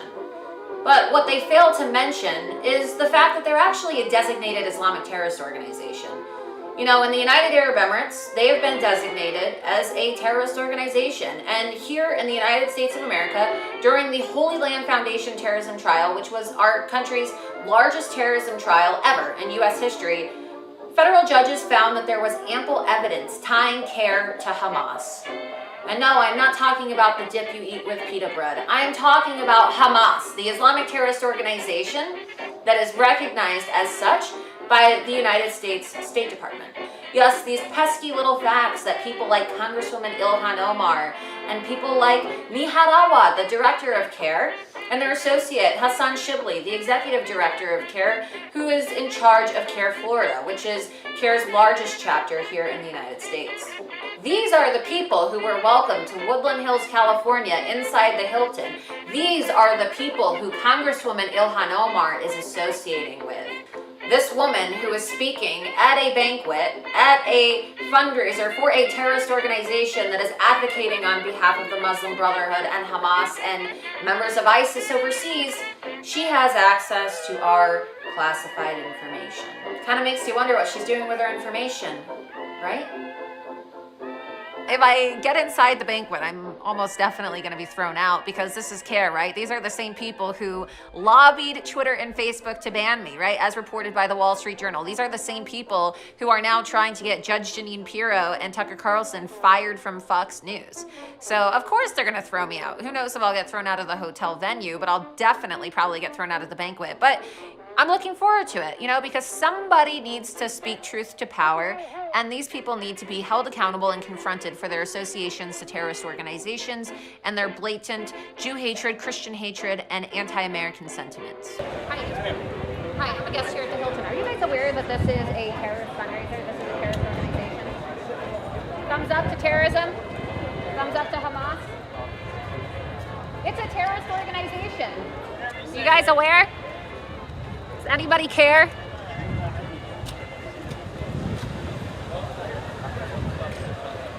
Where are you guys from? From Illuminate Media. My name's Laura Loomer. Hi. Hi. Nice to meet you. How's it going? Good. Gene Fields with CARE. Great. You have Hassan Shibli speaking tonight, and I know Hassan Shibli is currently representing the ISIS bride who's trying to come back into America. And then you have a lot of your speakers and a lot of your people who come to your events, people like Siraj Wahhaj, Linda Sarsour, they're open supporters of Hamas, and you know, even Siraj himself is a co-conspirator in the 1993 World Trade Center bombing. Do you think it's appropriate to be having a fundraiser for terrorists? Are you aware that you're working for an Islamic terrorist organization? Ma'am, I just am here to No, work I with accredited understand. media. I really appreciate you being so kind to answer my questions. I know who you are, ma'am. I know you guys know who I am because you guys lobbied Twitter to ban me. So I think it's really interesting. It's you know, you should really know the type of organization that you're working for, and the group that you're working for, CARE, is a terrorist organization. Thank you for stopping by, ma'am. Okay, well, you know this is a terrorist organization. Are you aware of that? Are you invited? I'm not a Because guest at the hotel. don't this film is me. a terrorist organization. This is a private property. You need to leave. I'm a guest at the hotel. And supporting Hamas, okay? Ilhan Omar, don't let me stop. Ilhan Omar supports Hamas. She is a vile Jew hater, and these people are supporting Islamic terrorism in America. Shame on the Hilton for allowing jihadists to preach hatred against Jews and Americans. You want to practice Sharia law? Get out of America. Get out and go to the Middle East if you want to practice Sharia law. Yeah. That's what you just said? You guys are supporting Hamas. You're threatening violence? Where is Hamas? You're threatening violence? Definitely. You allow for Imam Siraj Wahhaj, move to the side of this car. Who's threatening violence over here? Victim of terrorism charges. Sir, do not film us. But they're filming, We're guests at the hotel. stating that. We're guests at the hotel. We're staying here. We have a trespasser on the This event. is a terrorist fundraiser. Talking a trespasser? I'm an American We have a trespasser on citizen. the This is a terrorist organization, and you're saying that I'm a trespasser? I am an American citizen. Peace be with you. I do not support terrorism. Peace We're all be with against me. terrorism. You're all against terrorism. We're all Yet against you terrorism. read the Quran, right? Which I calls love for the the killing Quran. of Jews. No, it doesn't.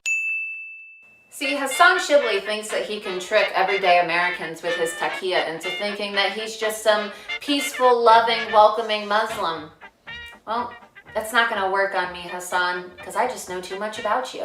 And you may have heard about him. Honestly, you may have heard about this guy in the news recently, because Hassan Shibli has made it his goal to bring back the ISIS bride. You may have heard, you know, this ISIS bride decided that she was going to leave the United States and go marry a couple ISIS fighters, get knocked up a few times, you know, have the children of a few ISIS terrorists, and then she woke up one morning and decided, well, you know, I guess this whole jihadi bride thing isn't for me. I want to come back to America.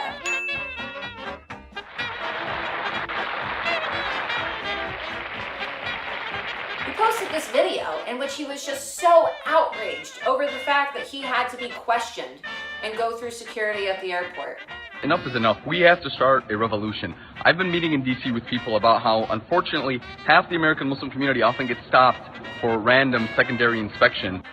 You know, Muslims hijacked planes and killed 3,000 Americans. I don't know, Hassan, maybe you heard about it? I told them I'm doing my prayer. I stood right in the middle of the room and I did my salah very loud, very vocal. So mind you, Hassan Shibli goes around the country trying to tell people that, you know, we at CARE, we comply with the FBI. You know, we try to educate people about why terrorism is wrong.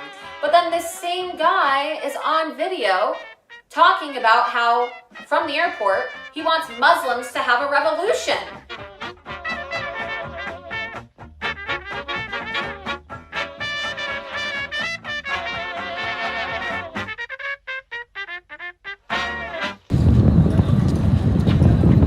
You see all those people across the street? Some of those people are related to Holocaust survivors. How does that make you feel? You're hosting a fundraiser for a terrorist organization that is calling for the killing of Jews, and there are family members of Holocaust survivors across the street. Shame on Hilton. Shame on Hilton for allowing this type of treason to take place at your establishment. At what point do you guys, you know, just say, you know, it's not worth the money? You're taking money from terrorists. People who are murdering innocent Jews and Christians all around the world.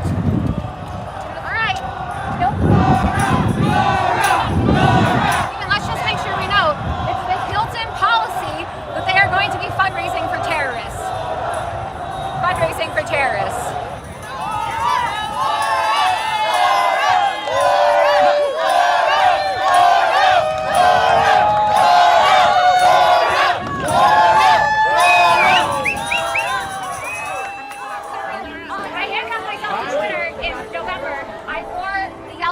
That the Nazis made Jews wear in the time leading up to the Holocaust. And I did that because I was permanently banned from Twitter for posting facts about Ilhan Omar. I was permanently banned from Twitter and lost 265,000 followers when I said that Ilhan Omar is anti-Jewish. And now you see that she has tried to come and take her terrorist friends to Woodland Hills, which has a large Jewish population, and CARE, a terrorist organization, is trying to intimidate these people. Well, you know what's going to happen to your hotels and venues that decide to host Ilhan Omar and terrorists? Islam is not religion. Islam is not. You're right. Islam is a political movement whose ideology masquerades as religion. It's not a religion. 64% of Quran is dedicated to dealing with non-Muslim. That's not religion. That's foreign policy.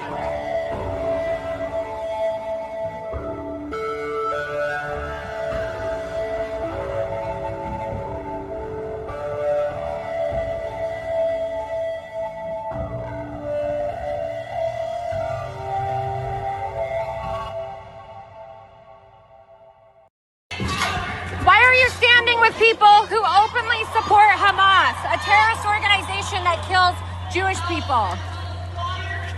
You're so quick to talk on Twitter, but you can't even answer a question, Alexandria. I love you! Does it bother you that Linda Sarsour said that we shouldn't humanize the Jews, Alexandria? What about justice for the Jews, Alexandria? Do you care about the Jews?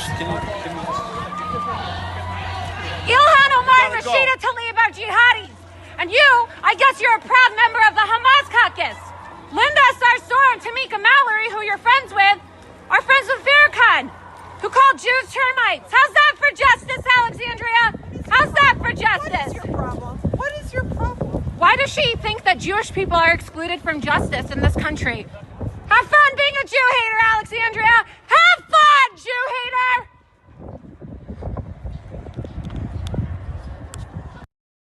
We believe that Allah wants us to separate from America.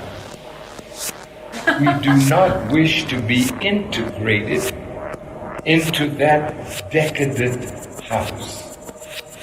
We want some territory that we can call our own because we are between 40 and 50 million people.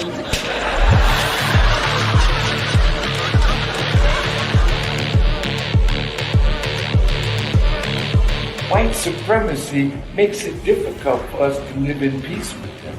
So there's a plan outright to kill us.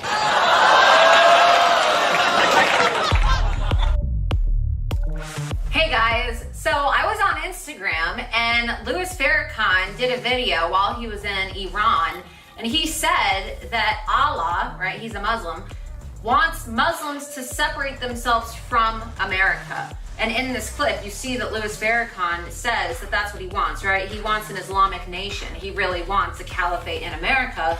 Then why are you coming here, right? There's 56 Muslim countries to choose from. Pick one and get the hell out. Let's take a look at Louis Farrakhan, right? This is a guy who is a multimillionaire. He is a vile Jew hater, and he's friends with and often praises the two first Muslim women in Congress, Ilhan Omar and Rashida Tlaib. The Women's March actually asked Linda Sarsour to step down because of her associations with Louis Farrakhan. This is a guy who has said that Hitler was a great man, and he referred to Jewish people like myself as termites, right? So if he really does believe that Allah wants Muslims to separate from America, then please be my guest. What is stopping you? Please, leave. You want a separation from America? Don't let the door hit you on the way out. It would termite. be better for us to have a divorce from America with land settlement and reparations to build a nation of our own. That's what we want. We learned the big lesson is we can't live with them in peace.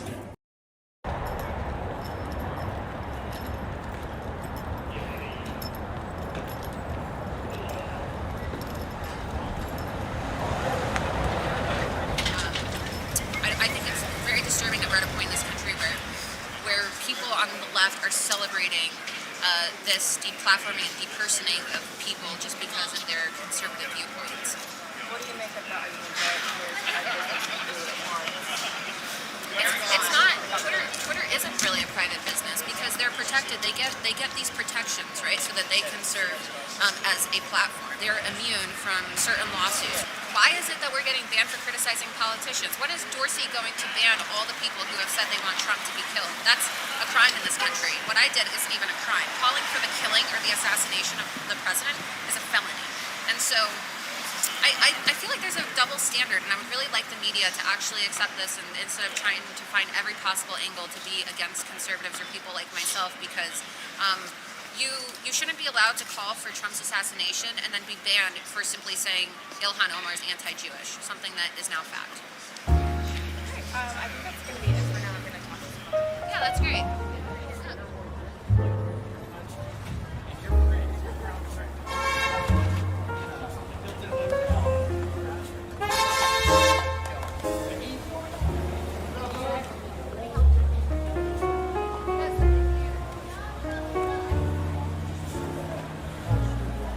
You know what's funny is how we're talking about all these human rights. Well, Jack Dorsey went on Joe Rogan's show.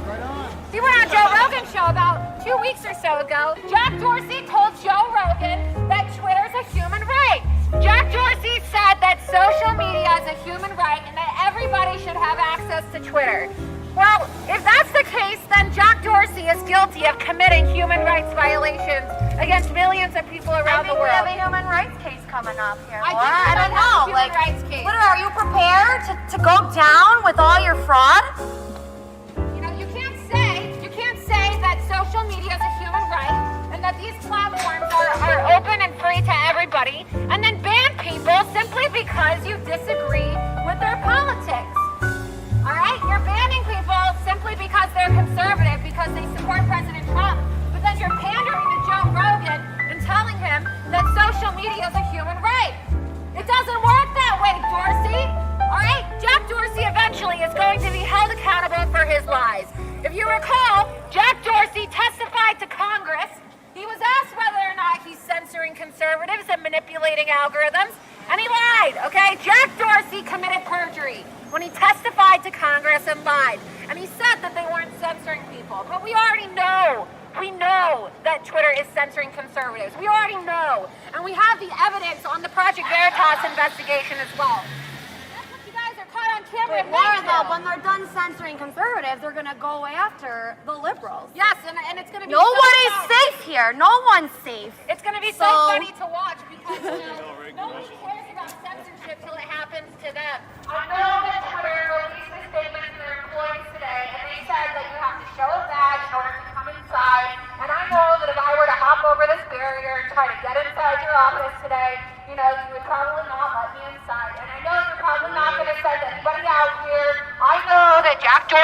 gonna, come outside and talk to us. He's just gonna talk to Rolling Stone magazine and tell them how much he respects me and how much he loves activism and how much he thinks Laura Loomer's a punk rocker because she has the balls to come out here and protest. But I want someone to actually come outside and tell me why it's not a violation of Twitter terms of service to call for the assassination of President Trump.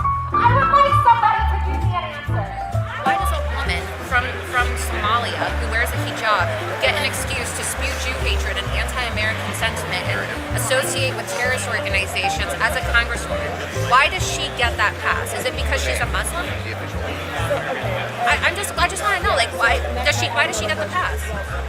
So I have a question, because I really don't know much about this, but I've been banned from Twitter for posting the same video 3 times in a row. Which video? I don't even know what it was. Because we don't have to worry about it. Was so It's dumb. not a thing We that's do. gonna We do. happen. No, it is though. We do. No, I don't worry about Martians either. You should worry about Sharia law because it is happening in America. You've got Congress You people have- being you have sworn in Sharia on the law in Quran. America right So now. what if she wants to? You know what? Holding that law over the You have Constitution. Sharia law in America. It's not ridiculous. You have Muslim patrols in New York City now. You live here in New York City? You lived in Boston. Because now a lot of these communities are being, infiltrated by a lot of Islamic immigrants and refugees who are coming, and they're having a lot of children, and they're displacing. It's not going to happen here if it happened in Europe. What is the definition of a refugee then? We are being infiltrated. Did you know that Ilhan Omar's district in Minnesota is now the terrorist recruitment capital in this country? I didn't know that, and I don't know who said that. You're Right. saying that, right? It was reported by the mainstream media. Actually, did their job and reported it. Right, we're going No, to you have to don't have fact to do check that. it, I'm but just- we are though because I you're got one of those banned for people, which I understand. You It's know, good one to of ask those questions. people. Those people. I got banned for I'm the only liberal that came out here to actually That's talk. great. Do you think? Let me ask you. Do you think I'm a racist? I don't know. Just think about it really quick before I come back. If you think I'm a racist, I want the answer. Why are you telling American journalists that they're in violation of Pakistani law?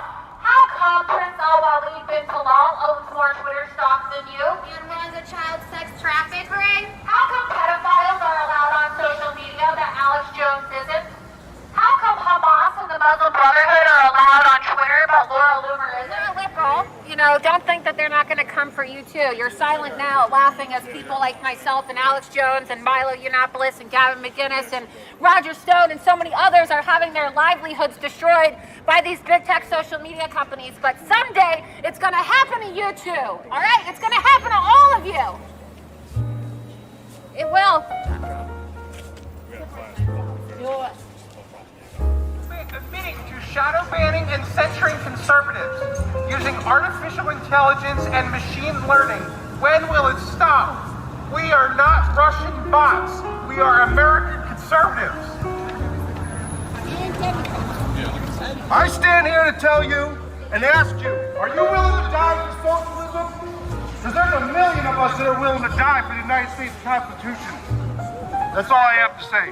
All immigrants and their children in public schools to learn to love America and have the freedom that it offers.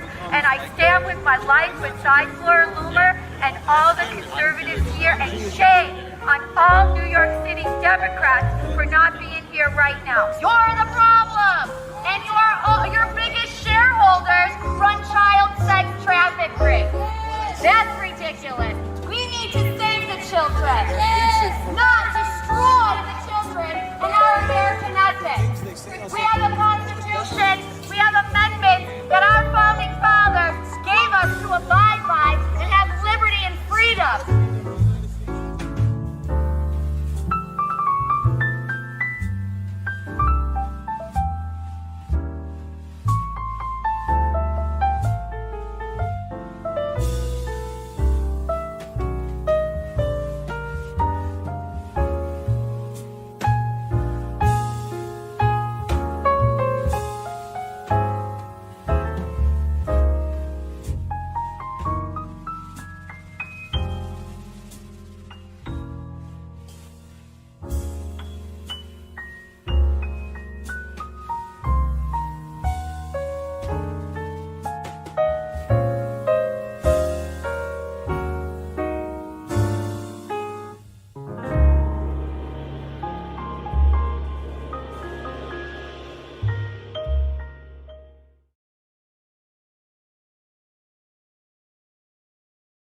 My worry is that these companies are increasingly censoring. I mean, they are censoring conservatives. They are censoring based on political viewpoint. And my question is, should they really be getting this special immunity from the government if they're also going to act like censors? So,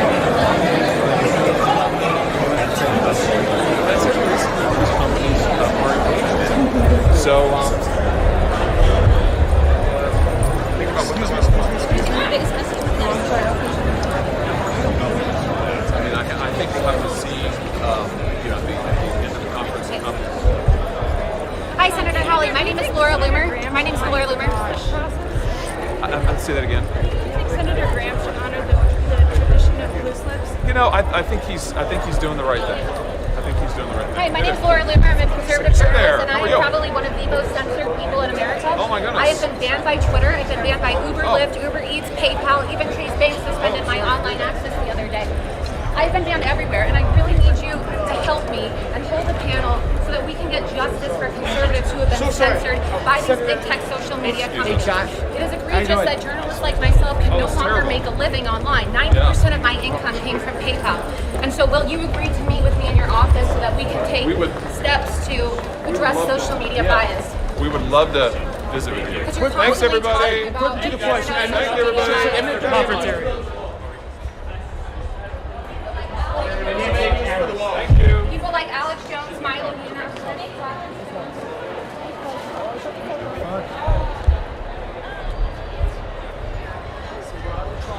Why should the U.S. government favor those companies in a way that they don't favor my company, for example? Yeah, I think that's a very good question. And look, I mean, let's be honest. These tech companies, Facebook, Google, Twitter, they have gotten huge, they have gotten powerful, they have gotten rich on the backs of this special immunity that they get from the federal government, on the back of what's called Section 230. And I think it's time we ask some hard questions. Yes. They're monopolies now. They're very powerful. They appear to be using their power to try and shut down political viewpoints that they don't agree with, usually conservative.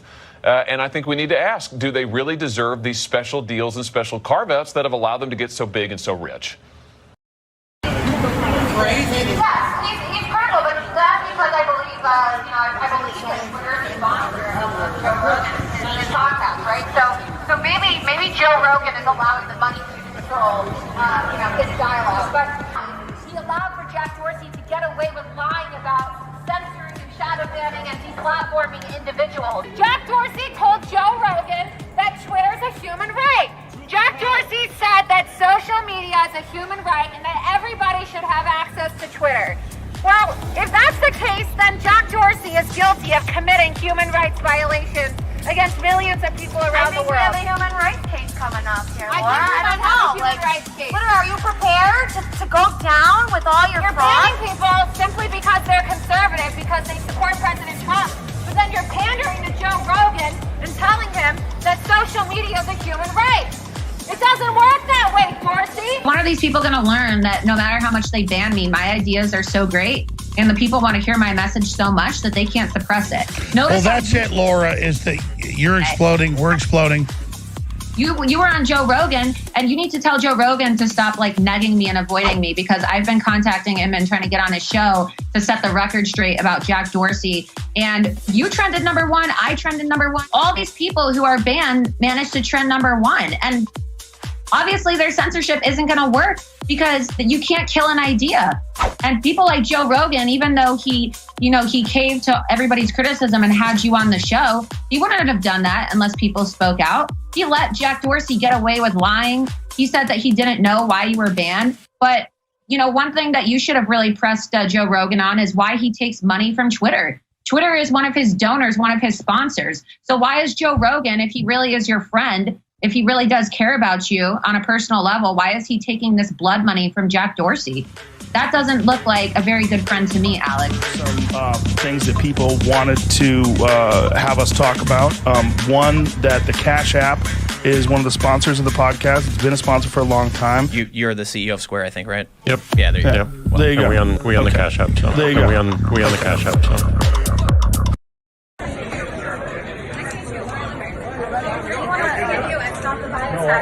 Such an outspoken outspoken critic against social media bias. I started it this summer when everyone said I was, thank you very much, when everyone said I was crazy. Hey guys, Laura Loomer here, reporting live from CPAC. The most incredible thing happened to me today. So I arrived this afternoon, and I'm walking through the Gaylord, and all of a sudden I see Donald Trump Jr. And as you know, I showed up to CPAC wearing my freeloomer.com t-shirt and my red MAGA style #StopTheBias hat. So I rushed up to Don Jr. He got loomered in a good way, and I gave him his very own Stop the Bias hat, and we had a great conversation about social media bias. And Don Jr. told me that, you know, he's concerned about all of the Americans who maybe don't have access to his large platform like he does, who are being silenced, because he himself has been censored on Instagram and has been an outspoken critic of social media companies and their censorship and deplatforming of conservative voices and supporters of his father, our great president, Donald Trump. And so, as you know, I have been deplatformed and silenced across the entire internet. You know, I'm banned everywhere. I'm banned from Twitter. I'm banned from Uber, Lyft, Uber Eats. I can't even order a sandwich. I'm banned from Medium, Venmo, GoFundMe, PayPal. And just this last week, Chase Bank suspended my online access temporarily. I asked Don Jr. to tell his father to do something about the social media bias, and he agreed. He said that the time is now and that something needs to be done. So hopefully he takes my suggestion and has a conversation with his father. I would love to personally be invited to the White House to speak to Donald Trump about social media bias, but in the meantime, I predict that in the coming weeks, President Trump is going to do something, and I'll have some big announcements coming soon as well. So if you haven't already, go to freeloomer.com, sign the petition, and remember, #StopTheBias. So I started calling him out on it. The second I called him out, that stopped for me. The problem is it's not stopping for little accounts that don't have my soapbox. No, it's great. So we got to push back. We got to stop the bias, #StopTheBias, and hopefully your father will put a lot of pressure on these social media companies so Jack Dorsey and Mark Zuckerberg know. God bless the Trump family. Thank you.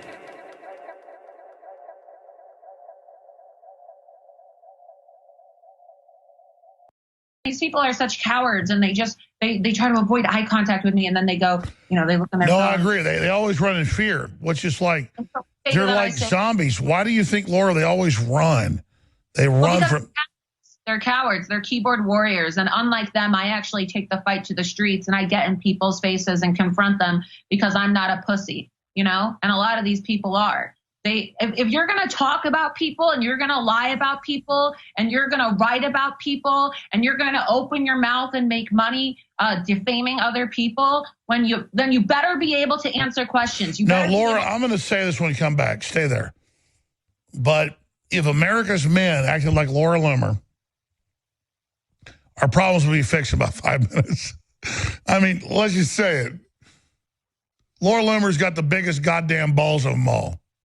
Mr. Slap, do you have any comment as to why conservative commentators like Laura Loomer and others have been banned from the conference while far-left individuals like Jared Holt and Right Wing Watch are allowed to come in and actually try to get conservatives banned? I have no idea what you're talking about. You don't have any idea what I'm talking about? No idea. Well, there's been a lot of buzz on social media, on Twitter, on YouTube, all over the place about... I'm a little upset with Twitter. They are now banning me from CPAC.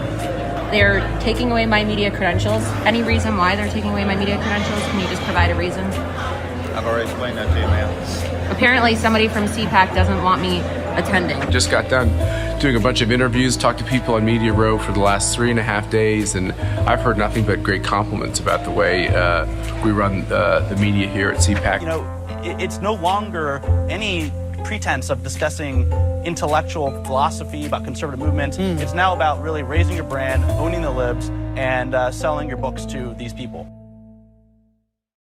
Have to be. Why are you facilitating harassment campaigns and deplatforming campaigns against conservatives on social media? Is this school in there? It is cool. He's a member of the fake news media.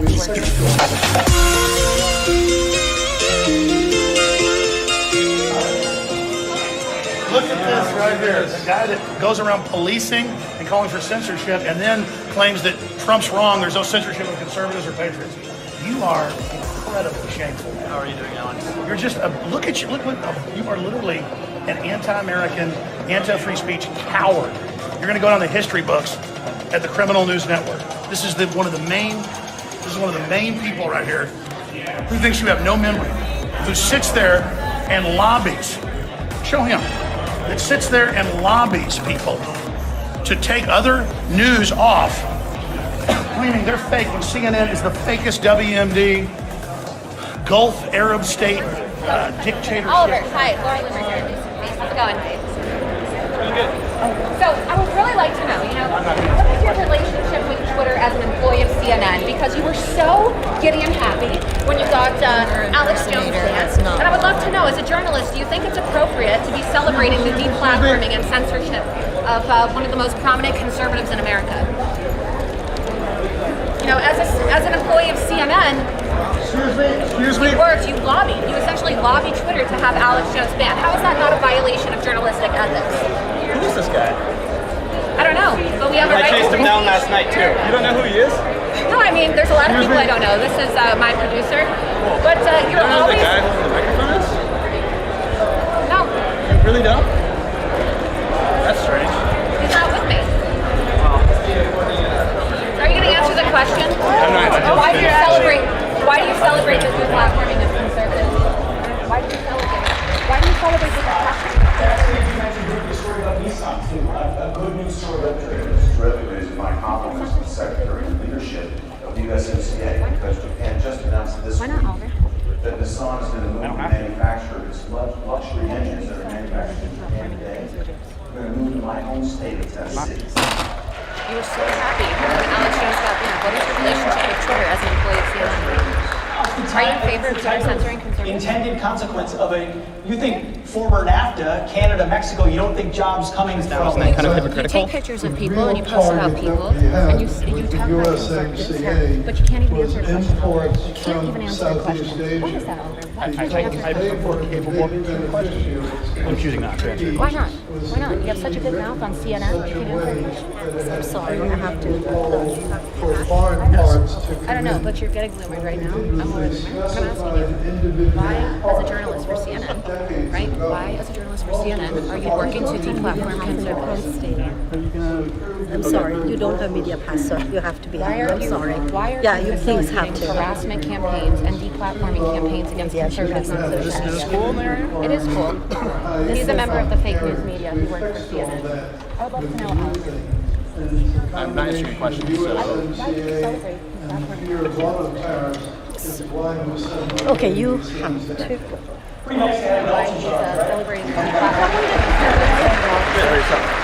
All right. As you can see, Oliver Darcy doesn't want to answer my question. Being streamed live on Fox Nation as well, the new online streaming platform, the Fox News Channel. If you don't have Fox Nation, maybe you can see the social media censorship.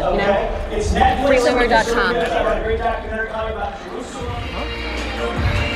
It's a violation of journalistic ethics to call political platform.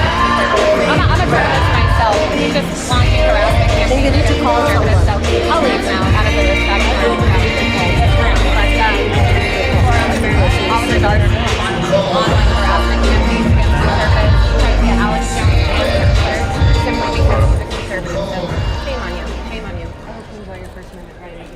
Ladies and gentlemen, it's time for our next panel, examining the contributions of the only democracy in the Middle East. Please welcome Ambassador George Edinger of the Edinger Report, Professor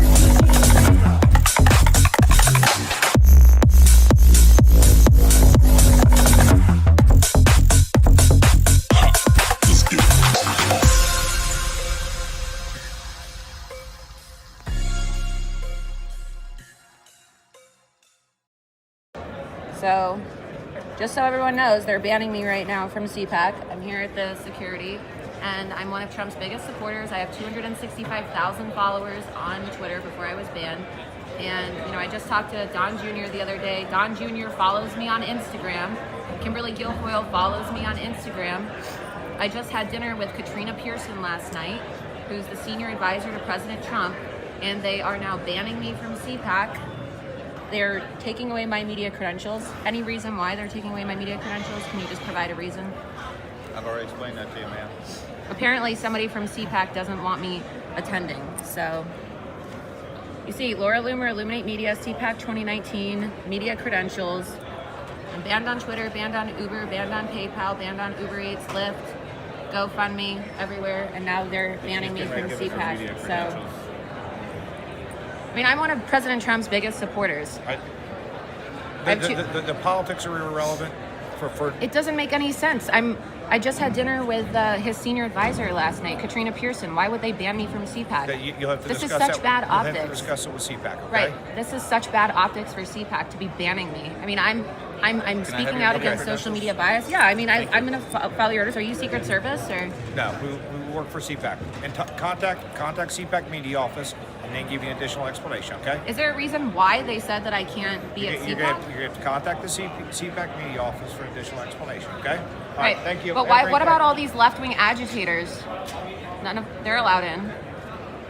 That's who got you banned. Put your camera back on.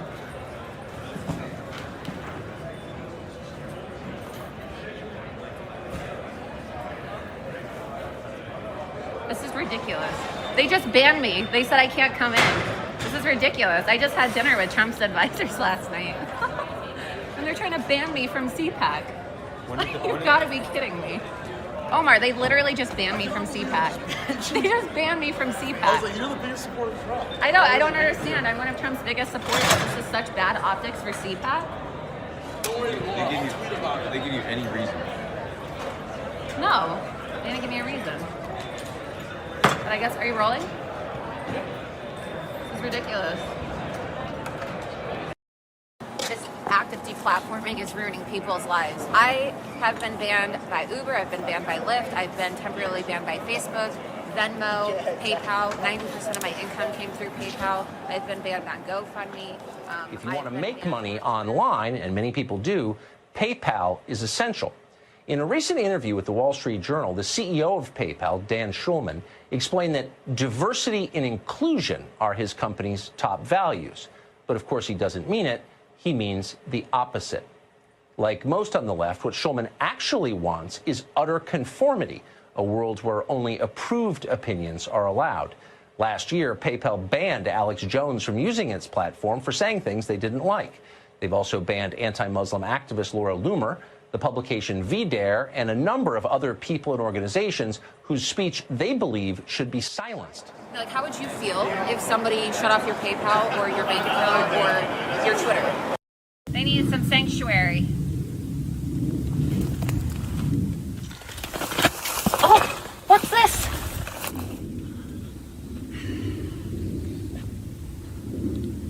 Well, I've arrived.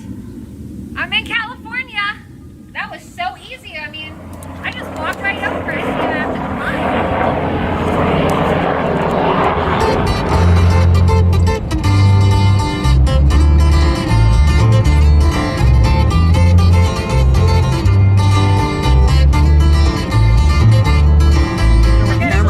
Border Patrol right now.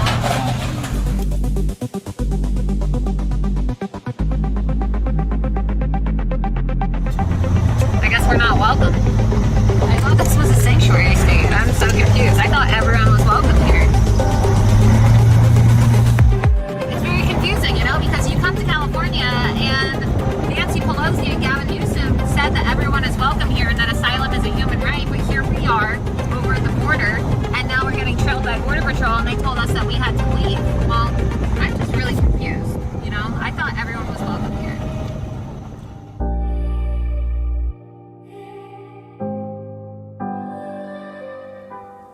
Well, still looking for some sanctuary. Anybody out there? Nancy, can you hear me?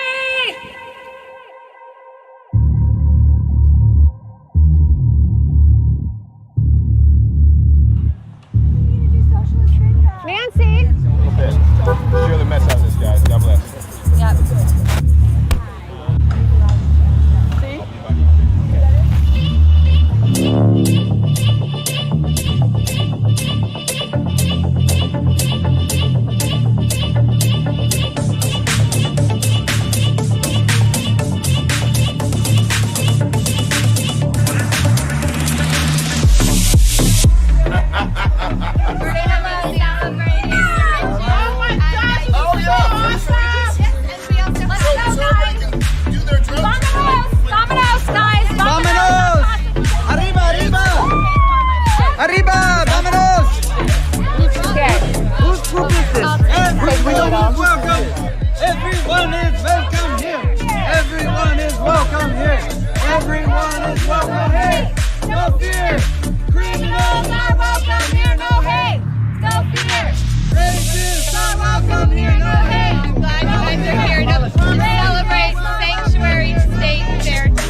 needles on the floor here in California, so. Everywhere. I'll pull that up. No, boy, don't touch it. It's dirty.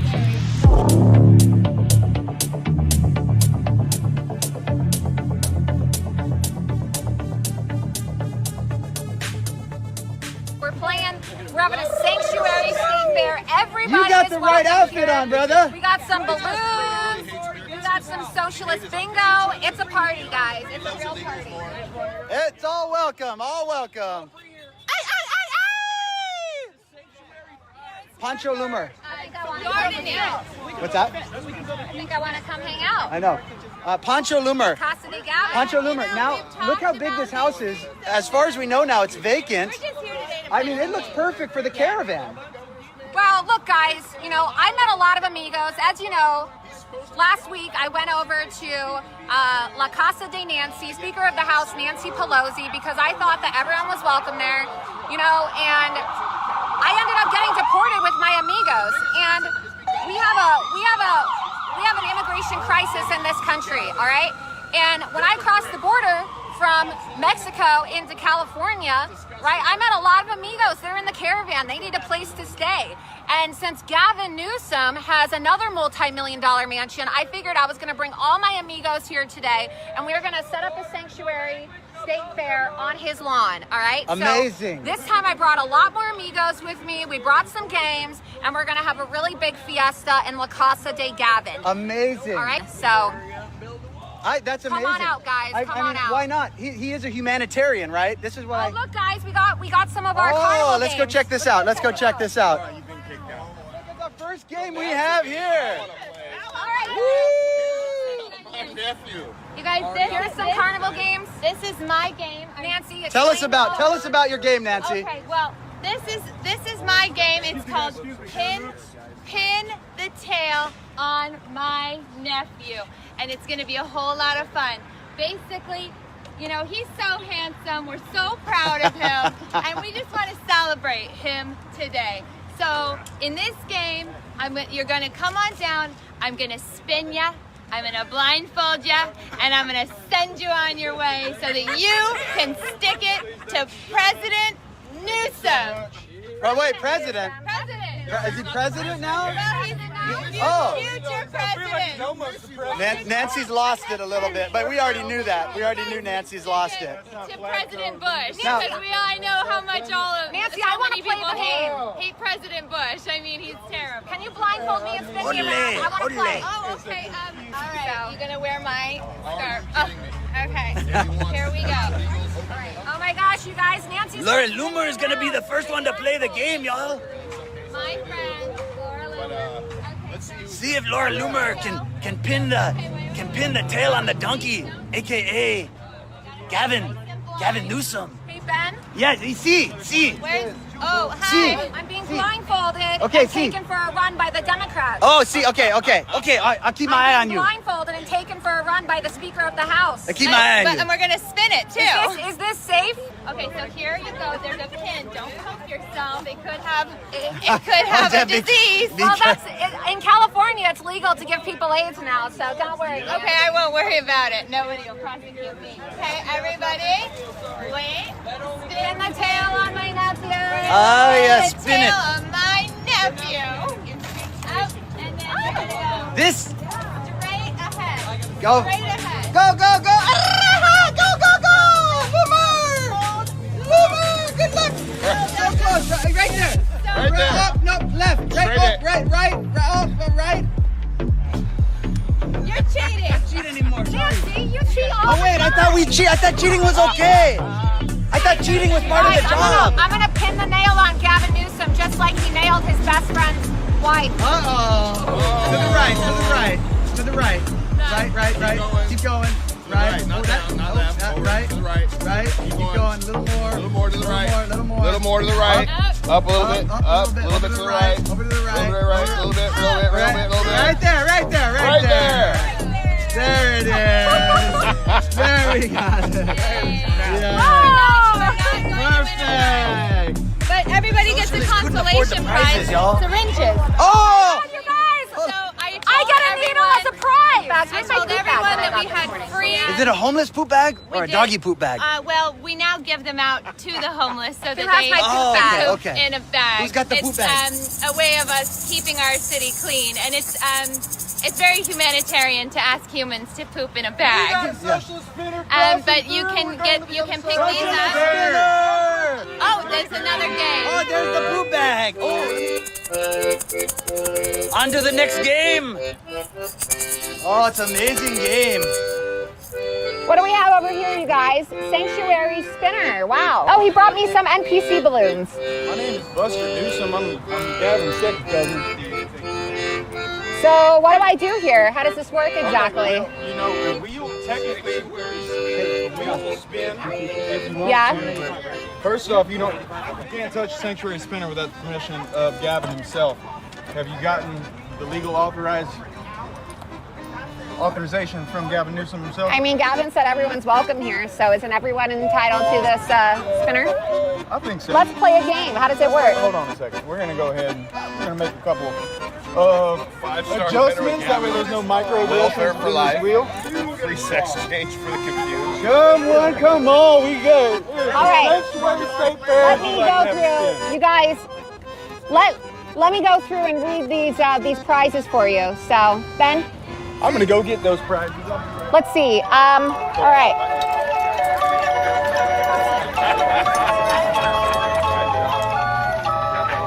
A glass of Chardonnay with Hill Dog. Maybe we could bleep that out later.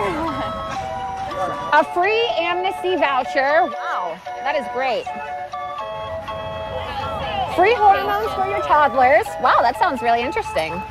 Like one day, little Bobby could be Becky or Becky could be Bobby. I don't know. That sounds cool. Free copy of the Communist Handbook. Awesome. Free healthcare and fast food.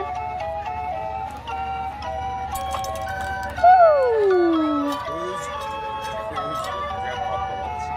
Welfare for life. Oh my God, these people in California are so generous, Nancy. Let's see. Free hijab. A free hijab for your daughters. Now that's exactly what I've been looking for. A free hijab for your daughters.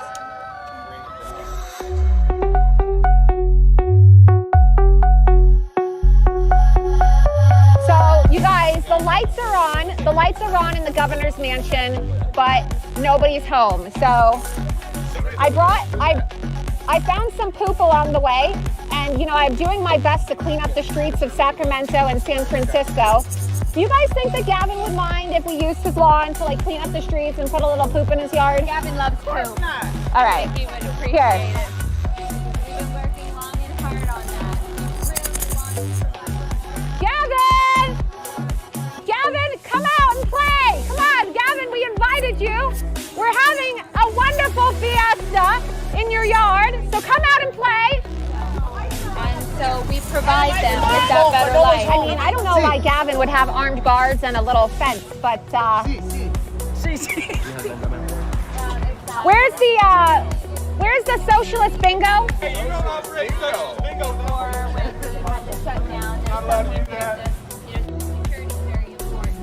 Does anybody want a balloon, an NPC balloon? Beautiful balloon. Toss that poop. Beautiful. It looks just like Gavin. Very handsome, so Very you did a great job. This one's you, Nancy. Nancy, this one's you. Did I do a good job? I think you did. You are a beautiful artist. We're all special in California. Everyone does a great job all the time. That's oppressive, Nancy. That is a symbol of racism. Oh! You smile, Nancy. I'm sorry. Hi. I'm sorry.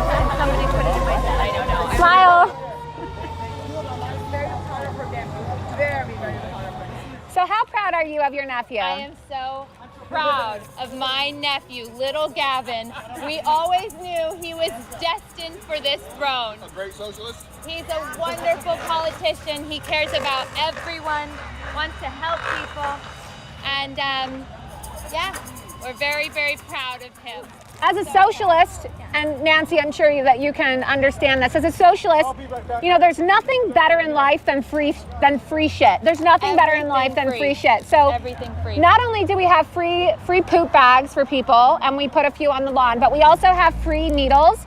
So there's I believe there's plenty of these to go around. You know, you just 300,000 a month. all you do. Look at guys, it's this easy. You're walking down the street, you just pop a squat. You have to pop a squat.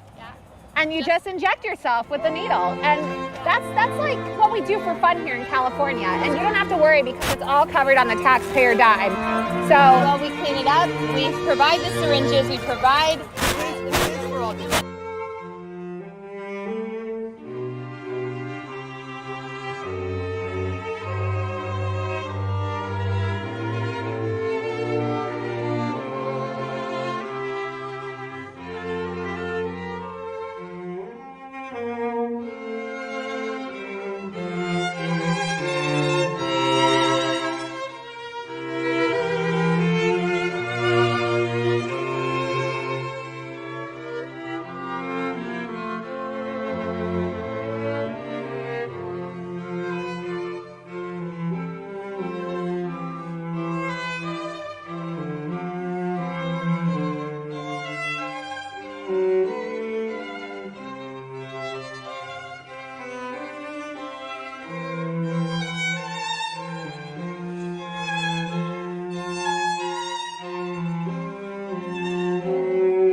police are looking at our immorality tent. Let's go take a look. Okay.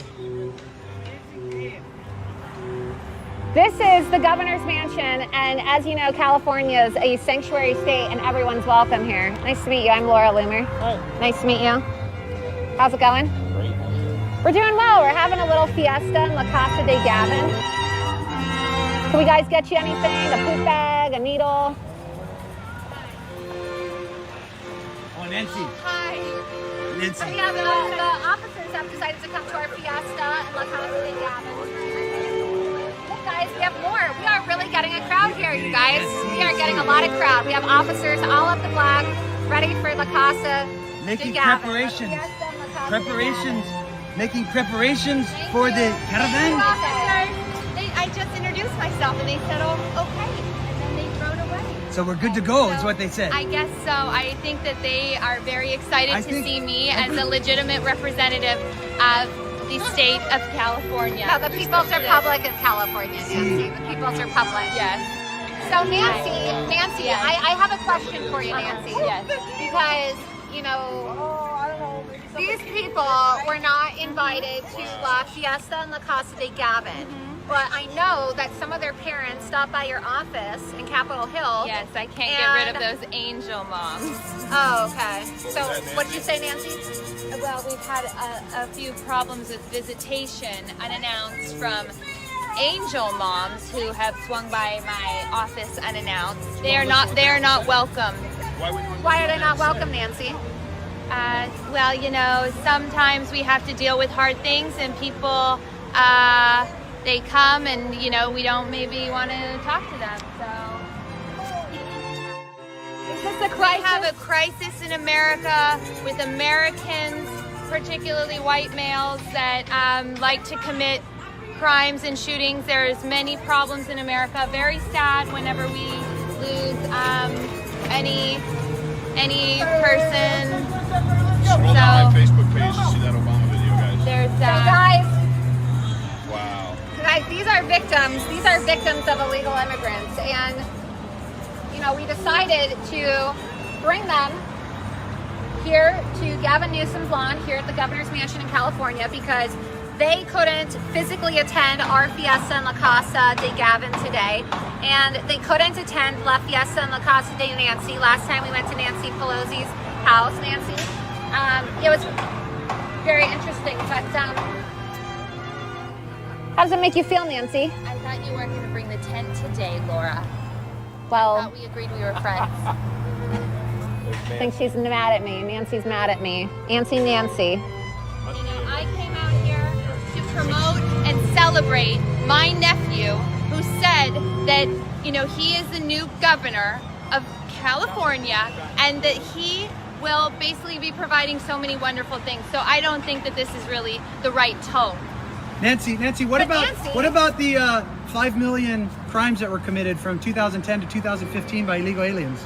I'm not familiar with that term or statistic. I'd have to get back to you. How many Americans dead is okay with you? Well, you know, we don't want to ever see anyone have their, you know, a problem. So, but we do what we can to take care of everyone. Yes. Laura, what do you think about that? Driver's licenses for illegals. Healthcare. Well, it looks like Nancy just rejected your fact. Definitely no straws. Thank you for clarifying. Well, Nancy, do you think that your nephew would mind if we move this tent onto the lawn? You know, I don't think he would mind. He's a very welcoming, warm, wonderful individual. Apparently, I believe that we have security, that because now that the government has reopened, thank you to me, we have security here, that they have their own protocol, so that we may not be allowed to That sounds like go bigots. onto the lawn. That sounds like they'd be bigots if You they know, didn't. Because everyone is welcome. Everyone is welcome. Just keeps repeating that. Let's find out. Let's find out. Oh, look, guys, we have some more amigos. Look. See, I think that They're saying. Hello.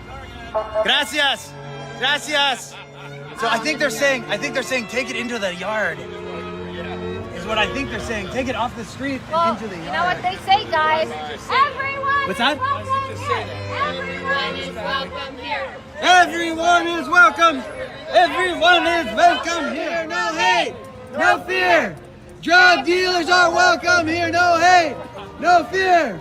Murderers are welcome here. No hate, no fear. Murderers are welcome here. No hate, no fear. What about Americans? I don't think they're welcome. Oh, not Americans. Okay, not. All Okay. right. You guys. Okay, not Americans. Everybody else. Right now, so let's move our immorality tent onto the lawn, please. We need to. Who's got that big Sharpie making NBC faces? I know someone's got it. Okay, the tent. It's time to move. Okay, right behind the cactus, Laura. Right behind the cactus is the perfect location for you. Right over. It's going on the lawn, everybody. Going on the lawn, you guys. We're Up delivering and the over, up and immorality over. tent to Gavin Newsom. No hate. No fear. Criminals are welcome here. No hate. No fear. Get it out of the way, guys. Are welcome here. No hate. Want to go? No Fear. Are welcome here. No hate. You want help? Want help? You got it? You got it? You got it? Hate. No fear. Criminals are welcome here. Oh, careful. Careful. You almost got impaled. We are here in La Casa de Gavin, guys. We're here. We're that here. was such an easy fence We're to get here over. in Casa de Gavin. Okay, everybody! Everybody is welcome! Casa de Gavin! Everybody is welcome! Illegals! Illegals, Casa de Gavin, it's open for business. What's going on? I thought everyone was welcome Hang on, here. let's see. What's going on? I'm gonna look out of the corner of my eye. What's going on? Everyone is welcome here. Nancy, come on, Nancy. Gavin said everybody's welcome here, though. Uh-oh. Hold on. Hold on, we got people coming behind us. Officer, you know, I know, but do you know who Gavin Newsom is? We do know Gavin Newsom. Gavin Newsom, who is Nancy Pelosi's nephew, said that everyone is welcome here, so I was just accepting his invitation. Understandable, ma'am, but just this is the place for it. So it's I'm illegal. just really confused, though. Open Why? borders. Everyone's welcome here. No, Open borders. walls are hateful. Walls are for bigots. This is really hateful. Walls are for bigots. You guys, they're trying to tell me that I can't Wait a stay. second. Why would they invite us? Excuse me, sir. Why would you invite us? Why would Gavin invite us to California and then say we can't go into his house? You guys, Gavin Newsom said that everybody's welcome here. Give that to me. Okay.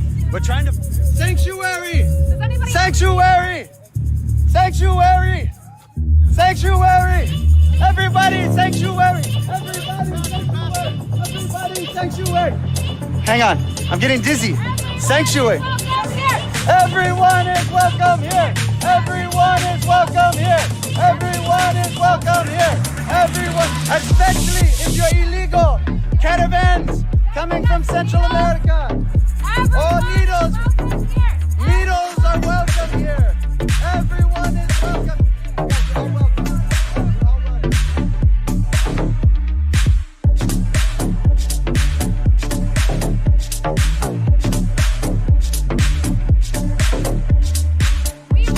We love, and we respect police officers. Thank you, sir. Thank you, sir. Thank you, sir. Thank you, sir. So we're here live. We're here live at Casa. It used to be Casa, but it wasn't secure enough for him. So Gavin said, we have to leave. Oh, careful. Okay, careful. You okay? I'll watch, but I won't help because men don't help women. That's, yes, equal rights. Right now, I just have to let you know you're trespassing, so you're free to leave, and if you don't leave soon, you will be What's placed into trespassing? I custody. thought this was open borders in Thank you. California. What is the definition of trespassing? How can we trespass on free land? On stolen? How do we trespass on stolen land? I'm so confused. Can you call Gavin, please? We'd like to talk. Can we call Gavin? Walls are immoral, everybody. But Walls are immoral. No one is illegal. okay. I don't know if you said fences are immoral or not. Oh, so fences are moral, but not walls. Are immoral. Fences are fine. I think everybody should come. Gavin! Gavin! Mi amigo! Gavin! We need your sanctuary! Nancy, where are you going, Nancy? From Gavin Newsom's lawn. Can we- have words with him later. You can betcha. Don't fall, Nancy. Don't fall. Top step. Nancy, could somebody call Gavin, please? Because this is immoral. This is an immorality that he would make his aunt, Nancy, climb the wall. So that was it. You're gonna have to leave, or else we will have to go place you under arrest. Are those direct orders for Gavin Newsom? Gavin said everyone is welcome here, officer. I'm just really confused Asylum? because Gavin Newsom got up on stage Asylum? when he was sworn in as governor, and he said everyone's welcome here. He gave free health care to illegal aliens, right? What else did he do? Yeah, he wants to protect illegals. He wants to give aid and comfort to illegals. How much money is spent on illegal immigration here in California for 22 billion, 23 billion, 23 billion a year. in California? In California. So what I want to know is why is it not okay to come over Gavin Newsom's fence, but it's okay to come over the United States border? Seems kind of hypocritical, right? It does. Placing you under arrest for trespassing. Okay.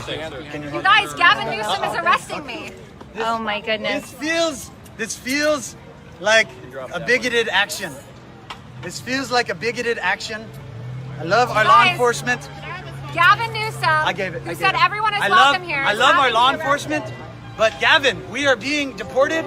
We are being taken into custody. This is okay. Gavin!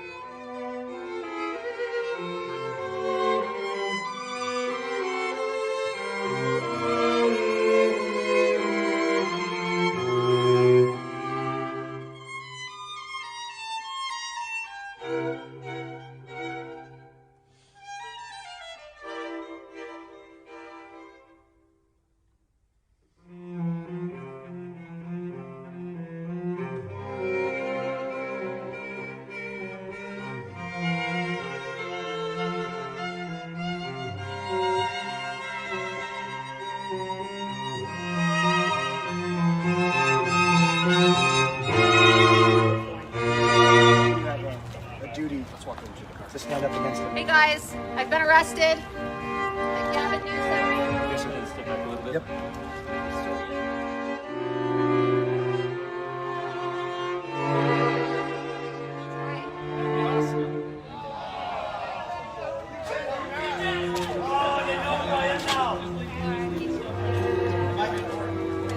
cultural appropriation. Every single day, innocent Americans and innocent police officers are being killed by illegal aliens who are being brought into this country and supported by people like Speaker of the House Nancy Pelosi and Gavin Newsom, who is now the governor of California. And it's really interesting, you guys, isn't it? How, as an American, you're not allowed to hop over Gavin Newsom's fence or Nancy Pelosi's fence. You get handcuffed and arrested. But if you're an illegal alien or you're a rapist or you kill innocent police officers or you murder and rape women here and you're here illegal in California, right? You get all the free benefits, you get free welfare, free housing, free everything, and you don't get deported, right? You have to be welcomed here.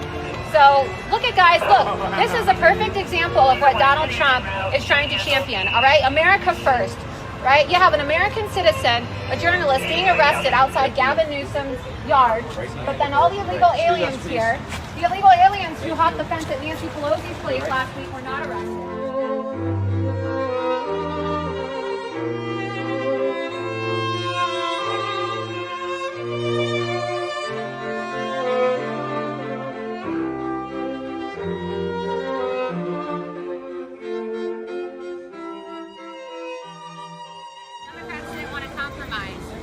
We spend $23 billion a year on illegal immigration.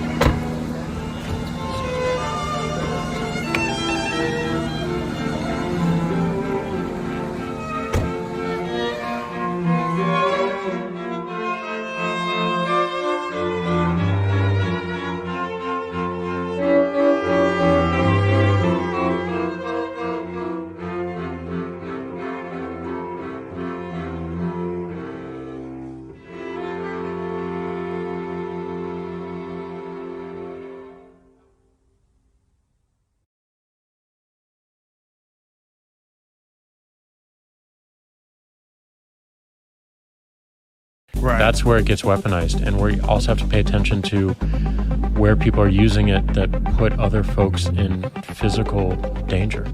And that is where we need to be most severe. But otherwise, everyone has a right to these technologies. You know what's interesting to me? Louis Farrakhan's still on Twitter. It's amazing. You ever read some of the shit he says about evil Jews? Crazy anti-Semitic. Unbelievable. Yeah. Unbelievable. And for whatever reason, they're scared to kick him off. Laura Loomer is a Jewish kind of independent reporter girl.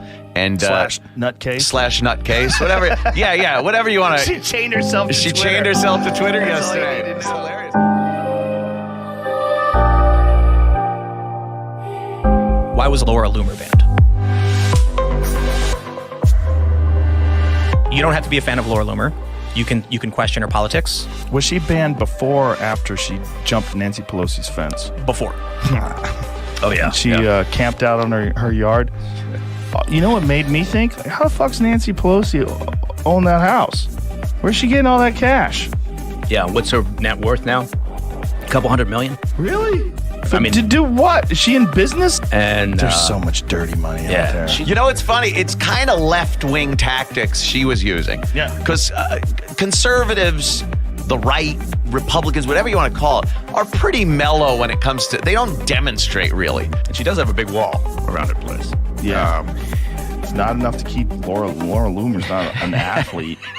She vaulted right over that son of a bitch. It's not like she's a parkour athlete. How the fuck did she get over that? Didn't she show up with some illegals? Illegal immigrants or whatever, undocumented workers, whatever we use? Even if you don't like her, you got to admit she knows how to get press. Yeah. She knows how to generate that buzz, and she's really good at it. But here's the thing. She got banned permanently because she tweeted to Ilhan Omar criticism about Sharia law. Okay, disagree with her all you want, but that was her criticizing a politician. No matter what Twitter does, they're going to be defended by digital journalist elites. There has to be some sort of clarification for what policies were violated and how they were violated.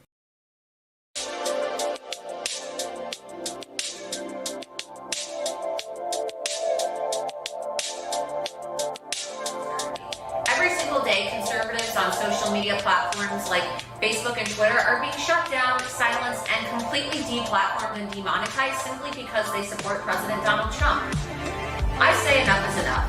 I have personally disrupted the congressional hearing and called out Jack Dorsey for committing perjury and lying to Congress, and I have personally handcuffed myself to the Twitter headquarters office to protest against this egregious egregious social media bias against conservatives. I am inviting you to partake in a protest with me on February 20th in front of Twitter's headquarters office in New York City at 249 West 17th Street from 8 a.m. to 1 p.m. Bring your signs, bring your megaphones, and stand with me as we combat and fight back against social media bias of conservatives. This isn't just about me. This is about all of us. Along with the protest in front of Twitter on February 20th, I'm also asking social media users and conservatives to partake in a 48-hour blackout. So from midnight on February 18th to midnight on February 20th, I'm asking all conservatives to not use Facebook, Instagram, YouTube, or Twitter. Together, we can stop the bias.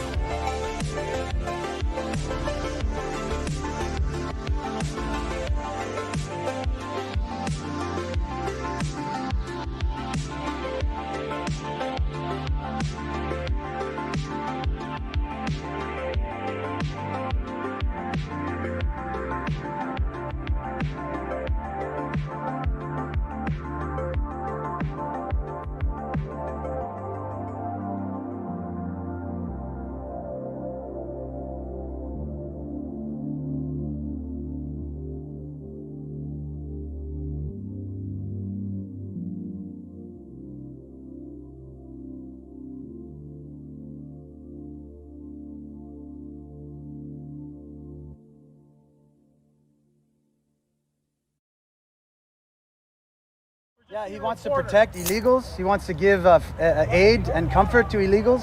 How much money is spent on illegal immigration here in California? 22 billion, 23 billion.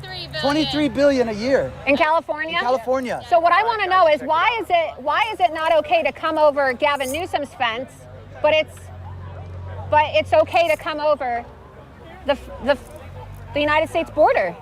Seems kind of hypocritical, right? Placing you under arrest for trespassing. Oh, you guys, Gavin Newsom is arresting me.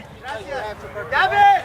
Sanctuary! So I've been arrested here at Gavin Newsom's mansion, the governor's mansion. Gavin Newsom is Nancy Pelosi's nephew. And look, I thought that everyone was welcome here. They spend $23 billion a year on illegal immigration here in California alone, over $220 billion nationally. Illegally, you're welcome here. And the Democrats will give you free health care, free housing on the taxpayer dime, right? We just wish you could do that job for all the illegals that are coming into our country. Right. That would be awesome. As an American, you're not allowed to hop over Gavin Newsom's fence or Nancy Pelosi's fence. You get handcuffed and arrested. But if you're an illegal alien or you're a rapist or you kill innocent police officers or you murder and rape women here, you have to be welcomed here. So look at guys, look, this is a perfect example of what Donald Trump is trying to champion, all right? America first. Right? You have an American citizen, a journalist, being arrested outside Gavin Newsom's yard, but then all the illegal aliens here, the illegal aliens who hopped the fence at Nancy Pelosi's place last week were not arrested. And they're here illegally. Oh my gosh. My hat. Yeah, illegals hop our borders. Put my hat back on. And you know, look, the Democrats, they don't want to compromise with Donald Trump. They don't want to compromise with our great president, Donald Trump, who's trying to improve border security. Yeah, that's my ID. You can put all my stuff back in. They don't want to compromise, but they're hypocrites, you guys. The Democrats didn't want to compromise. We spend $23 billion a year on illegal immigration.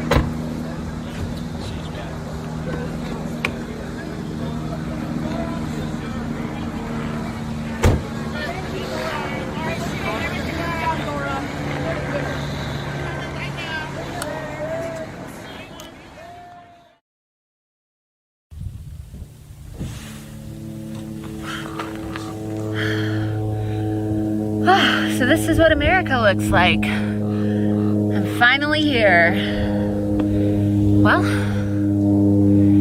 now that I crossed the border, I guess I gotta go find some sanctuary. I heard there were a lot of really nice Democrat politicians who live here in California, though, with really nice big homes that I can stay at. They turned their back on their constituents and basically promoted policies to replace that population. That illegal immigrants have to go to the back of the line, behind the folks trying to come here legally. Obviously, the Democratic Party. I'm here at Otay Mesa on the US-Mexico border, and I just want to show you what it's like to be unsafe here in California. Here are the slates, and here, right, as you can see, we have all this fencing right here, and then this is weird. Why does it just end right here? Why don't you take a visit down to Otay Mesa with me, and you'll see that 1 second you can be in Mexico, and the next, you can be in California. Wow, that was so easy. Now that we're here in Sanctuary State, California, where everyone is welcome, I think we should go pay Speaker of the House Nancy Pelosi a visit. What do you say? Let's go. In a quarter mile, use the right lane to merge onto I-5 North.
Loomer here.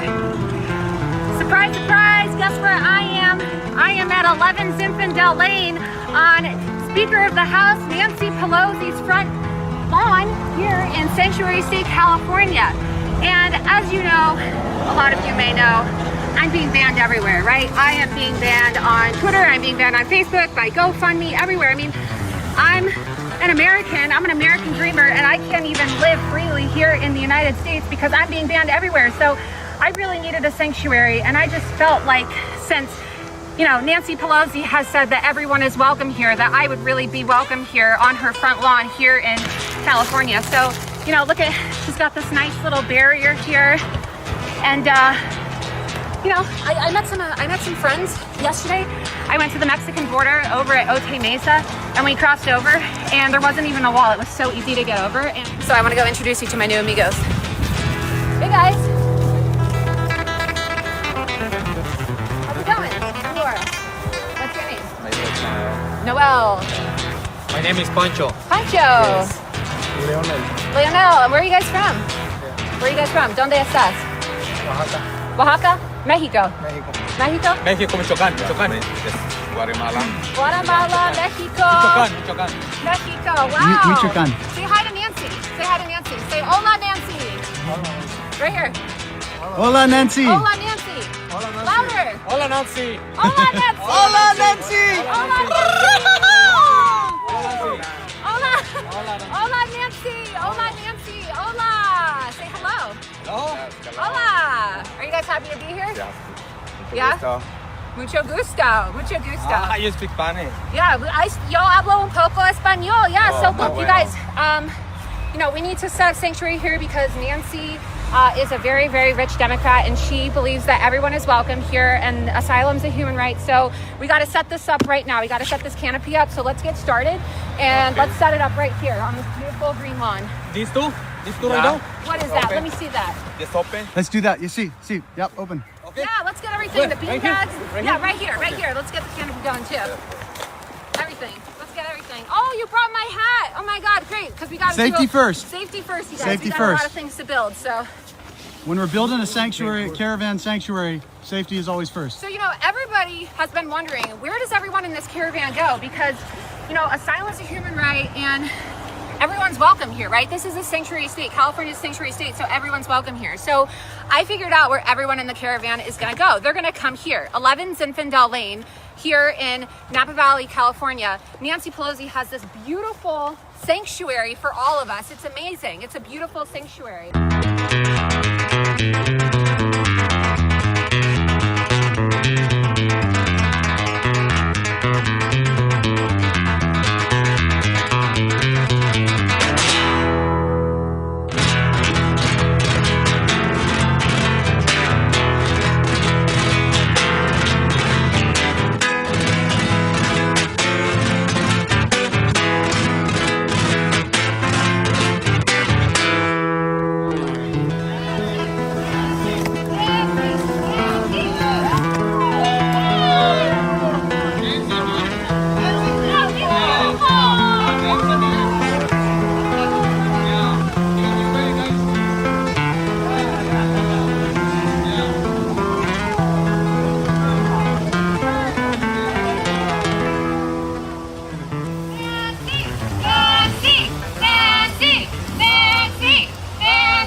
God. Is this the famous Alex Jones? Like the one and only Alex Jones? Hey, I know you look great, full of adrenaline right now, but recap yours of the giant stunt you pulled that is totally illustrative of how she says any laws are immoral. You're in Nancy Pelosi's house in Napa Valley. Tell us. Yeah, so we're here in La Casa de Nancy Pelosi. It's at 11 Zinfandel Lane in case you want to come to our party. And, you know, Nancy's favorite wall is immorality. And we just, you know, we climbed over this little, I think it's like a little barrier or wall or whatever it may be. I don't know, something at Nancy's place looks totally immoral to me. And, you know, we met our friends. They're from Mexico and Guatemala. And we decided to throw Nancy a surprise party. And we decorated our canvas with the word immorality in red letters, you know, red like blood. And then we have pictures of some of the people who couldn't come to our party today. Some people who weren't invited to the sanctuary here at Nancy's multi-million-dollar vineyard. Nancy Pelosi's favorite word is immorality, so we painted her a beautiful mural.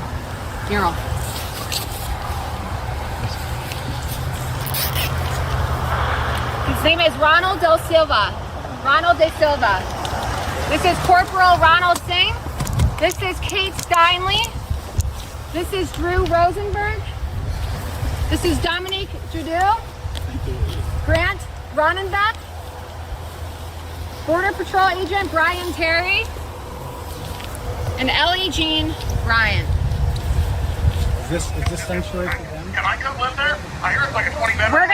We're gonna go check. We're gonna see because I heard that haters lock their doors. I'm gonna go find out. Okay, so that's what we want to continue with. How long until you go do that? I don't know. Do you guys want to go see if Nancy's a hater right now? Yes. Yeah. Yes. Hola, Alex. Oh, can I talk to the day laborer?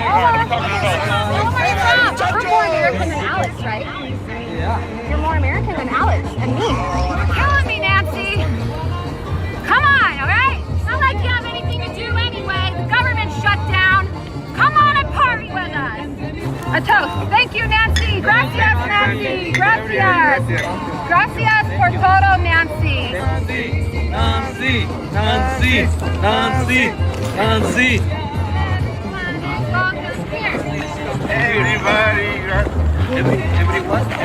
Everyone is welcome here. Everyone is welcome here. Nancy.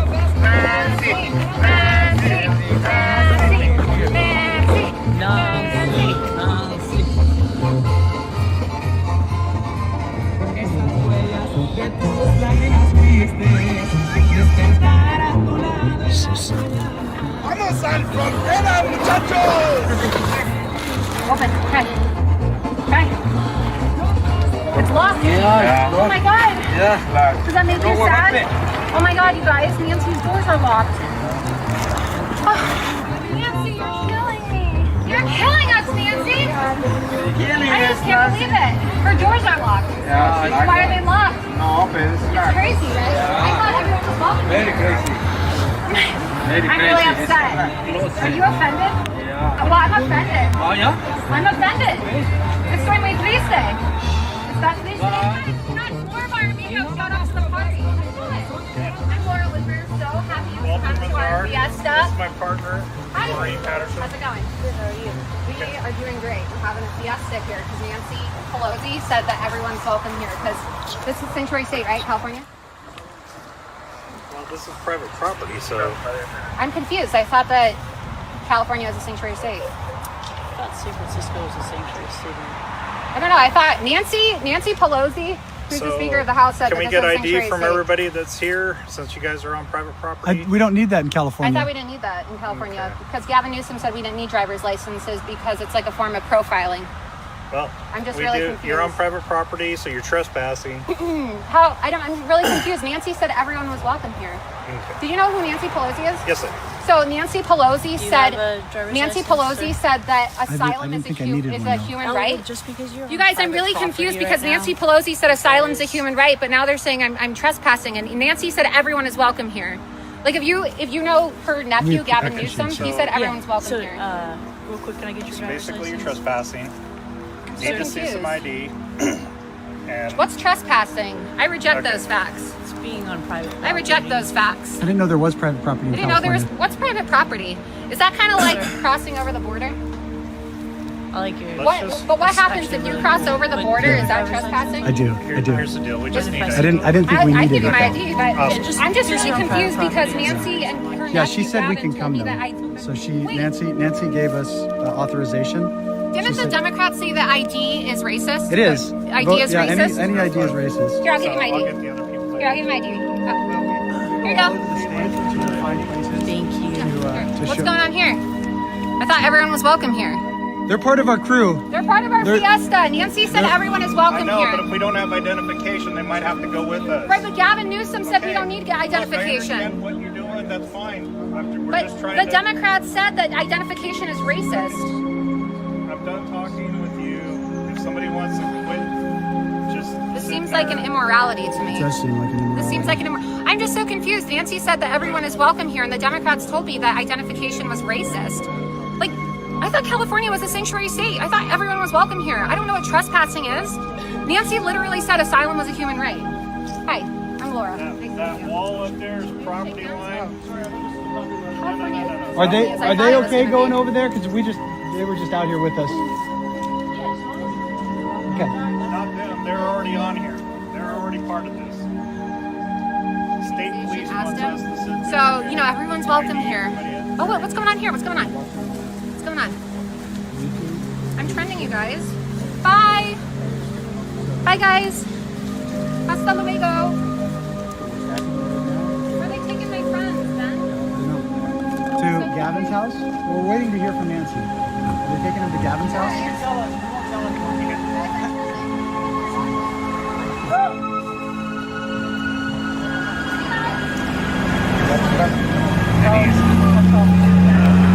Probably like 5'7", 5'6".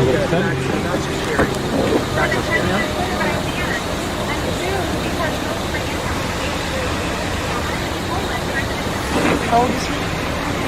Años. Yeah. What? It's an actual ticket.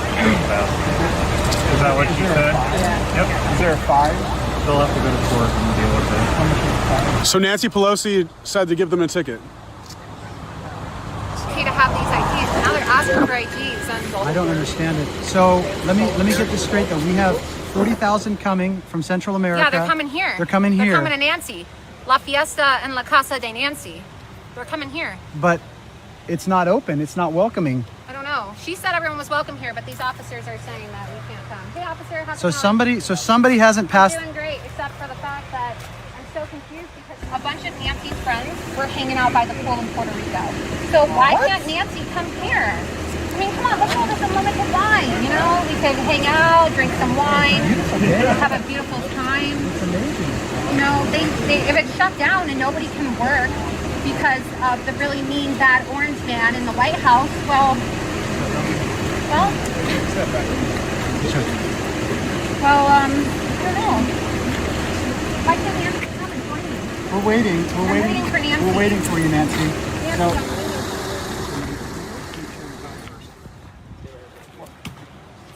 Hey, you live here? no. Hey, Joe. Here. 202. This is the DC number, Okay. you guys. 202 We're not 225 Do you live here? 4965. Okay. This is open borders. That side of the This gate. is open borders, isn't it? Listen, I'm not going to debate. I'm not in a debate. I'm Laura, by the way. Nice Nice to to meet you, Laura. Thanks, officer. Not going I to really debate. appreciate your hard work. You don't live here. You have to go. Can I bring my tent? Can you? Yeah, we'll get my tent. As long as I can bring my tent. You want to Oh, help me get my tent? I was nice to open up the Yeah, door yeah. for you, I'm sorry. right? So Yeah. it's shut. I was going to Okay. be nice so that you could actually go through the thing. If you want to jump the fence, you can jump the fence or go around. We can jump back. However you want. We'll to be go deported. around. Deported out of the property. Okay. Yep. Yes, sir. We're being deported, you guys. Sure. What's going on? Real quick, Yeah. as you guys go out here, Yeah. I'm going to need you guys to put the cameras down for a quick second. We're gonna put the Sure. cameras down? We have some business to take care Sure, of. sure. All right. Okay. Cameras down. We're being deported, you guys. We support the rule of law. We're being deported. But we heard that the But rule we of law. support police officers, We so support we're police gonna- officers. We heard that the rule of law was abandoned. Tragic. I This thought is tragic. This is a human rights violation. this is a crisis. This is a humanitarian crisis. It's immorality. Nancy is deporting an American dreamer. Uh, We are. Oh, I don't want to put their pictures down. I don't want to put their pictures down. Okay. She says everyone's welcome here, but now her doors are locked, and I just don't understand, because not only were my amigos not able to get inside after she said everyone's welcome here and that we could take up sanctuary, but I'm just like so heartbroken that she didn't, you know, extend the invitation to my other friends, right? Kate Steinley, Corporal Singh, Many others. Many others. Many others. How come they didn't get an invitation to the sanctuary?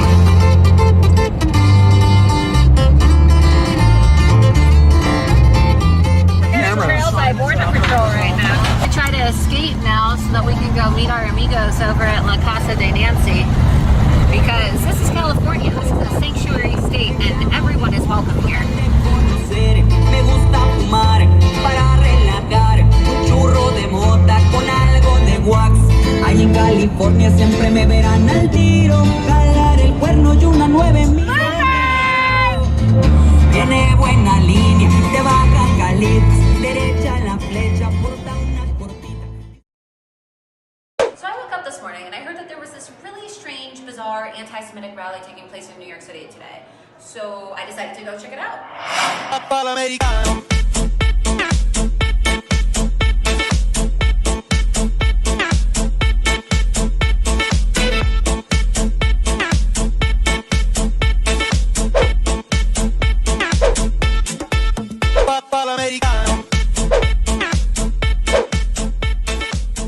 Why are you standing with people who openly support Hamas, a terrorist organization that kills Jewish people?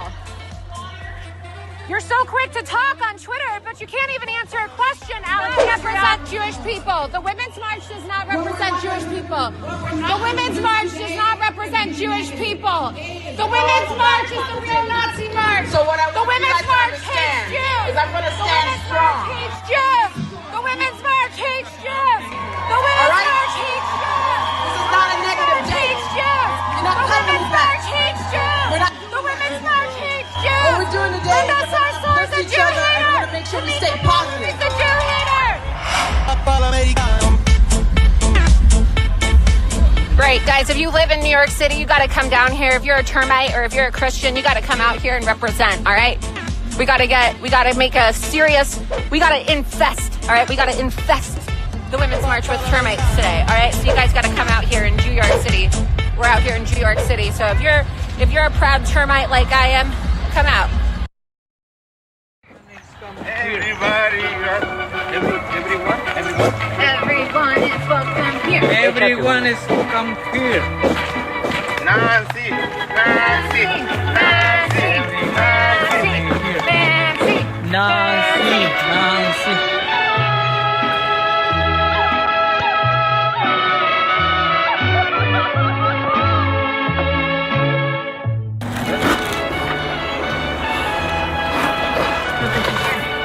Open.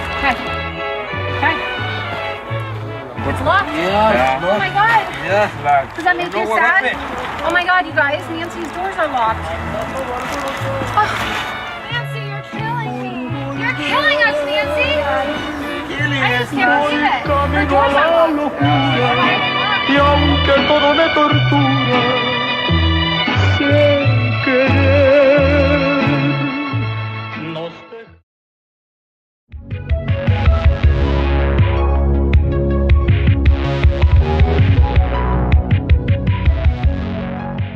Shakespeare in the Park. Laura Loomer stormed the stage, interrupting the performance, denouncing the depiction of violence against the right. So the American people would really like to know what happened to your 33,000 emails. What happened in Benghazi? Go read the book. There is a young female conservative journalist by the name of Laura Loomer. She caught up with Maxine Waters and had a little chat with her. Where are conservatives allowed to go? Are there separate? Do we sit at the back of the bus? This elevator is members only. It's a members elevator. Ma'am, it's a members elevator. Stunned silence from former FBI Director James Comey as he finally faces a tough question. Hey, Mr. Comey. Hey, how is it ethical to brief the President of the United States on an unverifiable and salacious dossier to not tell him that his political opposition, Hillary Clinton, paid for that? 11 lawmakers, Mr. Comey, today filed a criminal referral against you. You're going to get prosecuted, Comey. You're going to get locked up. Laura Loomer. Hello, and I'm here today to speak to you to urge you to further look into Sheriff Scott Israel. How much of your call for gun control is rooted in your actual want for gun control as a sheriff, and how much is driven by your own political ideology as a registered Democrat? There are numerous pictures of you featured with Debbie Wasserman Schultz, Hillary Clinton. This interview is done. Brenda, do you really think you're qualified to be overseeing this, given that you destroyed ballots in the race between Canova and Wasserman Schultz? A judge found that you destroyed ballots. Do you think that you're qualified to be overseeing an election? I'm going to ask you to be senator, and you talk about energetic activism. Are you going to condemn Antifa, sir? I understand your son Woody Kane is a member of Antifa, a domestic terrorist organization. I brought this for you, Senator Kane. And I hope that when we stand up to those who oppress our communities, that Allah accepts from us that as a form of jihad. Linda, Martin Luther King said that when you criticize Zionists, it all criticizes you. You tweeted. Can you get off the stage, please? Can you get off the stage, please? Linda, you tweeted that there's nothing prettier than Zionism. Okay, can you please leave? Thank you. How do you expect to give a lecture about anti-Semitism when you tweeted that there's nothing prettier than Zionism? Are you ready? Yes. It's time for you to go. It's time for you to go, please. But we're asking you nicely to leave. It's time for you to leave. You're an anti-Semite. You call for jihad in the United States. It's time for you to leave. It's time for you to go. You can't have an abortion under Sharia. No, Muslims are against abortion, and so when you see people like Ilhan Omar and Linda Sarsour, coming out in favor of the Women's March and women's rights, first of all, try being gay in the Middle East, right? Try having an abortion in the Middle East. You're gonna get killed or honor killed, or you're gonna die one way or another. Huma, it's so great to see you. I have a question for you. When are you gonna divorce your husband for texting underage girls? So that's in the news that Huma Abedin and Anthony, the procurer of children, Weiner, you've gotten an instant response, Laura, or close to instant. The next day they go and get divorced. Yeah, I know. This might be my greatest journalistic accomplishment to date. In Sharia, you can beat your wife. Yeah, so when Keith Ellison says he did nothing wrong, well, he really honestly believes he did nothing wrong. Why are you refusing to answer? You need to answer the people, Mr. Ellison. You're running to be Attorney General. What is this? This is an assault allegation. This is a police report, Mr. Ellison. You cannot be the Attorney General of Minnesota if you abuse women, Mr. Ellison. Mr. Ellison.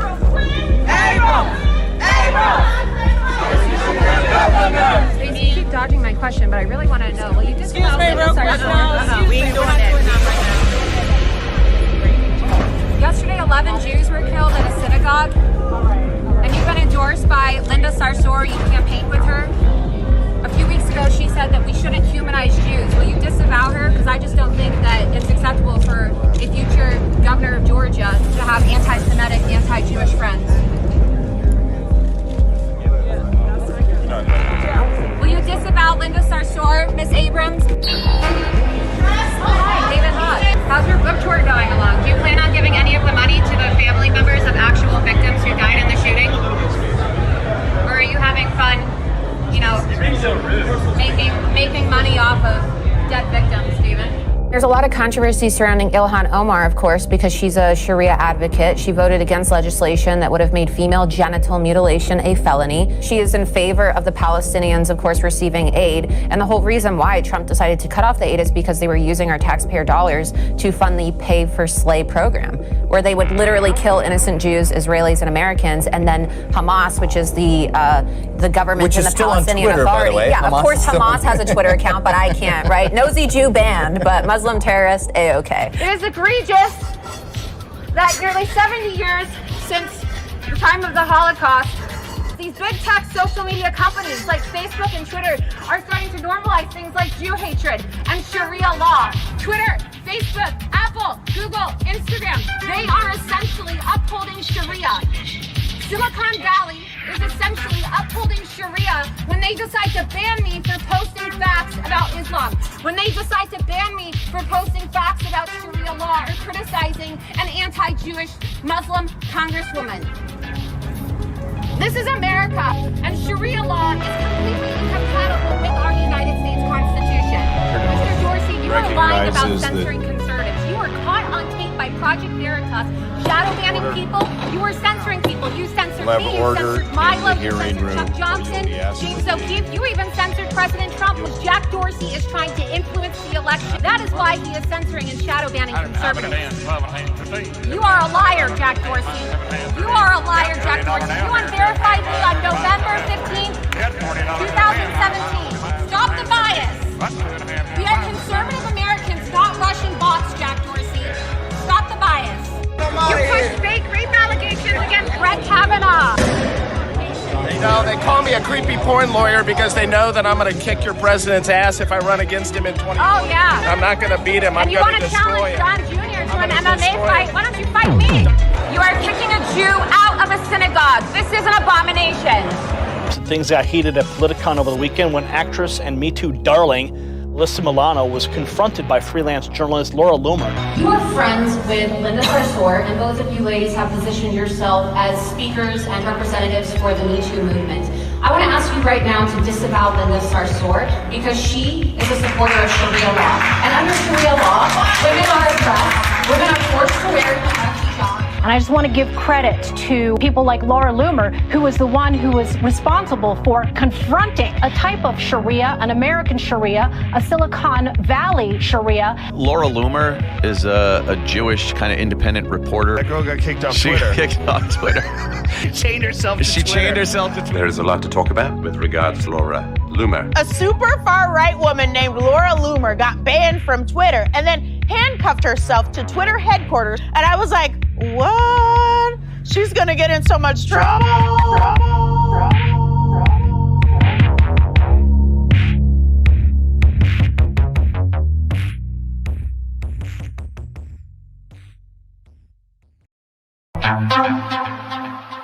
And I just want to give credit to people like Laura Loomer, who was the one who was responsible for confronting a type of Sharia, an American Sharia, a Silicon Valley Laura Sharia. Loomer is a Jewish kind of independent reporter. That girl got kicked off Twitter. She kicked off Twitter. She chained herself to She Twitter. chained herself to Twitter. NBC News reported far-right activist Laura Loomer handcuffed herself to Twitter's New York City building. Police removed her. So, first two syllables, they have to identify her as far-right. Now, you never hear, with regards to Rosa Parks, communist-trained Rosa Parks, far-left Rosa Parks. No, it's just Rosa Parks, right? So they have to say that she's far-right. Give a shout out to Laura Loomer, who got kicked off of Twitter. Ben Shapiro's take on it was so stupid. It's nothing like the Holocaust. They're wearing the yellow star. It's like, that's not her point, dipshit. Wearing the yellow star came before the Holocaust.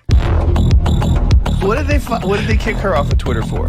They kicked her off for talking about Islam. We're now hearing from Reuters that yesterday, Twitter stock fell amid fears that they are losing conservatives. It started to climb back up until around 4 p.m. when Laura Loomer started protesting and fell back down again. A super far-right woman named Laura Loomer got banned from Twitter and then handcuffed herself to Twitter headquarters. And I was like, what?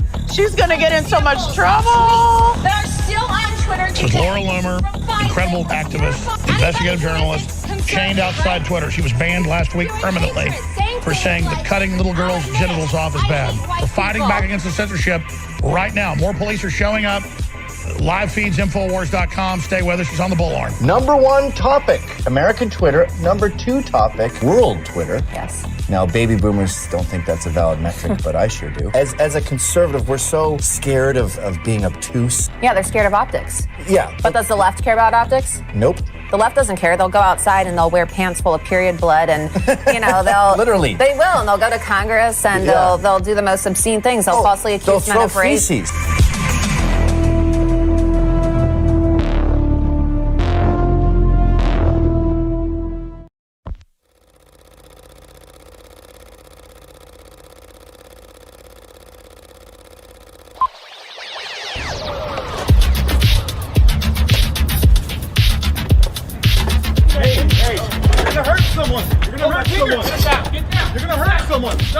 My name is Laura Loomer. I'm a conservative investigative journalist. It is egregious that nearly 70 years since the time of the Holocaust, these big tech social media companies like Facebook and Twitter are starting to normalize things like Jew hatred and Sharia law. Twitter, Facebook, Apple, Google, Instagram, they are essentially upholding Sharia. Silicon Valley is essentially upholding Sharia when they decide to ban me for posting facts about Islam, when they decide to ban me for posting facts about Sharia law or criticizing an anti-Jewish Muslim congresswoman. This is America, and Sharia law is completely incompatible with our United States Constitution. And here I am, physically handcuffed.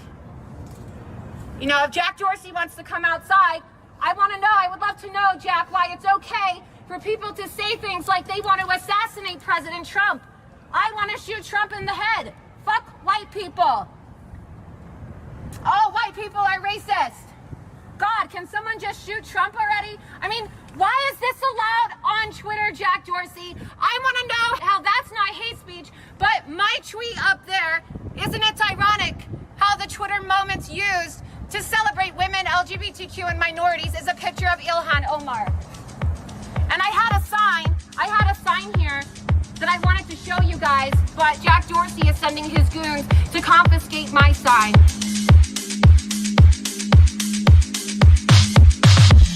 You can see that when the left gains a lot of power, people tend to end up in gulags.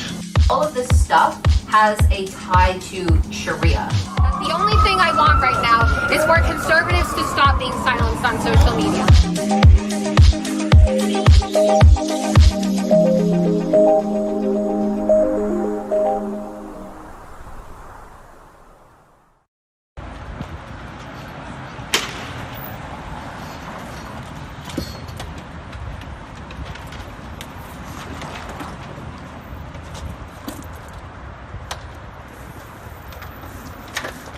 Hey, you're gonna hurt someone. You're gonna hurt someone. You're gonna hurt someone. Stop. We're not trying to.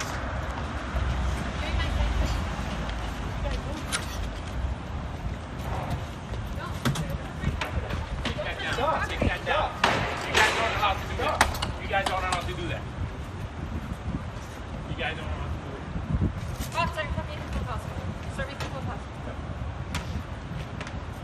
Here. I need the bullhorn.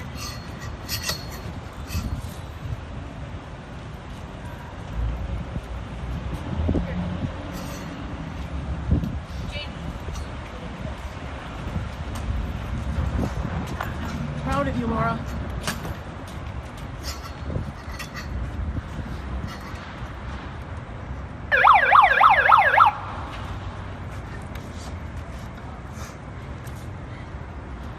Hello, everybody.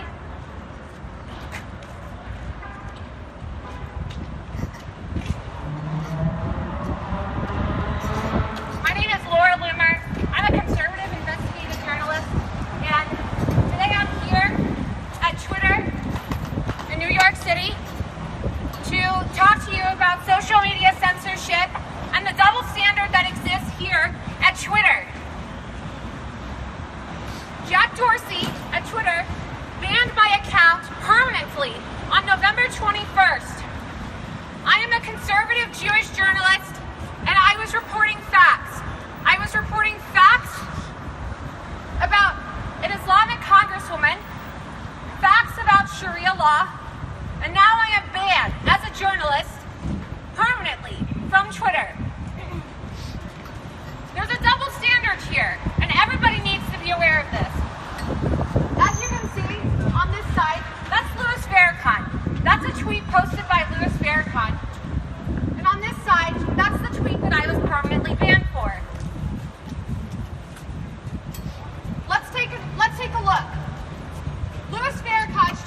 Dorsey is doing with his egregious double standard by allowing for verified, hateful liberals and leftists and jihadis to spew their hate and violence on social media, while banning a Jewish conservative journalist like myself and millions of conservatives all across the country. He's trying to stifle speech in this country and ruin what makes this country the greatest country on the planet. And that's our First Amendment right, our right to free speech. It is egregious that nearly 70 years since the time of the Holocaust, we are now starting to normalize these, to think that even after the Holocaust, a Jewish journalist is banned from posting facts about individuals who preach hatred towards Jewish people, who call for the killing of Jews and Christians, but they allow for jihadis and radicals and people like Louis Farrakhan to post. I'm not an anti-Semite, I'm anti-termite. Well, what do you do when you have a termite infestation? You call the exterminator. He's obviously invoking Hitler, right? He's obviously invoking Hitler, calling for the extermination of Jews. He's calling for the extermination of Jews. Yet for Jack Dorsey, Louis Farrakhan's tweet in which he said, "I'm not an anti-Semite, I'm anti-termite," that was not a violation of their terms of service. So here I am physically handcuffed to the door of Twitter. I am physically handcuffed to the door of Twitter because Jack Dorsey and Mark Zuckerberg and many of these other multi-billionaire CEOs of these left-leaning big tech corporations, they want to silence me. They want to shut me down. And I'm not leaving. I'm not leaving anytime soon. I'm not going away anytime soon. You are not going to silence me. This is not just about me, though. This is about the millions of conservatives who are censored and silenced on social media every single day. I'm going to read to you a couple tweets that Jack Dorsey has allowed to stay on Twitter. Would anybody like a copy? I have here thousands of examples of tweets that are still on Twitter today, from verified liberals, verified Muslims, verified anybody who isn't conservative, right? Spewing hatred, saying things like, "I'll admit it, I hate white people. Fuck white people. Goddamn white people are the worst.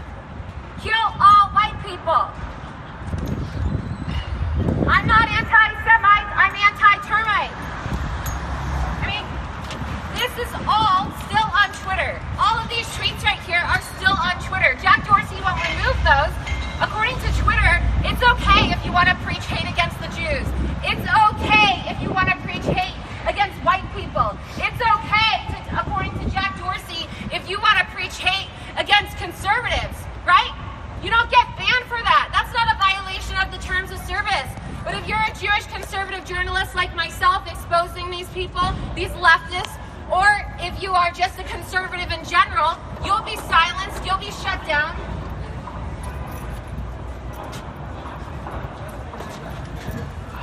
You'll be silenced, you'll be shut down. And I'm here today, and you can see the back of my sweater, to tell Jack Dorsey to stop the bias. Stop the bias of conservatives, Jack Dorsey. Stop the bias of conservatives on your platform. Stop the bias all around the world, Jack Dorsey. Millions of conservatives have been shut down and censored. Our brothers and sisters in the United Kingdom have to fear for arrest. They have to fear that they're going to have their doors knocked down in the middle of the night if they post wrong things. If they criticize Islam or Sharia, they fear, just like Tommy Robinson did, when he simply wanted to raise awareness about Muslim rape gangs, which was well documented in the courts. And then the police knocked his door down, they arrested him, and they sent him to jail.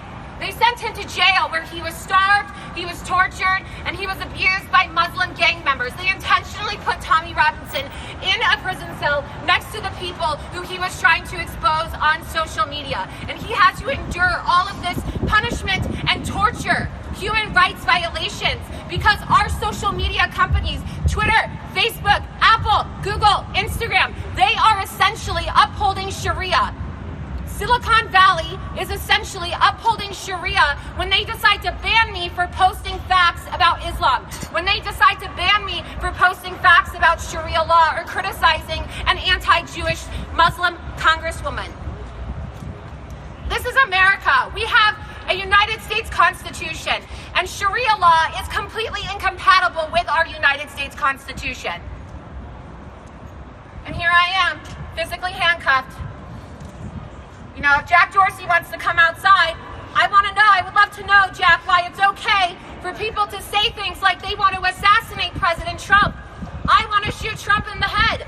Fuck white people. All white people are racist. God, can someone just shoot Trump already? I mean, why is this allowed on Twitter, Jack Dorsey? I want to know how that's not hate speech, but my tweet up there, isn't it ironic how the Twitter moments used to celebrate women, LGBTQ, and minorities is a picture of Ilhan Omar. And I had a sign here that I wanted to show you guys, but Twitter confiscated it. So already, here in America, you know, I have a right to protest. I have a right to peacefully protest here.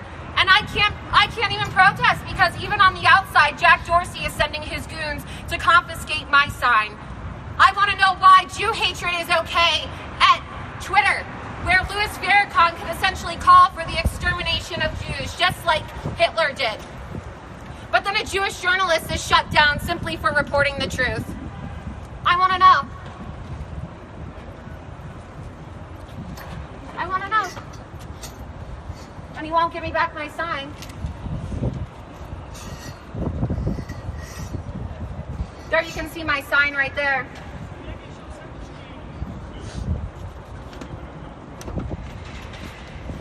There you can see it.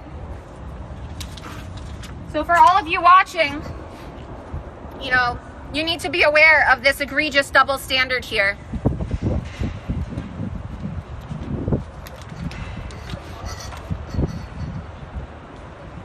And I'm not going to leave, you know. I'm here today to stand in solidarity with the millions of conservatives all across the world who have been silenced and censored by these big tech corporations, by people like Jack Dorsey and people like Mark Zuckerberg simply because they're conservative, right? Silicon Valley is trying to regulate speech. They're trying to destroy our First Amendment right. And I'm not going to leave. I'm not going to leave.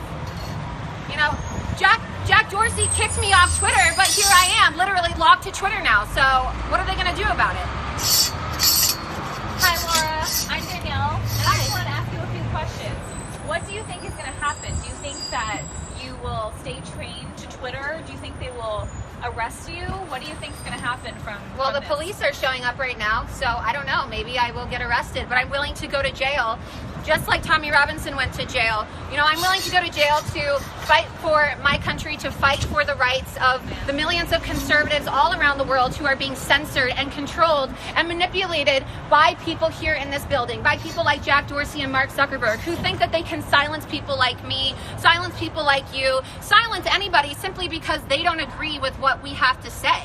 Do you think that you were the most radical person on Twitter who, you know... No, look at my tweet and compare that. Louis Farrakhan posted, I'm not an anti-Semite, I'm anti-termite, and then he wasn't kicked off Twitter, but then here's my tweet. Isn't it ironic how the Twitter moment used to celebrate women, LGBTQ minorities? Excuse me. Hi. Hi, officer. Hi. Are you protesting? Yeah, Twitter. Let me stop you 1 second. Yeah. So you're being recorded just like you guys are recording me? Yes. You cannot block the door. You could stand Well, they can come from out. that part. You must move from the door. Well, That's not a request. I'm handcuffed. You have keys. I suggest you take them off. You can try taking them off. I don't know if they're going to come off. Tape the key thing or whatever.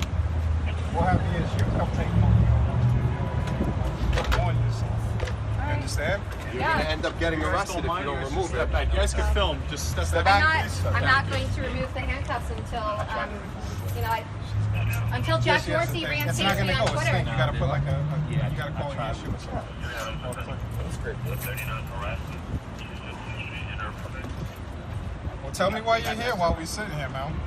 Well, Jack Dorsey permanently banned me on Twitter, and as you can see, I'm just a Jewish journalist And he banned me simply because I was exposing Jew hatred and anti-Semitism and speaking out.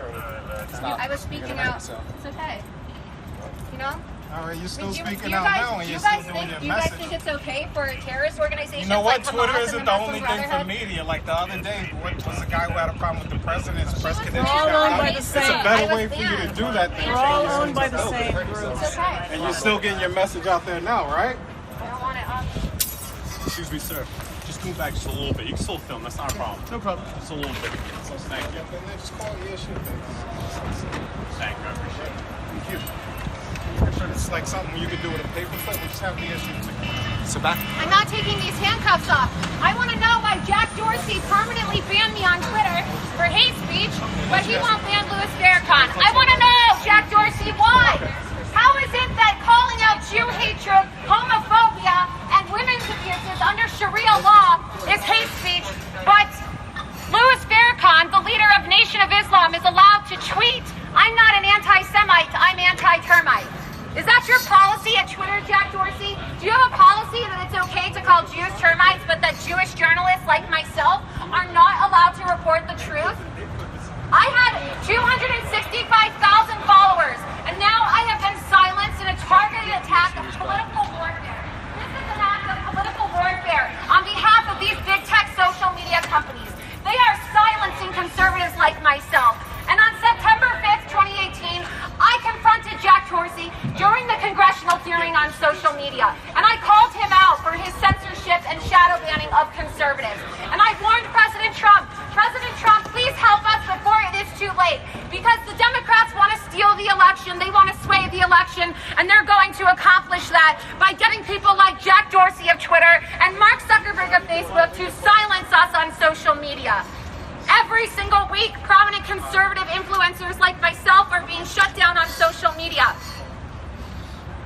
Every single week. First they came for Chuck Johnson. Then they came for Milo Yiannopoulos. Then they came for Roger Stone. Then they came for Alex Jones. Then they came for Gavin McInnes. They're ashamed of it. Then they came for Tommy Robinson. And look now, even at Twitter, they're still trying to censor our speech. They're still trying to censor our speech. They're still trying to censor our speech and take away my right. They don't want to answer. They don't want to let me know why Louis Farrakhan is allowed. That's my property. Leave it there. They banned me on Twitter, and now you're trying to actually steal my tweets in real life. Wow, that's incredible. You shut me down on Twitter, and now Twitter is still trying to steal my tweets and censor my speech in real life. That's my sign too. Does somebody want to pick up that sign and show everybody what it says? I have her permission. That's my property, sir. This is a human rights issue. And it's egregious that the NYPD is standing here trying to protect a Jew hater, Louis Farrakhan, you know? And you're not going to listen to this. You know, this is an abomination that here in America, here in New York City, where, you know, we had the World Trade Center attack. Muslims killed 3,000 people here on 9/11. On October 31st of last year, a terrorist used his car, he was a driver for Uber, and he killed 8 people. And I don't understand it. I thought people in America learned their lesson about the implications Sharia law has on 9/11 here in this city. But now Twitter, they want to help enforce Sharia in Silicon Valley by silencing Jews like myself, silencing Jewish conservatives like myself, while they protect vile Jew haters like Louis Farrakhan. How come that is not hate speech? How come that is allowed on Twitter? I want to know why that is allowed on Twitter, but my tweet, and you can show them, how come that tweet got me banned? I want to know. I want to know why in the year 2018 here in America, the land of the free, where we supposedly have free speech, why a Jewish journalist is not allowed to be on Facebook or Twitter simply because they report the truth about Sharia law. I want to know.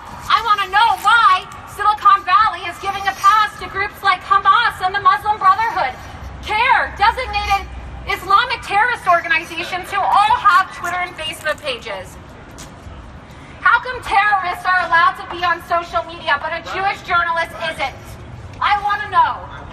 How come oppressive Jews constantly kill Palestinians daily? How come? Oh. Who sent you here, Jack Dorsey? No, I'm Palestinian. My mother and father were deported under the Patriot Act simply because they were Palestinian. You know, you're one-sided. Why do you think that as a Muslim you deserve to have more free speech rights than I do? Why? I'm a human being. Why? Why as a Palestinian? How come on Facebook and Twitter, Hamas, which is a designated... You're a Palestinian. Are you here? Will you say that Hamas is a terrorist organization? No, I won't. No, you won't, because you support Hamas. Just like Ilhan Omar supports Hamas and refused to disavow Hamas when I asked her. So this is the problem here. We have people like this individual who's in front of me right now who are just like these representatives, Ilhan Omar, Rashida Tlaib, who have refused to condemn Islamic terrorism. You have people like Linda Sarsour and Louis Farrakhan who advocate for jihad and the death of Jews. And the death of Jews. And they call for Sharia. And they are allowed to use social media. But I am not. There is something seriously wrong with that. There is something seriously wrong in this country. In this country, when terrorist organizations and jihadis and people who are sympathetic towards terrorists are allowed to have free speech, but a Jewish journalist isn't. Is Twitter anti-Semitic? Does Twitter hate Jewish people? I want to know. Did you know? That's intelligent. Are you aware that to a door and speak on a the Saudi billionaire Prince not allowing anybody else to Al-Walid bin Talal has a lot of more victims. Who's Twitter speaking for the stock dead people? than Jack Dorsey. You know? He doubled his take of Twitter stock in 2015. My brother was killed. So that's right. I'm not speaking for him. A Wahhabist Muslim man, a Saudi billionaire, owns more Twitter stock than Jack Dorsey. That is why I have been banned. I have been banned because Silicon Valley agents like Jack Dorsey and Mark Zuckerberg are bowing to these Saudi billionaires. They're bowing to this Arab money. And what they're doing is they're now enforcing Sharia blasphemy laws. Have you read the Sharia law? Yes, I read Sharia law, and I know Quran chapter 5 verse 51. It says, "Oh, don't have the Jews and the Christians as your friends." It says to kill them. I am very well versed. Yes, it does. This Muslim man, this Palestinian man, is trying to tell me that Quran chapter 5 verse 51 does not tell Muslims to hang out or be friends or befriend Jews and Christians. Can somebody please Google that so that we can read you? Because that is Sharia law, and that is the message. That is the message that I'm a Hafiz, ma'am. I know the Jack Quran. Dorsey is sending when he bans Jewish journalists like myself, but would allow for jihadis like Linda Sarsour, Ilhan Omar, Louis Farrakhan, and others to be on Twitter. Farrakhan he's not a Muslim. I brought thousands of examples with me of verified hate. You can go on Twitter today and type in #verified hate, and you can see for yourself. You can see for yourself thousands of examples of tweets, assassination threats towards President Donald Trump, threats to kill white people, threats to kill Jewish people, terrorist threats. All of this is allowed on Twitter. Yeah, because you have freedom of speech. But a Jewish journalist, I don't have freedom of speech. How not? How come these people get freedom of speech but I don't? How come you don't? Why don't you? Don't let him distract you. You say she's one-sided. 5,000 people. You should allow somebody to sit. 10,000 people are on Twitter cheering you on, so don't let him distract you. I am here today. This isn't just about me. This isn't just about me.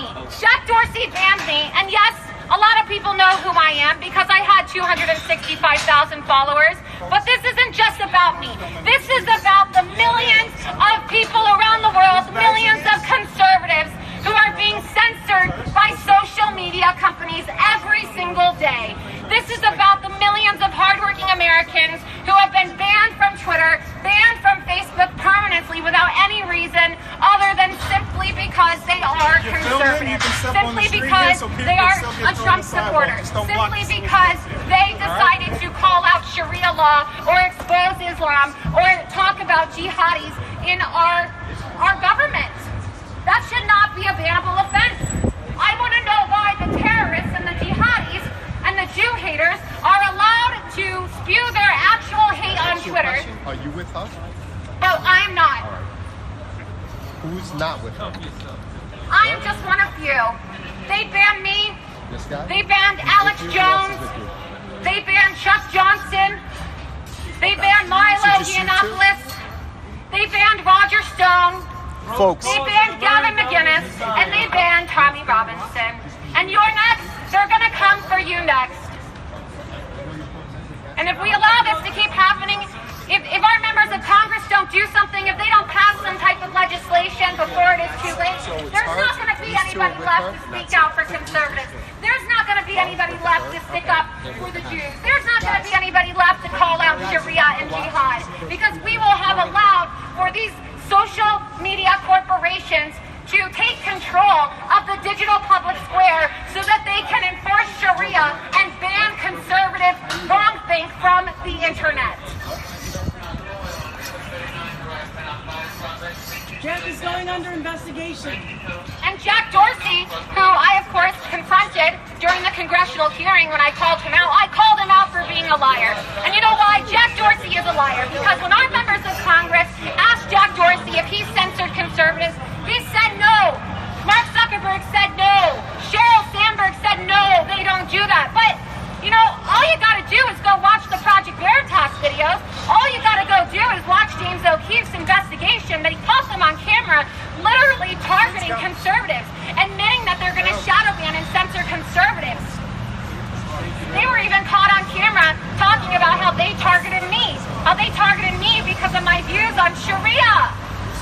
I was unverified over a year ago because of my views on Islam, my views on Sharia, and calling out jihadis who killed 8 people here in New York City. It's out of control. It is out of control. But Jack Dorsey committed perjury when he lied to those members of Congress, and they let him get away with it. And it is time to put a stop to this. We need to stop the bias. We need to stop the bias because we are not Russian bots, right? We are not hateful individuals. We are not Nazis. We are not racists. We are not bigots. We are just conservatives. And this is America, and we have a First Amendment right. Who else has been banned? I never would have thought that as a Jewish conservative woman in this country, as the granddaughter of a Jewish man who was arrested by Nazis in Germany, I never thought that there would come a day where I would be permanently silenced on the internet by Twitter and Facebook simply for exposing Jew hatred, for exposing Sharia. I never thought this day would come. I never thought this day would come that we would see rising levels of Jew hatred, that we would see, even after 9/11 and the horrors of the Holocaust, people giving into this, giving into Sharia, right? Allowing for jihadis and leftists who call for the assassination of our president. That is a crime. It is a crime in America to call for terrorism. It is a crime in America to call for the assassination of the president. But every single day, Democrats get away with it. Guess the bill then? Guess they've been on the ballot. Start. Look at these. Look at the papers. See them for yourself. Thank you very much. Share my message, you know? This is political warfare.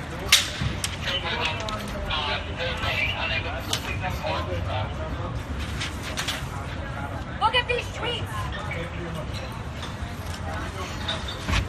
Look at all these tweets. All of this verified hate that is allowed on Twitter.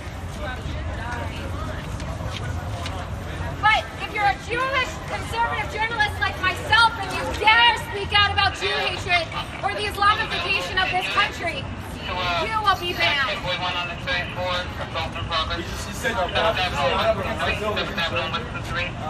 This is Twitter, you guys, where Jew hatred is okay. But if you're a nosy Jew, you're banned.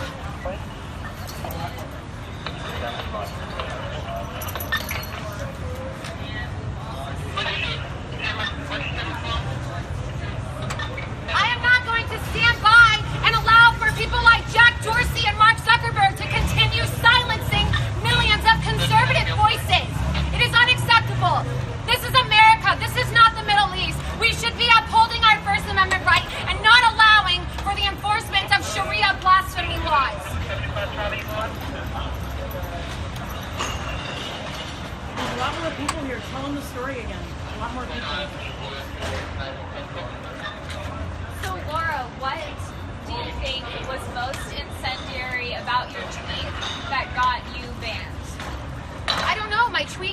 obviously it's just a fact. I mean, I can read it right here. It says,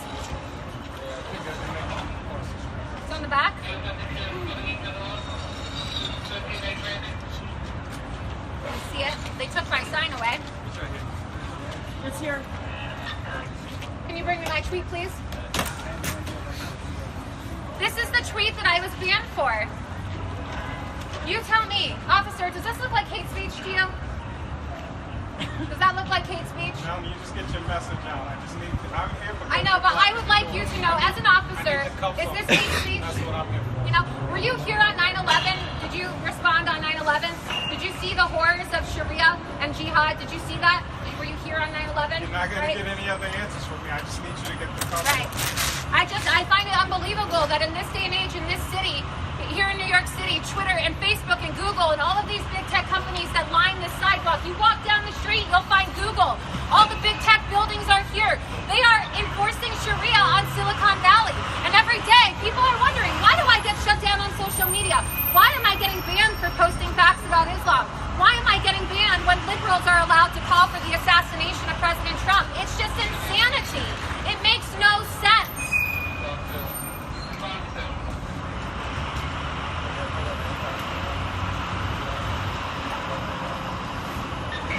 Something must be done. We cannot allow for the normalization. And Mark Zuckerberg, we just can't.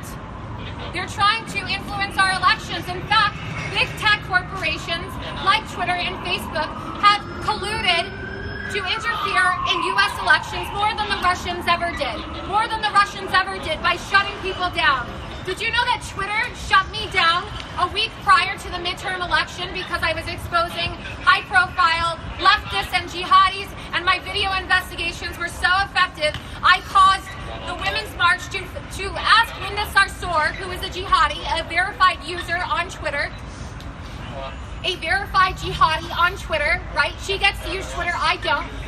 My video forced the Women's March to disavow Linda Sarsour and ask her to step down. And then a week prior to the election, I was suspended.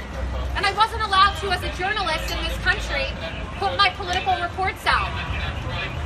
So Laura, what are you hoping will come of your protest today? What do you hope will happen as a result of this? You know, I hope that everybody can see that this is egregious. Regardless of your politics, I think that we can all agree. Someone please grab that. I think that we can all agree, if you show the comparison, who has the better country. That if you get banned for this in America, but you don't get banned for that, well, the only thing I can think of is either Twitter hates Jews, Facebook hates Jews, right? Or they're biased against conservatives. So what is it? Why are you allowed to? Why is it that a Jewish journalist is getting banned? A Jewish conservative journalist is being banned from Twitter for posting facts, but then Louis Farrakhan can post, I'm not an anti-Semite, I'm anti-termite, Hitler was a great man, advocating for jihad, and then he is still on Twitter. He hasn't even been suspended from Twitter. Feel free to take copies, you guys. Before it's too late. Before it's too late.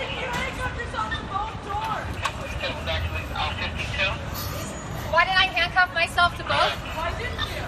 They're still getting it out. Well, I'm not trying to trap them inside the building. It's a fire hazard. You know, that's a fire hazard, of course. But the issue here is that Jack Dorsey thinks that by banning me as a Jewish conservative woman for pointing out Jew hatred, I was defending women, I was defending gay people, I was defending Jewish people from bigotry and from hatred, from homophobia, from anti-Semitism, and I got banned. But that anti-Semite, that Jew hater, Louis Farrakhan, is allowed to. You know, so Twitter thinks that they can shut me down, but look at how many people are listening to me now. They may have banned me from Twitter, but now I'm handcuffed to Twitter. And look at all of these people all around the world who are now hearing my voice.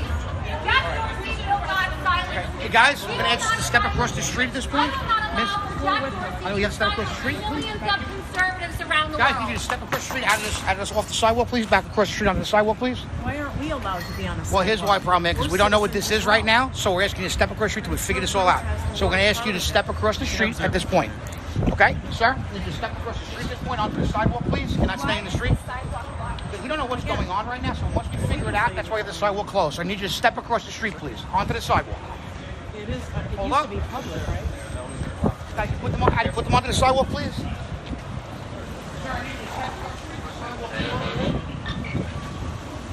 Guys, do us a favor. You got it. Ma'am, in the sidewalk. In the sidewalk. We're not citizens. We're American citizens.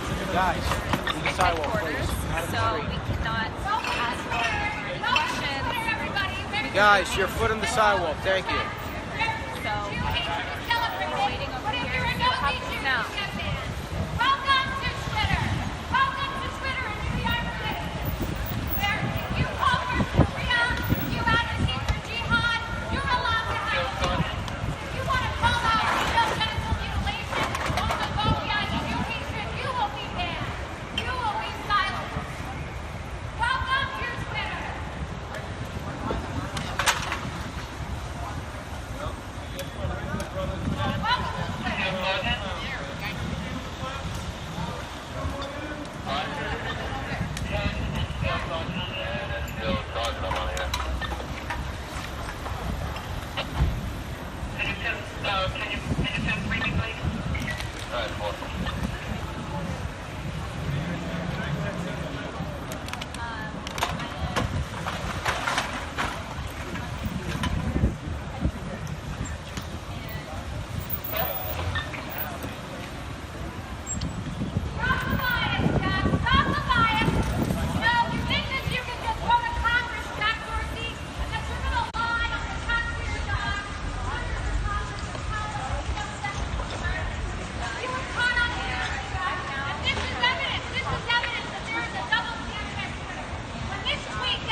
Welcome to Twitter, where two pictures gets you verified, but if you're a nosy Jew, you're banned.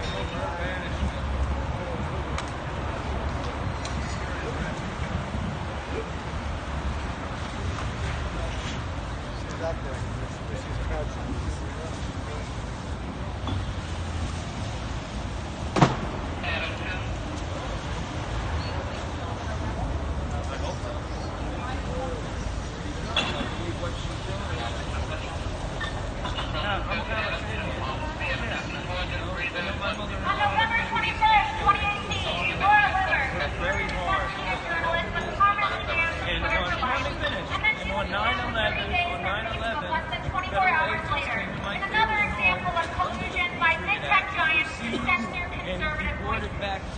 The tweet that Twitter decided to ban her for life was the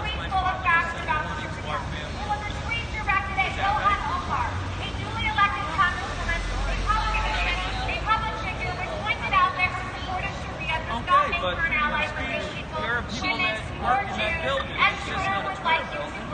What about the people who are just coming to work a 9 to 5 job? No, what I'm saying is she has her son come on the door.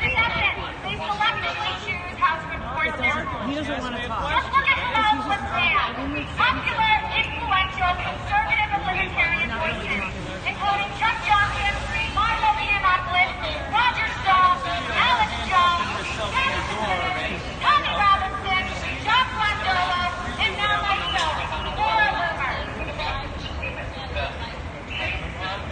You know what Milo said? You know what Milo said about my pants? He said, it's not how right-wing you are. What matters is how effective you become. The more people you convert, the more hypocrisy you expose, the bigger the target you become. That's why I was the first to go. And that's how you know this isn't accidental. It's political warfare. Right now, Twitter, Facebook, Google, and Apple all think the music can be stopped. But that's not true. If constitutionalists stand together and united, we can stop all of this censorship. If we don't allow for both sides of the political spectrum to be heard, we will quickly become a totalitarian state. This is what pirates did. Not with screams and bloodshed, but with compliance and silence. Despite being banned by Twitter and Facebook, I'm going to be launching more I now have accounts on 12 free sites like Gab, Minds.com, and BitChute, which will host all of my videos. And I still also have my YouTube channel. Well, for now, until YouTube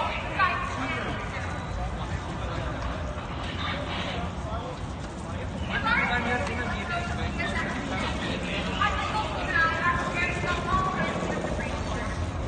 I have also now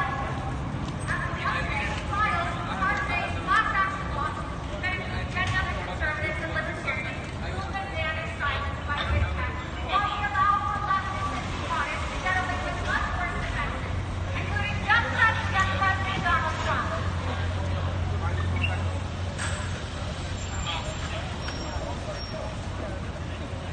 On November 28, 2018, Larry Klayman, the former federal prosecutor and founder of the Judicial Watch and Freedom Watch, amended the antitrust class action complaint he filed for Freedom Watch against leftist social media companies Google, YouTube, Twitter, and Excuse me, Facebook, sir. Apple, I don't mind you filming, just for your own safety. Sure. That's with you, boss. Yeah, not a problem. were agreeing among themselves and acting as a monopoly to restrain trade and discriminate against conservatives.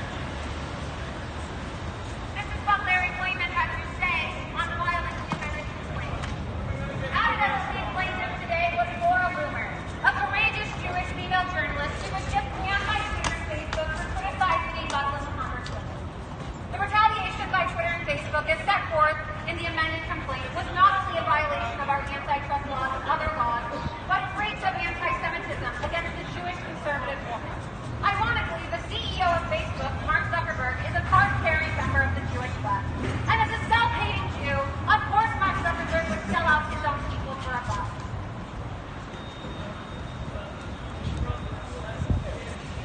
Why will Laura Loomer not speak up about the Deadspin Awards happening December 5th at Irving Plaza? You can find tickets at http://www.deadspin.com.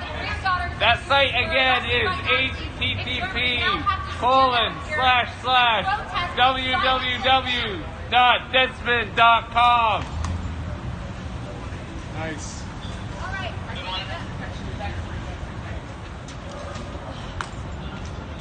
Do I need the S on the HTTP?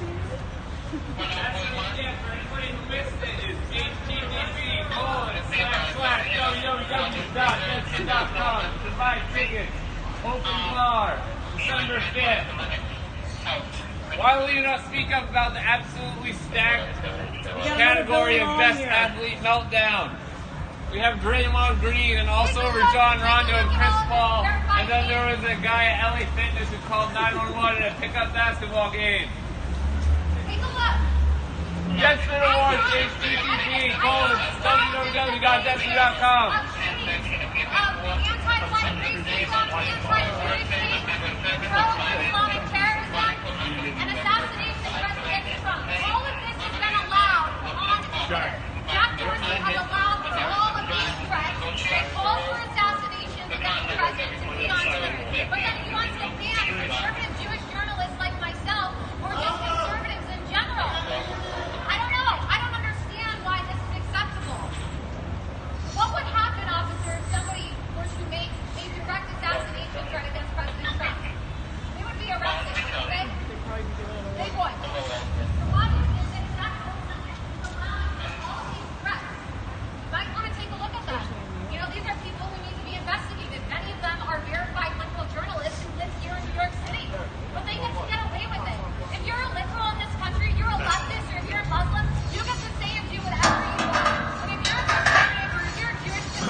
point is 210 East 33rd Street.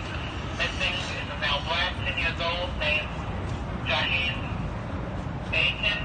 Date of birth 7/23/2008. Last name wearing dark blue, black coat, black sneakers, black pants, black phone line. No, we need to stop the bias, you guys. We need to stop the bias. Just like I told Jack Dorsey during the congressional hearing. We need to stop the bias of conservatives on social media.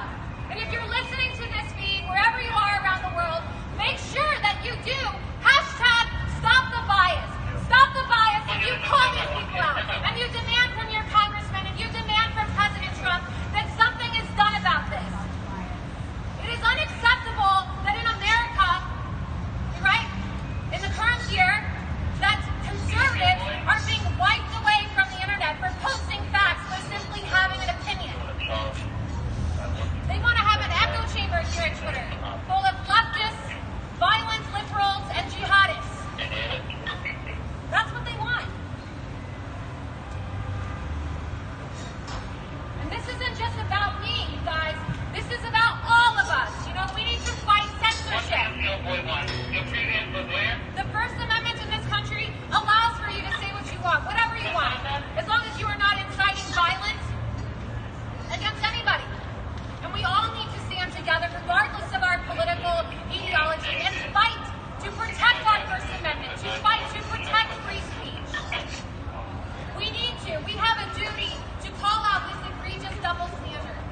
I was informed that not everybody heard the URL, so here it is.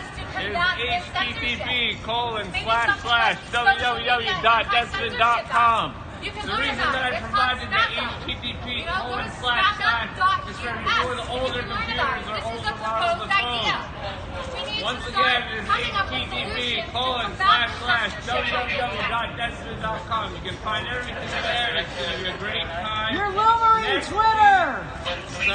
Laura, you're rumoring Twitter! Yeah. We're all going to be there. We'll all be there. One of them will not be there.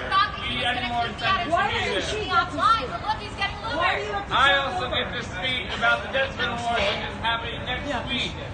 It's the whole point of what she's Please doing. do not silence me about the Deadspin Awards, which are very important. I will not be silent for truth. I don't understand why, like, all these tweets of verified hate are allowed on Twitter, but when you're posting facts about Sharia law, you get banned. Why are you allowed to say things like, I hope somebody shoots Trump in the head, or I hate all white people? Why are you allowed to say stuff like that on Twitter, but then if you're a Jewish journalist like myself, you get banned? Something is seriously wrong on Twitter and Facebook, all of these companies. Why are you allowed to call for the assassination of the president and not have your account taken down, but then you're banned and you're censored if you're a Jewish journalist like myself?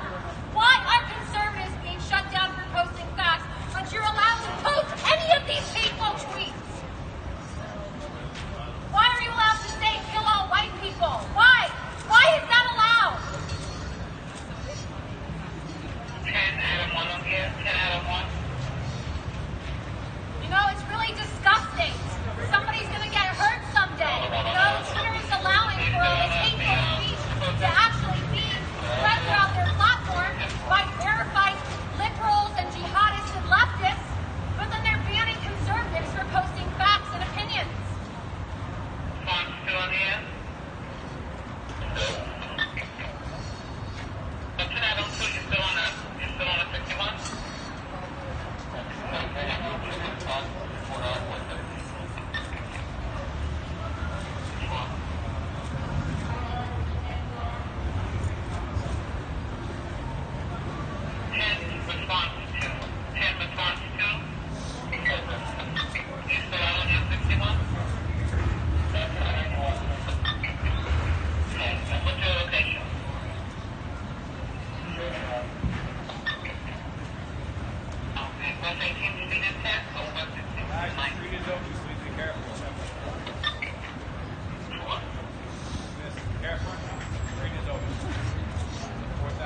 Stop the bias.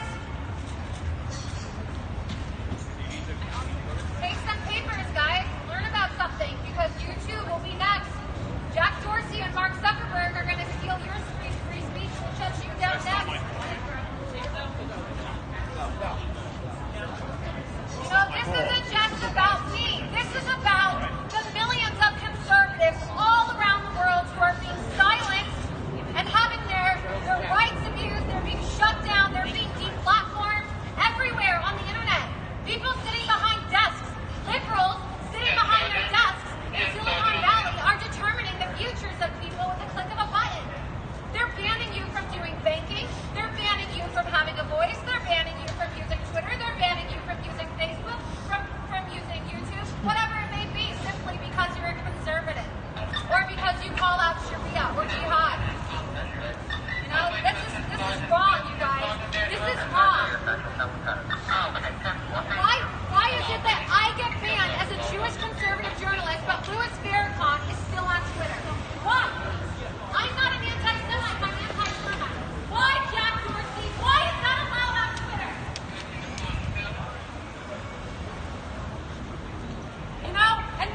How is it hateful to stick up for Jews and gays and women? I don't understand. Are you going to stay out here all night, Laura? As long as it takes. Hell yeah. As long as it takes. Hey, I threw away the key, and I'm here for the millions of conservatives who have been censored by Jack Dorsey and Mark Zuckerberg. I'll be here as long as it takes. Are you cold? Yeah, it's pretty cold outside. It's like, I don't know, 35, 40 degrees, but that doesn't matter. What matters is our free speech, right? We need to protect our right to free speech. Facebook and Twitter are now the digital public squares. Everything takes place on Facebook and Twitter. And to just decide one day that you're going to ban an entire group of people from the internet because you don't like their opinions, that's egregious. You're cutting off nearly half of the country from participating in dialogue on social media simply because you don't agree with them. And you know what? They say that there's no bias, but I really want to know. You know, you saw my tweet right here. What was hateful about it? Why is Louis Farrakhan still on Twitter? Does Twitter hate Jews, or is Twitter biased against conservatives, or is it both?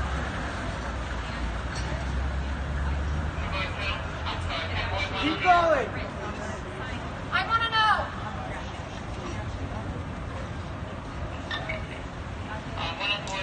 Stop the bias. Stop the bias. Stop these tweets, comparisons. My tweet that I stand for, and Louis Farrakhan's tweet, which is still up on Twitter. He has not even been suspended for this tweet, okay? And even now, they're trying to censor me.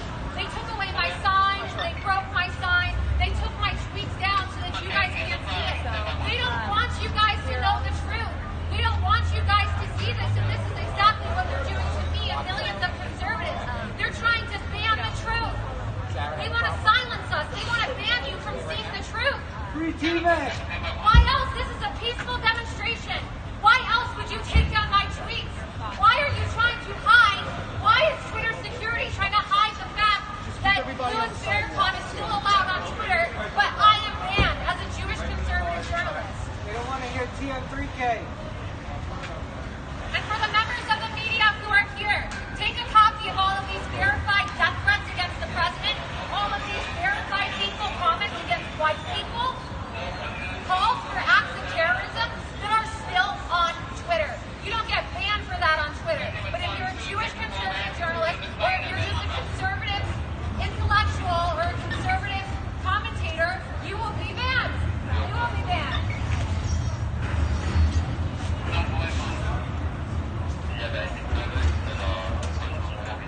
Don't let him silence you, Laura.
Oh, yes, you do.